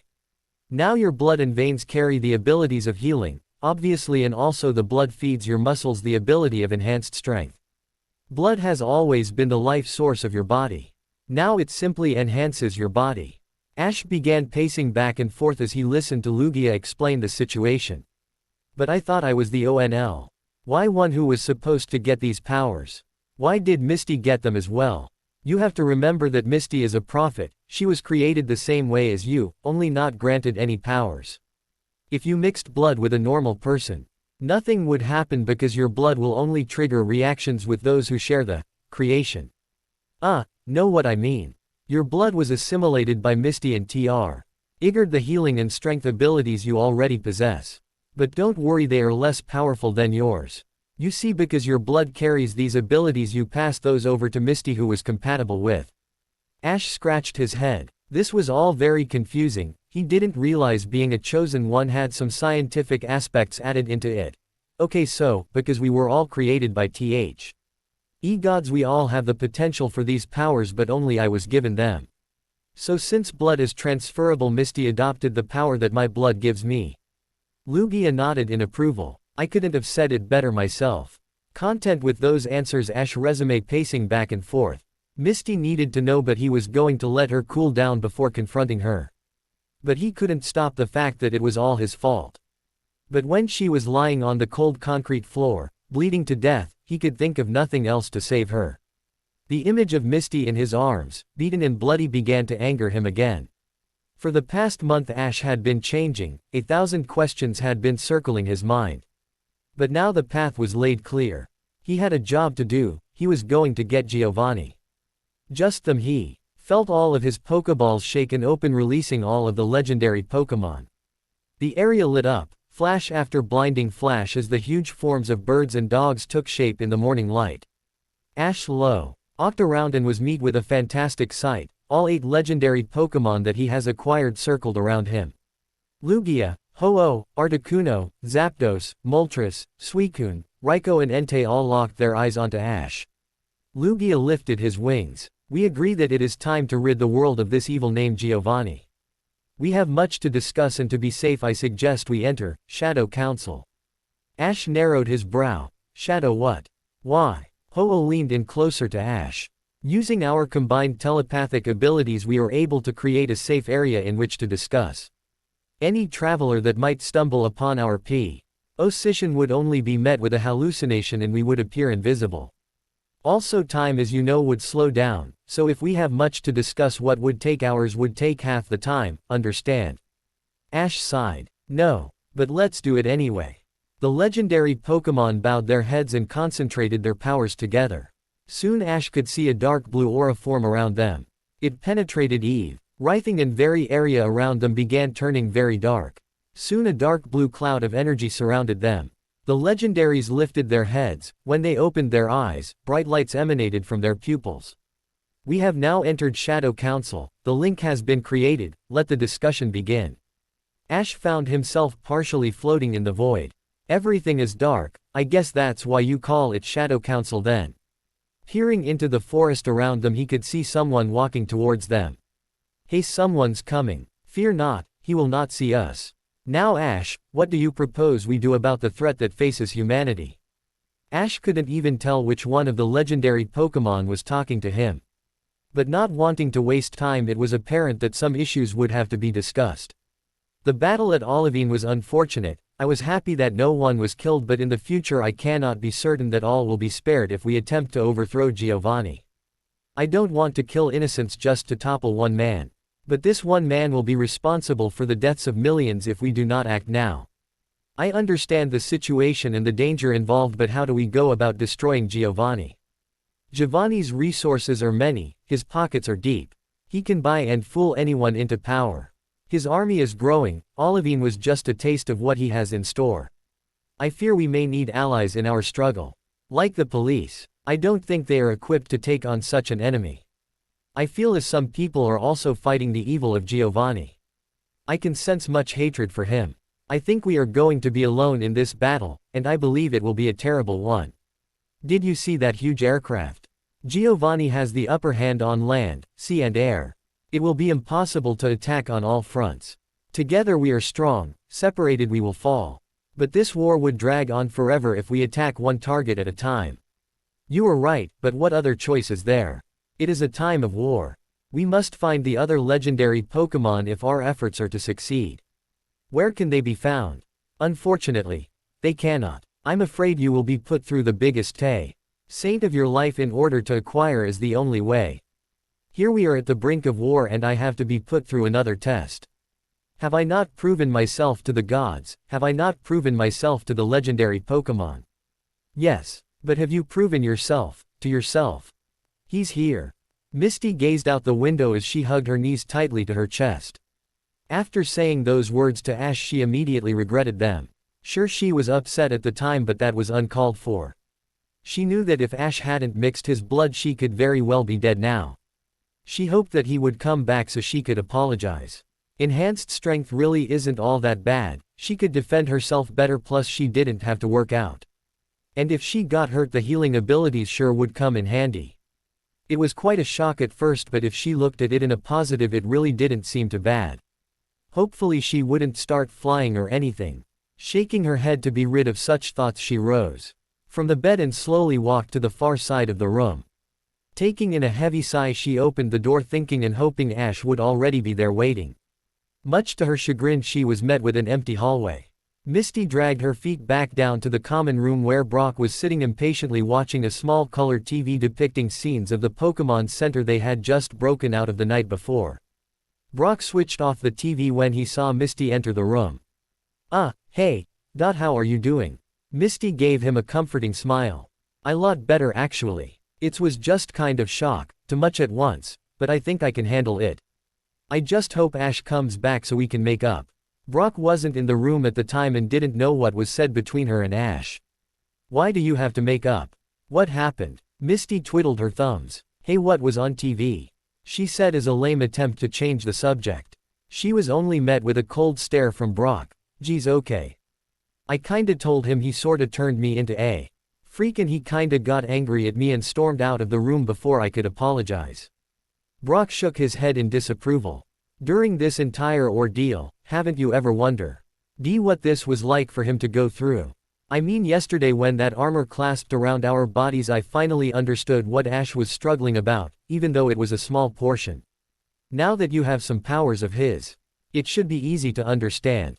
Misty nodded in agreement. It's true that neither of us truly comprehended his change, how scared he must have been during some moments. I guess that's why we're here. Make it easy for him to accept and move on. I know that if it was me getting all the responsibility, I wouldn't be able to take it alone. Brock leaned back into the couch. Ash is one of a kind. We're lucky to be part of this experience, we really are. There was a small silence as they took in the conversation. Just then they heard the main entrance of the inn open. Misty jumped up and ran to the foyer, hoping it was Ash. Instead, a tall man wearing a kung fu uniform stepped into the room and looked around. He had a muscular build and a long pigtail hanging down to the middle of shoulders. The mysterious man walked briskly up to Misty and pointed something at her. It looked like a cell phone. He moved it around her as the device made a few beeps. Girl has a similar power output but nowhere near the level it should be, plus I'm looking for a male, that also is a key point, is he? The man thought to himself. Putting away his device, he slightly bowed to her. Sorry to disturb you, miss. Maybe you could help me. I'm looking for someone. He's about a little shorter than you, large muscular frame and only a teenager. Misty could feel a pang of worry inside her. She knew he was talking about Ash. She made it seem she was thinking deeply and scratched her head for effect. Sorry, nothing really comes to mind. The man sighed and reached into his pocket. If you see anything strange, please give me a call. This boy is considered very dangerous and it's important I get to him before anyone else does. Misty nodded and watched as the man left, pulling out a walkie-talkie and bring it up to his mouth. He was already too far away to hear what he was saying, but Misty continued to watch this strange man mount a motorcycle then speed off down the street. She knew something was wrong. Why was that guy looking for Ash? Turning the card over in her hands, she read the name that appeared. R. Ran. S. Soa. I can't read this. The ink is all runny. True to her discovery, it looked like half the card was dunked in water. Only the phone number was legible. Not wanting to burden her tired mind with such a thing, she tossed the card into her pocket and returned to where Brock had his head peeking behind a wall. Who was that, Misty? She shrugged her shoulders. Maybe a cop, maybe a Team Rocket agent. I don't know, but he's looking for Ash. We better find him. With that, the two of them left the inn in search of Ash. It seemed they weren't the only ones searching for him. It is decided then, the attack shall be in 8 months. I hope this works. Alright. Bring us out of this shadow council now. As soon as Ash spoke the words, the dark aura around them disappeared and was replaced with the bright, calm and cool spring air. Wow, that was pretty cool. What else can you guys do? Lugia cocked its head slightly. We'll cross that bridge when we come to it. One by one, Ash recalled each of the legendary Pokemon back into their respective Pokeballs. After he stowed them away, he checked to make sure his sword was still concealed behind his jacket. Taking one last peek around him, Ash made his way back to the inn. It was time to confront Misty and apologize. It was only around 12 o'clock when Ash returned to the inn. He could hear the owners squabbling about something in the kitchen. A quick search of the room revealed that neither Misty nor Brock were in the building. Ash sighed and shrugged his shoulders as he entered the streets of the small town. They could not have gone far in such a small place, at least that is what he hoped. It was in fact a very small town. It didn't even have a good fast food joint to grab a burger. But the one thing that was quite interesting about He Town was the rather unusually large fountain located in the center of a small public park. He decided that perhaps Misty and Brock could come find him instead as he enjoyed the calm serenity of the park. Inhaling briskly through his nose, he took in the warm spring air and expelled it slowly as if it were his last breath. Luckily it wasn't. He cracked his neck and few other body joints, freeing some mobility and stiffness he had been feeling after his attack on Team Rocket. Suddenly, while deep in thought, he heard a twig snap directly behind him. Acting instinctively, he withdrew his sword, spun around and was about to strike his attacker, but common sense kicked in and he held back just inches away from slicing the young man in front of him in half. The so-called attacker fell backwards and stared at Ash in shock. It wasn't T.L.L. Then Ash's brain began recalling the facial features of this stranger. He had met this person somewhere. After a few seconds his brain finally registered and matched the face with the name. And it almost sent him flying onto his ass as well. Richie! Ash yelled. Ash, he said while still laying on the ground looking up the man who was brandishing a rather large sword. Ash, seeing where Richie's eyes were looking at, quickly sheathed his sword and offered a hand to help him up, which Richie greatly accepted. This was a very uncomfortable moment for the trainers. Here was a boy who hasn't seen since their battle at Indigo Plateau, and he almost cleaved him in two. After the shock subsided, the smiles began to spread across their faces. Ash, Richie. The two laughed as they embraced, slapping each other's backs. But it wasn't soon after that uneasiness returned. Richie bent down to retrieve his backpack. So what are you doing then? Why did I almost kill you? That too. Ash sighed and motioned the young trainer to walk beside him. Well, you know how Team Rocket attacked us that one day. Well, you see, they always the sword is just for protection. Richie didn't seem satisfied with his answer. Yeah. But usually you'd get Pikachu to get rid of them. Speaking of his Pikachu. Ash finally got the topic change he wanted. Oh, he's back at the inn. Which inn? My parents' inn. Ash almost fell over himself after hearing that. All this time he was staying at Richie's parents' inn. It was indeed a small world. The two of them clambered up the steps and Rolly missed being by the front door as it swung open, revealing Misty inside. Ash, Richie, what? Misty looked back and forth between the two but quickly stopped as it was making her dizzy. Rich. He made a quick greeting as he ran back to see his parents, who were still arguing over something in the kitchen. Seeing the area was clear, Ash grabbed Misty around her waist and led her into the common room. Mist, I just wanted to say I'm sorry for what's been happening to you, it's all my fault.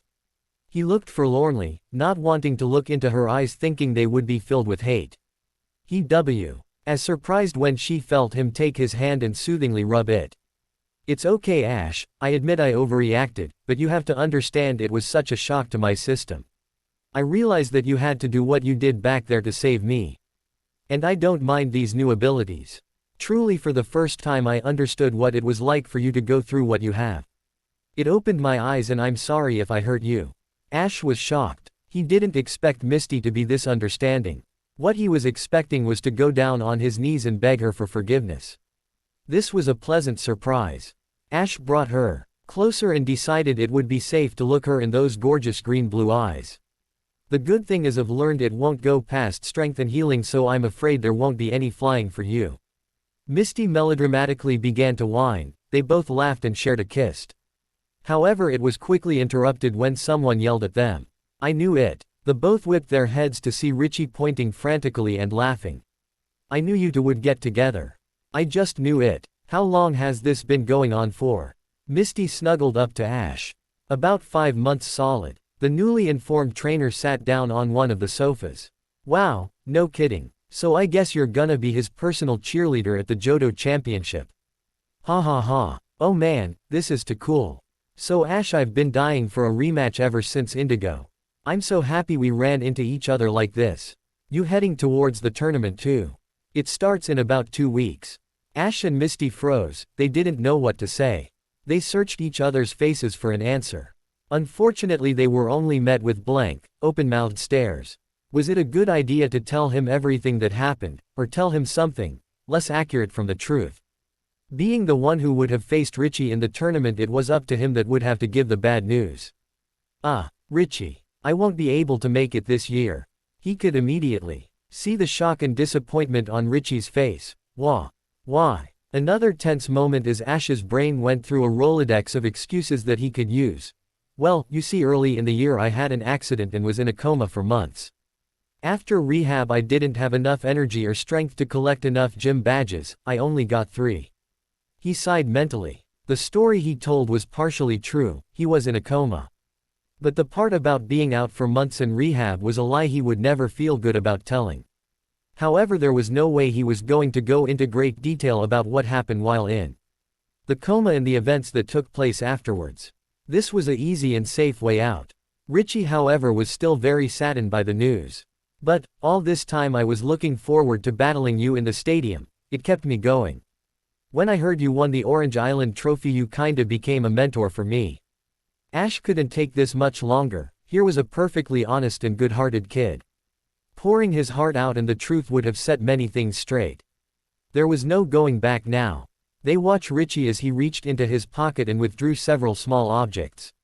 Standing up, he quickly moved over to Ash and turned his palm over and opened his hand to reveal several gym badges. The small pieces of metal sparkled in the sunlight and in Ash's eyes as he looked over them. Gazing up to Richie, he asked what these were for. I want you to have these. I want you to be at the tournament, I want my battle. Richie demanded. Ash stared dumbly at the badges. But you need 8 badges to enter the tournament. If you give me these 5 badges, what will you do? Richie opened up his jacket to reveal another set of 8 different badges. I went and competed at a lot of gyms this year. Overall I won 14 badges, if I gave you 5 I would still have my 8 plus 1 left over. This way we can both enter, I can finally have my rematch. Ash was on the verge of tears. To know there was such kindness in the world made him feel more determined to fight for what he believed in. He gratefully accepted the badges and for the first time in 5 months, felt normal again. So I guess I'm going to Johto, he said happily. They extended their arms and gripped their hands tightly while staring into each other's eyes, not blinking. They shared a respect only trainers could admire. No, Ash, we're going together. Quote, the thundering waves are calling me home, home to you. The pounding sea is calling me home, home to you.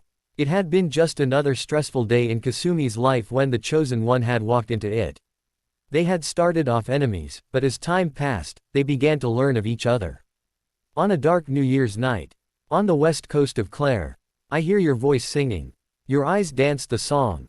Your hands played the tune. 'Twas a vision before me. Kasumi had learned what love was that night when she and Satoshi had snuck away to a secret place by the seashore. We left the music behind and the dance carried on. As we stole away to the seashore, we smelt the brine, felt the wind in our hair. He had proposed to her there, on the hilltop, and she with weeping eyes had accepted. He had left for his responsibilities demanded his attention. And when he returned, he carried ill-fated news. With sadness you paused. Suddenly I knew that you'd have to go. Your world was not mine, your eyes told me so. Yet it was there I felt the crossroads of time. And I wondered why. As we cast our gaze on the tumbling sea, a vision came o'er me. Of thundering hooves and beating wings. In clouds above, he had come to her once more to see her, and had made his promise. As you turned to go I heard you call my name. You were like a bird in a cage, spreading its wings to fly. The old ways are lost, you sang as you flew. And I wondered why. And there he left, upon the back of the legendary Lugia. The thundering waves are calling me home, home to you. The pounding sea is calling me home, home to you. Kasumi stood once again as she always did at the hilltop near the seashore to stand and lose herself in her own thoughts. It had been nearly 2 months since she had last gazed into the eyes of her beloved Satoshi. The Chosen One, destined to protect all humanity and Pokemon alike. She felt his pain, a dull throbbing constantly keeping her aware of her heartache, her fierce longing for something she could never have.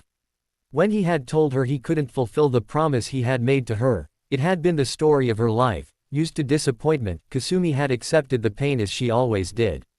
Wiping away a stray tear, she turned to head back to the home she feared she could never leave and a mother she could not escape. She dragged her feet on the pebble road, hoping to delay a confrontation that was inevitable. Villagers would stare at her passing form, for they knew what had befallen the youngest of the water shaman, but no one dared to offer their sympathy. Kasumi would hear none of it. As was predicted, Kasumi's mother was in the house. She had barely acknowledged her daughter's presence with a slight glance. Ruth was her favorite now, Kasumi knew and didn't care. Ruth was able to perform the duties Kasumi had once loathed. Ruth was sitting at the table with scrolls sprawled before her. She looked up and sneered at her would-be rival. Kasumi didn't bother to retaliate. "Give it up," Ruth whispered as to not have her mistress hear. "He's not coming back, you're not worth it." Ruth made it a point to taunt Kasumi on a daily basis. It was almost routine now. Kasumi ignored the taunts as usual. She really didn't care anymore. The redhead moved towards the table to clear a place for herself. Ruth stood in her spot and leaned closer to the other. "Besides," she continued in whisper, "he's probably dead." Kasumi rose her eyes up at Ruth, who was smirking, and stared, unblinkingly. "How dare you?" Kasumi hissed dangerously. Ruth had to move back from the table.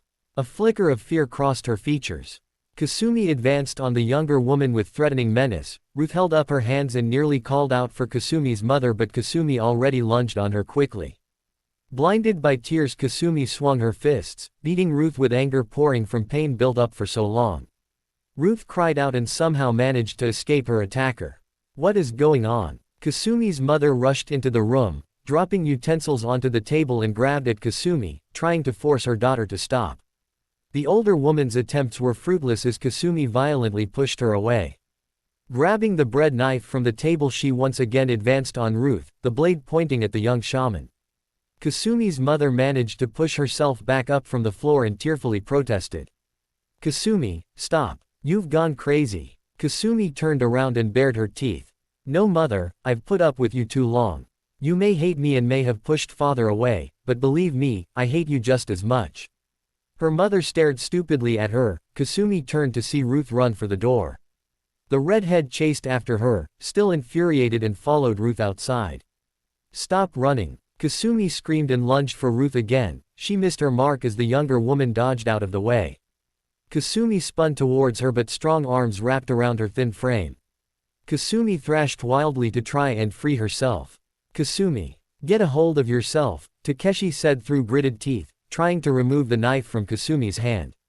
After a few more moments of struggling, she finally tired out and dropped the knife. Takeshi loosened his hold. The redhead slipped to her knees, bursting into sobs. She covered her face with her hands, trying to hide her shame. "Get her out of my sight." Kasumi's mother stood in her doorway. Villagers who had witnessed the commotion stood silently in wonderment. Takeshi kneeled to offer Kasumi some comfort. He looked towards the older woman who was looking towards them. "Stone cutter." The woman's voice was as cold as ice. "Take her from the village and be sure she never returns." She turned to go back inside. Ruth rubbed away the blood from her nose and retreated as well. "Come on, Kasumi, let's go," Takeshi encouraged while she continued to sob. She grabbed at his tunic and allowed him to help her to her feet. "Takeshi, I'm so sorry," she forced through sobs. Takeshi hugged her with strong arms and guided her away from the temple. He allowed her into his house, where she locked herself into a room and cried the whole night. In the morning, Takeshi prepared breakfast for his family as he always did and was careful to portion a little for his new guest. He carried the small platter to her room and knocked lightly on the door. She refused to answer. "Kasumi, aren't you hungry?" he questioned softly. He heard a little movement and then breathing on the other side of the door. Again Takeshi offered the food and she responded with more silence. "Kasumi, you should eat something." "I'm not hungry," she finally said. Takeshi remained where he was standing. "I don't believe you. Don't shut yourself away from the rest of us." His friendly words of advice merely fell on deaf ears. "Go away, Takeshi," she said, and he could hear her move again before silence. Takeshi placed the platter by the door and left to start his daily chores. After a few days, the redhead finally left her confinement and sat down outside, where she continued her self-pity. Takeshi's little brothers and sisters played around her as though she hadn't suddenly come into their lives. Kasumi sat and watched their innocence play out before her, and she felt a little envy. She was that innocent once and almost wished she could have been young again. Shaman. The youngest of the siblings stood in front of the redhead and stared up with her wide, curious eyes. Kasumi moved her eyes down to look at the little one. "I'm not the shaman anymore," Kasumi said, but the little girl merely smiled and held out a small flower. "I know," she said, "but I don't know your name." She began to giggle and Kasumi couldn't help but crack a little smile. She picked the flower from the little girl's hand and admired its simple beauty. "It's Kasumi," she spoke softly, returning her gaze to the girl. "I'm Tasuki," she said. "My mama named me that because I was born when the moon was full." Tasuki sniffled a little and Kasumi patted her lap in open invitation. Tasuki immediately climbed in Kasumi's arms and cuddled. "Do you know any lullabies? My mama used to sing to me before she died." Kasumi scanned her memory for a song and began to hum softly, holding the little girl gently as though she would break. Soon enough Tasuki fell asleep near the time when Takeshi returned. "Thank you." He spoke softly and lifted Tasuki into his own arms as they went inside for dinner. Kasumi was noticeably in a better mood and helped Takeshi prepare the evening meal while the two chatted away. As the days passed by, Kasumi took on a self-appointed role of watching over the children, leaving Takeshi more time for himself. Tasuki was the one who warmed up the most, clinging as though she had a new mother, and Kasumi found it healing. A handful of her Pokémon had found their way to Takeshi's house, Psyduck following by accident. Kasumi was surprised, but in Suki's innocence she had instead it was a loyalty-only Pokémon possessed. Kasumi had agreed with the little girl and introduced her Pokémon to the rest of the family. "Kasumi?" Tasuki wondered out loud while cuddling Togepi. "What?" the redhead responded, not completely paying attention. "Would you show me how to train Pokémon?" Kasumi couldn't help but give a little ironic laugh. "I'm not sure I'd be the best one to ask, Tasuki. I think I've done a bad job at it myself." Tasuki giggled. "You're right." Ruth's voice cut in with a sharp bite. She approached the small group, staring intently towards her rival.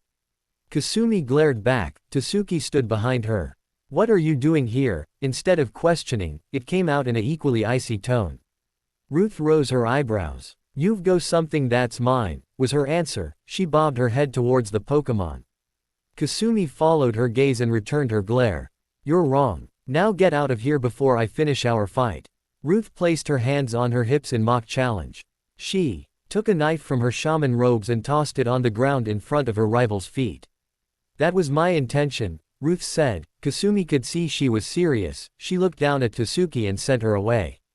Tasuki was reluctant at first but obeyed. "My mother got what she wanted, so why did you actually come here?" Kasumi picked up the knife as an extra precaution. "I told you, for the Pokémon." "You're lying. You're quick." Ruth cut in. She pursed her lips in a mock smile, neither woman removing their sight from the other. "I heard a rumor that the Chosen One was nearby. Thought I'd pay him a visit. But there was a little problem." Kasumi rose her eyebrows. "Oh, and what's that?" Ruth drew her own weapon and charged towards her rival. Kasumi was ready, however, and countered the attack, slashing Ruth's forearm open. Ruth screamed and clutched her bleeding wound. "Don't make me do this," Kasumi pleaded, knowing she was easily the better fighter. "You did it to yourself," Ruth said. She looked away when she heard someone approaching. "What's going on?" Takeshi dropped his gear to the ground and stared at the two women. "Nothing," Kasumi said, putting the knife in her pocket, "but she needs to get that fixed." Ruth looked at her in disbelief and numbly followed the other two inside. Takeshi dressed Ruth's wound and the two women sat at the family table studying each other intently. Neither one said anything until Takeshi finished and allowed them some privacy. "Why didn't you finish me off?" Ruth questioned with a confused expression. Kasumi snorted in response. "You're not worth it, Ruth, besides. Your mother's heiress, your life is worth something." Ruth bowed her head slightly, her face coloring with shame. "Thank you, it's so stupid that it took me this long to learn jealousy is a waste of time." Kasumi poured herself a cup of tea and took a slow sip. "Jealousy?" she finally questioned in skepticism. "Jealous of what?" "You of course," Ruth said and continued when she received a blank stare. "Don't you get it? I've spent my life trying to become perfect, then here you are, your own mother looks down on you and yet the most important man in the world falls in love with you. I don't get it. Kasumi began laughing at the other woman, spilling her tea in the process. That's what this is about. How stupid. Ruth narrowed her eyes at Kasumi who was still laughing. Yes, but I've learned my lesson, so now I'm going home. Kasumi suddenly turned serious again. Wait, she said as Ruth rose from her seat, did you mean what you said? About Satoshi. Who? Ruth gave Kasumi a funny look. The chosen one, Kasumi corrected her error. Ruth smirked and nodded her head before leaving. Kasumi fell silent and poured herself another cup of tea while thinking about several things at once. Takeshi returned to the room and took Ruth's seat, looking intently at the redhead. I'm not going to bother, Takeshi said, helping himself to tea. Silence over to K for a few more moments before Kasumi looked up at Takeshi and studied him. I have to go somewhere, I'll be back later, she suddenly announced and quickly left the house and ran. The sun was just beginning to set when she reached the Cave of Jewels. She could have found her way blindfolded, but she kept her hands on the cave wall to keep herself steady as she made her way to the opening. Soft blue light glowed. The walls were glittering tantalizingly at her. She slowly moved towards the water. Removing her sandals, she waded through the water towards one of the glittering walls and ran her fingers over the textured surface. Pulling the knife from her pocket, she quickly washed the blood from the blade and dug the tip underneath one of the gems. Giving a good push, the gem dislodged and fell out of its spot, landing in the water. Kasumi bent and took the gem, picking it out of the water and quietly admiring its beauty. Stuffing it in her pocket, she picked the gems she desired and removed them only to stuff her pocket full. After she was satisfied, she left the cave and hurried back to Takeshi's house with only the starlight to guide her. Takeshi was finished serving dinner by the time she returned. The children already off to bed. He acknowledged her presence and motioned for her to eat dinner left on the table for her. She ignored the food and dumped the contents of her pocket onto the table. Takeshi stared at the pile of jewels and looked at Kasumi with a questioning glance. How long would it take you to make a dagger? She asked. Takeshi was speechless. Not for a weapon. A ceremonial dagger, she insisted after the moment of silence. I don't know, it's been a while. Kasumi looked at him with tears in her eyes. Please, it's very important to me. Takeshi sighed but replied with a smile. Kasumi smiled back. It took nearly 4 weeks to complete Kasumi's dagger. It turned into a piece of treasure, considering the beauty of the selected gems. Takeshi had created he handle out of the native soapstone and a steel blade with intricate designs decorating it. He had handed it to Kasumi, who had praised her friend for the work and kept the dagger hidden. On a sunny morning, life went as routine until a stranger walked back into Takeshi's life. Takeshi had just returned from a day's work and frowned towards the visitor Kasumi didn't recognize. Father? Takeshi asked in disbelief. The older man clasped his hands together. I've come home, son, the older man replied. Kasumi could only stare in confusion. No sense standing out here, Takeshi finally said as he headed inside the house. They sat at the table and quietly talked. Kasumi had chosen this time to announce her plan to find her beloved as Ruth had said he was nearby. Takeshi's father announced he was here to stay, and so Takeshi decided to help out by accompanying Kasumi on her trip, a little rushed. Takeshi and Kasumi left early the next morning, he having packed lots of food for their trip. They had reached the village limits by noon and were suddenly in a territory neither knew. Kasumi's Pokemon had remained at Takeshi's home as Tasuki had insisted on becoming a trainer. The forest along their way was very inviting. Often they'd stop just to admire native Pokemon, but Kasumi always expressed an urgency to continue. Near nightfall, they had decided to make camp and Takeshi had a fire going within minutes. Supper was soon ready. The two admired the night sky while eating their supper. Excuse me, but would you have any to spare? Takeshi and Kasumi looked up to see 2 wandering hobos standing hesitantly nearby. A small Meowth hiding behind the woman's leg. Certainly, Takeshi finally said, offering leftovers. The trio sat down at the fire, all were noticeably weather-worn. How long have you been on the road? Takeshi wondered out loud, handing the man a bowl of stew. Most of our lives, the woman said, taking an offered bowl. Meowth, the small Pokemon agreed, purring as he ate. Where are you headed? Kasumi asked. The woman hesitated before answering. There's a village near here. They say the Chosen One is supposed to show up. We're going to get a glance of the legendary Pokemon. Kasumi's eyes widened at the news. That's where we're headed, why don't we walk together? Kasumi requested. The trio readily agreed. Are you going to see the Chosen One as well? The woman asked, pushing a piece of rose-colored hair out of her face. Kasumi blushed. Takeshi nodded.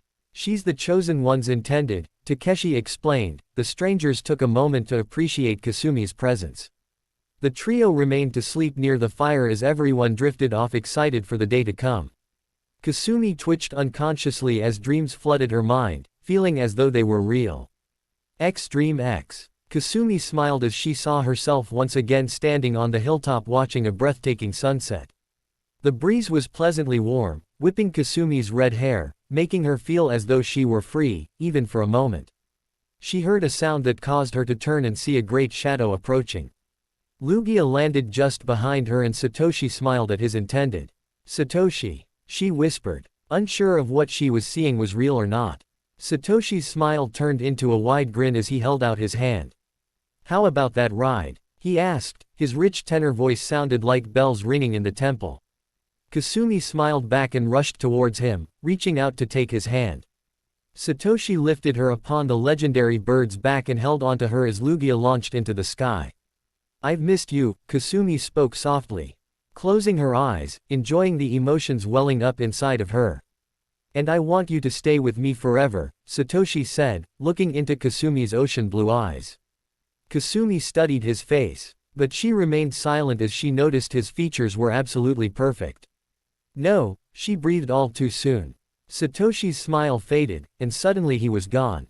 Kasumi stood alone in tea. He darkness and shivered as the temperature turned bitterly cold. Kasumi. She heard his voice, she whipped around in hopes for some light. Mists rose up around her legs and Kasumi felt panic rise up in her stomach. Kasumi, help. Satoshi's own voice scared her. She turned around again and saw movement in the shadows. Satoshi. She called out. The shadow began to solidify and continued to approach. You cannot have him. A dark, throaty voice vibrated in the air. Kasumi shivered and took a step back. Who are you? She bravely questioned, but her mind screamed for her to run. The solid Shad. Ao's eyes glowed white in the darkness and Kasumi turned to run. Zen Dreamex. Kasumi. Kasumi. Wake up. Takeshi shook his companion, she was thrashing and shrieking wildly. Finally Takeshi slapped her face to try and wake her from her nightmare. Kasumi's tear-filled eyes blinked open as she returned to consciousness, seeing Takeshi in front of her. Takeshi, wah. She sat up and took in her surroundings. You were having a nightmare. Are you alright? Takeshi asked softly, feeling genuinely concerned. Kasumi nodded numbly and looked around for the three guests that had joined them. Where? He left while we were sleeping and took some of our things. Turns out they weren't as honest as they seemed. Kasumi felt panic again and rushed towards her things to see if her dagger was still there. Takeshi. Kasumi gained his attention, they took it. Takeshi frowned at the news. Kasumi stood and began readying herself to leave. What are you doing? He asked, watching her move quickly. I'm going to get it back. She swore quietly with venom in her voice. Takeshi quickly followed her example and followed her out of the forest. They reached the village by the afternoon and almost right away Kasumi began inquiring about their stolen property. Nobody seemed to have recalled seeing the people in question. A small commotion caused Kasumi to forget her problem for the moment as villagers rushed to the aid of a local farmer. Takeshi and Kasumi quickly asked to help, seeing a small child trapped from a small rock slide. Takeshi took a shovel and began digging away at the boulder which pinned the little boy's legs. He was crying quite loudly as villagers hurried to free him. Kasumi used what skills she had to try and calm the child down, but he continued to struggle. Thanks to Take's quick action, the boulder moved enough to pull the child free. Kasumi wiped the boy's face and made soothing noises as his mother covered him with a blanket. What happened, Oni? His mother questioned. The boy pointed behind the group. Someone stole my Pikachu. He cried out, he's my special Pokemon and they took him. The boy sniffled some more as his mother asked him further questions. It was two people with a Meowth. Takeshi and Kasumi looked at each other before mutually running off in the desired direction. The couple found their targets at the bottom of the hill, admiring their stolen prize. The Pikachu was unconscious. Kasumi and Takeshi were hiding behind the trees near the clearing, furiously whispering to each other. How do we attack? Kasumi wondered out loud. Takeshi. I looked around them to assess the situation. Surprise them somehow. Kasumi shook her head. I have an idea, she said, picking up a rock and moving towards the clearing. With expert precision she threw the rock as hard as she could, hitting the Pikachu in the back of the head. The little Pokémon woke up and immediately let off a bolt of electricity, frying its captors. Kasumi rushed towards the loot, sifting through until she found her dagger. It was still in perfect condition. The Pikachu looked up at her in question. Kasumi returned the gaze. Would you like to go home? She asked. Pika. It readily agreed and followed her and Takeshi back to the village where they were thanked and asked to remain for the evening meal. We're going to see the Chosen One, Takeshi explained between mouthfuls of supper. Oh, that's the Temple of Legends, the boy's mother said. That's only a half a day's walk from here. But, there's one thing I don't understand. She gave a puzzled look towards Takeshi. The Chosen One is dead. She gave a start when Kasumi dropped her goblet on the floor.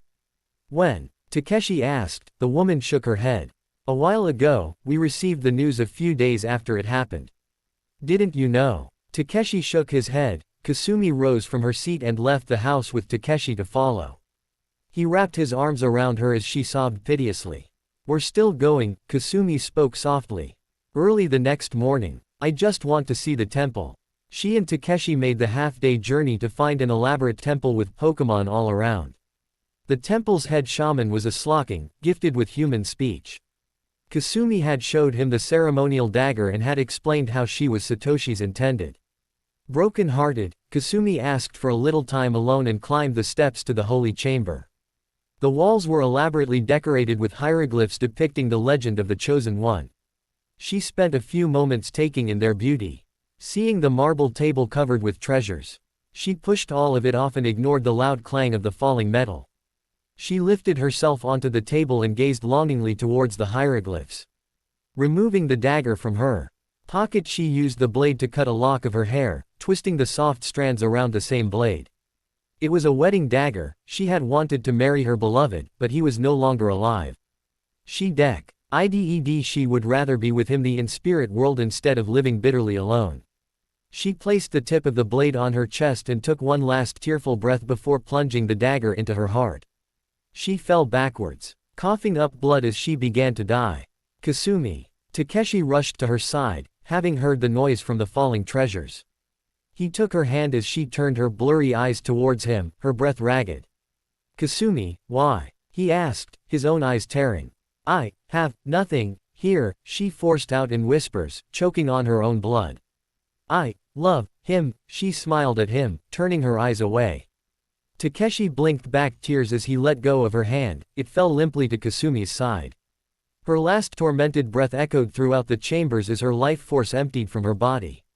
And she was gone. The end. Thanks for watching. Also remember to subscribe and like this video. See you in the next video.